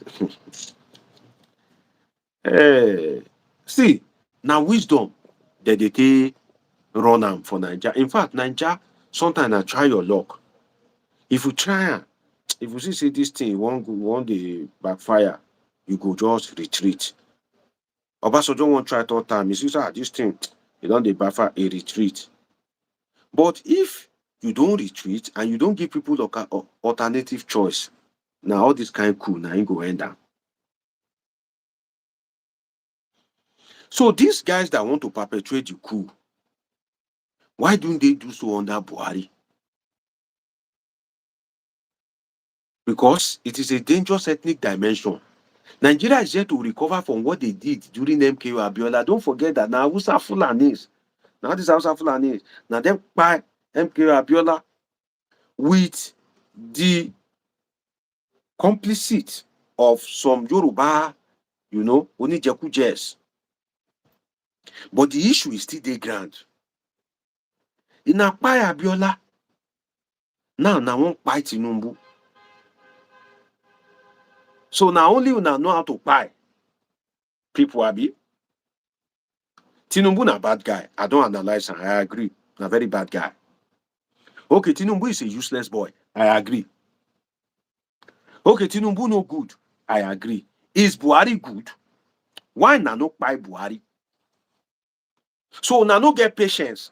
Everybody they come they spoil am. Buhari come he spoil am. Tinubu na they spoil him own. So if una no remove Buhari, why na wan remove Tinubu? Now get patience for Buhari 8 years. The guy behave anyhow he like. Met dollar. How much? Less than 200. Take am to 5 something. Na no verse.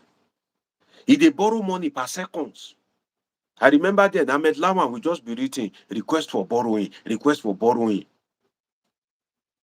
He didn't appoint ministers for 6 months. Na no verse. Power was concentrated in the north. The security agencies, in fact, during Buhari's time, if you are a Yoruba man, just know that you will retire. You can never become an inspector general of police. If you are unfortunate that na Buhari time, you go be DSS, you can never be director general of DSS. There's nothing you can do except you are Hausa Fulani. Then in the switch na no buy the man. Tinubu come. He never used 3 years. Na one buyer, na the grace. Tinubu is not good. I agree. I've criticized him. Make I favor him now. Because I don't like anybody, I don't hate anybody. Tinubu just come 3 years. Some of the foundation that is happening, and Buhari calls them banditry.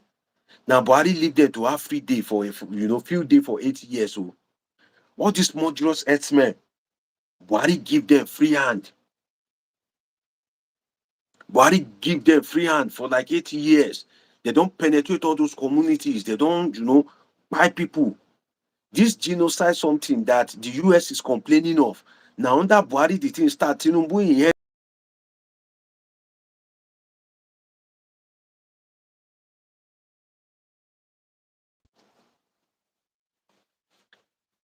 Tinubu inherit am from Buhari. This genocide thing. Where US they drag Tinubu now, say by fire by force he must collect. You know, please give me a moment. Let me make I drink water. I beg. Sorry.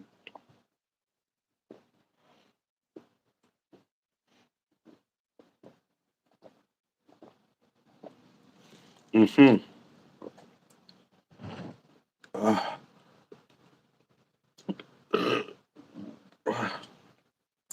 So that was very thirsty. Tinubu inherited banditry from Buhari. He inherited the activities of murderous S-men from Buhari. All this bad economy from Buhari.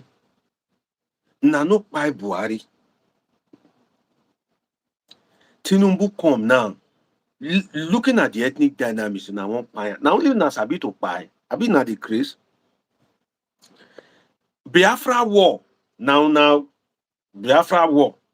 Now some of these northerners so they just carry a whole lot of joint body.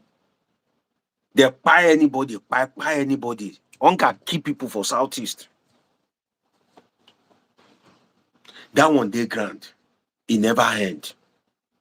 In the Kanu's case, na Buhari and am over to Tinubu where they go extraordinary rendition from Kenya. Now still the same Buhari created this problem where they want protest for Monday. Now we say that protest, if it lead to anything, in fact, if it lead to Madagascar, if it lead to Nepal, if care is not taken. I've criticized Tinubu, let me support him now. Now Buhari create this problem for Tinubu, this Nnamdi Kanu something. When Buhari was busy appointing not all these dots in a circle, all this nonsense statement. Nnamdi Kanu's message began resonating with his people. Then they started screaming. When there was no hope, Nnamdi Kanu was the one that was giving them hope. Then they came up, holy, holy, holy, Nnamdi Kanu is another savior. If there's equity, justice, and fairness in Nigeria, we then see Nnamdi Kanu as a savior. Buhari created this problem. Now, not by Buhari. Now, no remove him from office. Tinubu is trying to manage the problem to the interest of the Hausa Fulanis, because some of these Hausa Fulanis have taken this Nnamdi Kanu case as an ethnic case that, oh, this guy, he must collect, because he declared Buhari to bring from Sudan.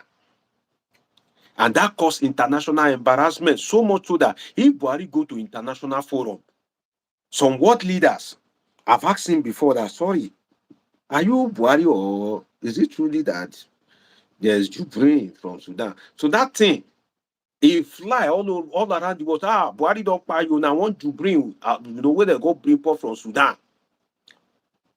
Some of this, our Hausa Fulani brother took it very personal. And they focus on the Kanu guy that you, Kanu, you must fall. They extraordinarily rendited him. Tinubu is the one facing the problem now. They go protest against her on Monday. At a time whereby there's global tension, Madagascar own, it just end. Nepal own, it just end. Now they want to protest on Monday. Who know where the protest go lead? Now this same Buhari caused this thing. Now no sack Buhari.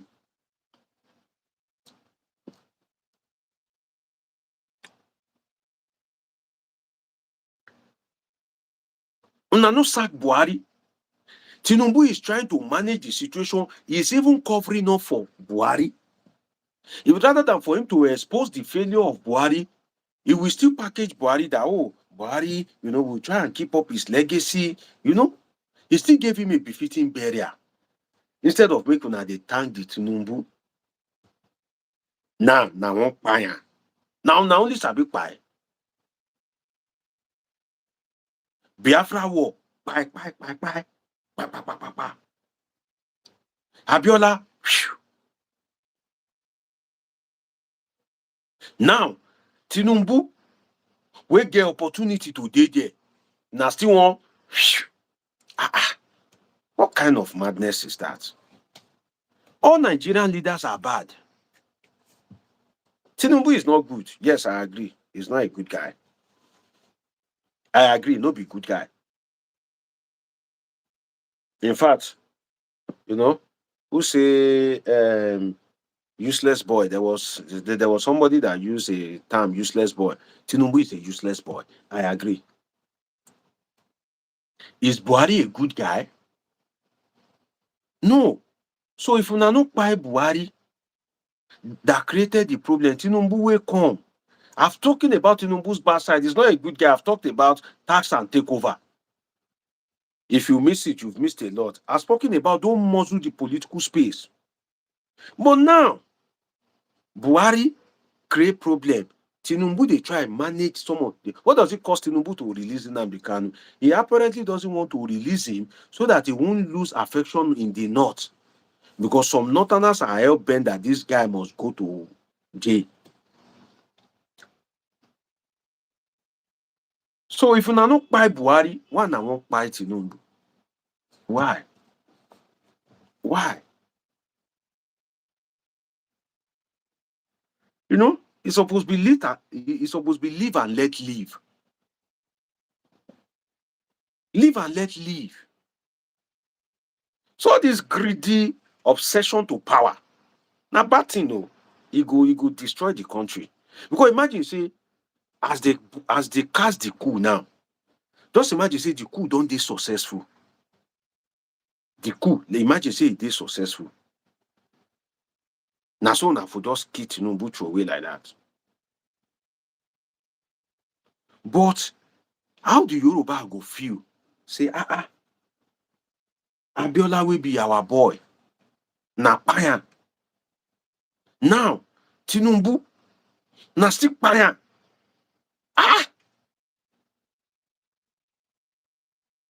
So live and let live. Tinubu no good. Manage am. Buhari no good. Igbos manage am. Yorubas manage am. Now Tinubu worst. Men na to manage am.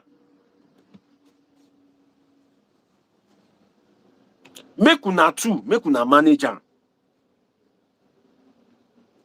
If another person come, you know say life never dey easy for Naija. It dey worst. It dey every time. Life dey worst for Naija. I never see when since when they born me, things dey worst for Naija. Things never go down. Since when they born me, everything dey worst for Naija. And I know say as I dey grow old, it go still dey worst for Naija.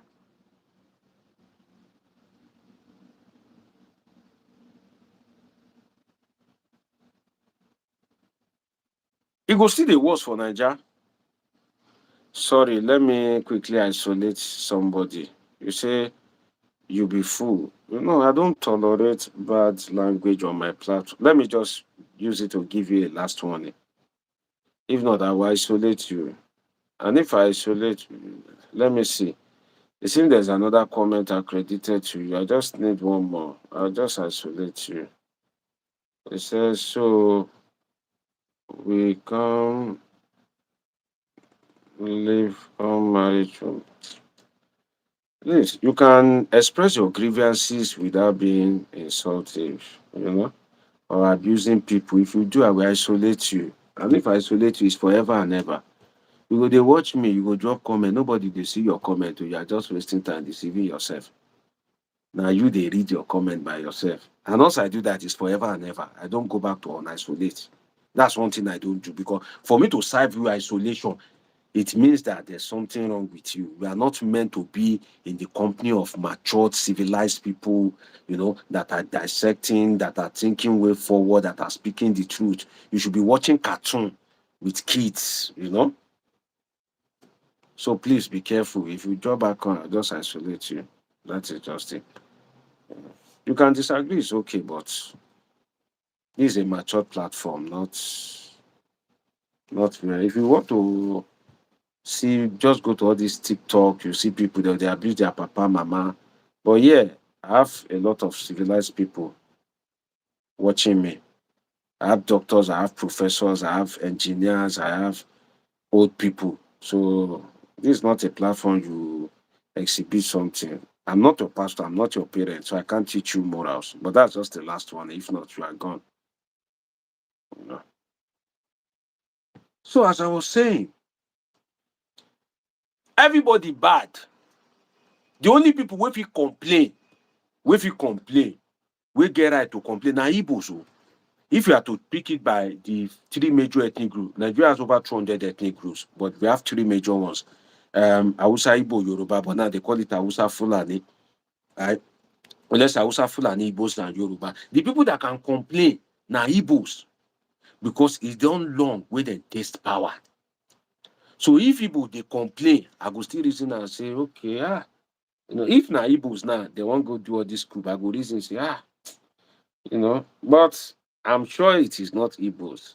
If I dare the military command to release that list, na Hausa Fulani go many for those 16 officers. They should release their names. So now we just come up for power, we just taste power less than 3 years ago for Buhari time. Now still one.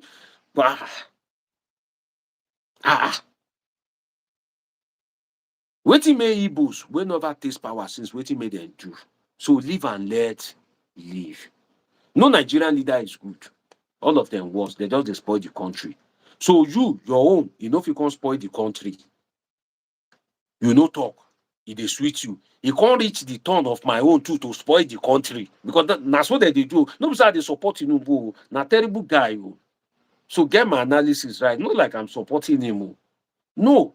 I believe that his leadership could have done better, and I believe that he has some political arrogance. And I believe that he's muzzling up the political space. And he thinks too much of himself in terms of achievement, whereas there's no trickle down. I've explained it before. But your own ethnic guy come to spoil Naija, then he dey okay by you. Anything wey Buhari do, good. Now he reach the turn of Tinubu to spoil Naija, then you no fit cope. Leave am too, make it too spoil Naija. After Tinubu comot there, may another Hausa Fulani or maybe na Igbo, may e come, may e too spoil am. May we dey rotation the spoiling dey go. May we know say okay, na operation spoil the nation. Because that is what has been happening anyway. It's been operation spoil the nation. Life has been miserable for Nigerians from one generation to another. It's operation spoil the nation. Now only then they enjoy, now only then they benefit. So your own guy come, spoil am. We all manage. Say, now Tinubu dey spoil am. Some Yoruba people go dey hail am.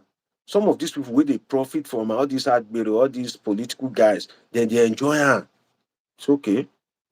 Some Yorubas wey no benefit from am, then they praise am. Oh, Tinubu continue. It's okay. When he spoil am reach a level, another person go come.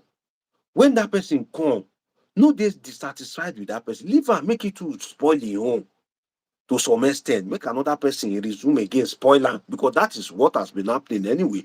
Buhari didn't leave Nigeria better the way he met it. No be wetin he collect from Jonathan, he left. No, he left it worst. Now Tinubu has come now, he's going to leave it worst. Because life is miserable for people. You to cope with am. Make it spoil am the way he wan spoil am.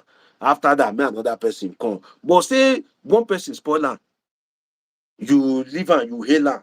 Another person can't reach there. Now only be the ethnic tribe. So if it is Igbos now that they are complaining to Hausa because maybe these people they don't get access to power all these days, so maybe that's why. But now we just come up for power. Another person get there, he won't spoil am in their usual way. Same APC. Now one shoot and die. Abba. Leave am, make it to spoil am. No be these same people. No be then they hail am. No be then they hate the guy. IRF no work, na them o. Na them o. Now, I don't clear. No be Mahmoud Yakub declare am winner for 4 a.m. where people dey sleep. No be Mahmoud Yakub. IRF no work. Who do am? No be na people. Eh? Who hand over to am? No be Buhari. So let us, be fair to ourselves. Na don rule, leave other people to make them rule. And to Tinubu too, as you rule, leave Igbo people too, make them rule. Hausa don rule, Yoruba don rule, make Igbo too rule. That is it. Don't misquote me. Oh. It's not that I'm saying Bola Ahmed Tinubu is good. No, it's a failure. If I'm to tell you the truth. Forget all these. We have a lot of psychophants. Forget all this psychophancy. In terms of real performance, I would say Tinubu is a failure. Because real performance have to trickle down. Forget all this economy, something that they will say, oh, inflation has dropped by 2%, by 3%. Inflation drop. Wetin concern me and inflation? Is there light? The amount you are buying food stuff, has it reduced?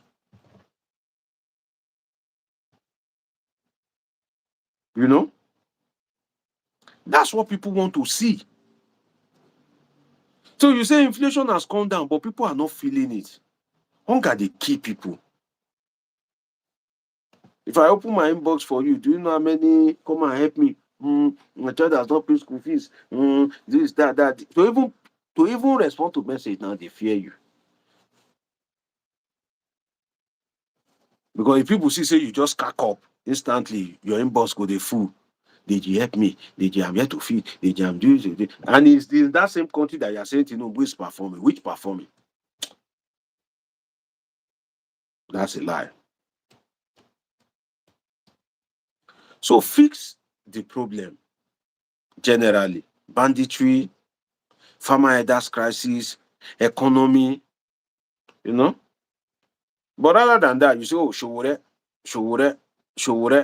oh, Kanu.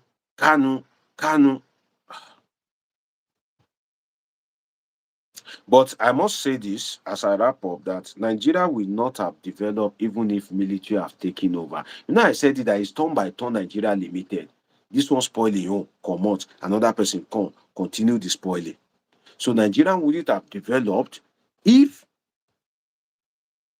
the army had taken over the government. Nothing would have changed. Because there's a culture of stealing. Army, they vex say civilian, they steal. You no get to them. They won't get access to steal their own, steal the country dry. So an association of stealing. This one steal. This one they watch am. PDP they steal, they loot, die. APC they watch them, they shout, they say, no, give us power. Oh, we can do better. Oh, restructuring. They grab the power, they steal now.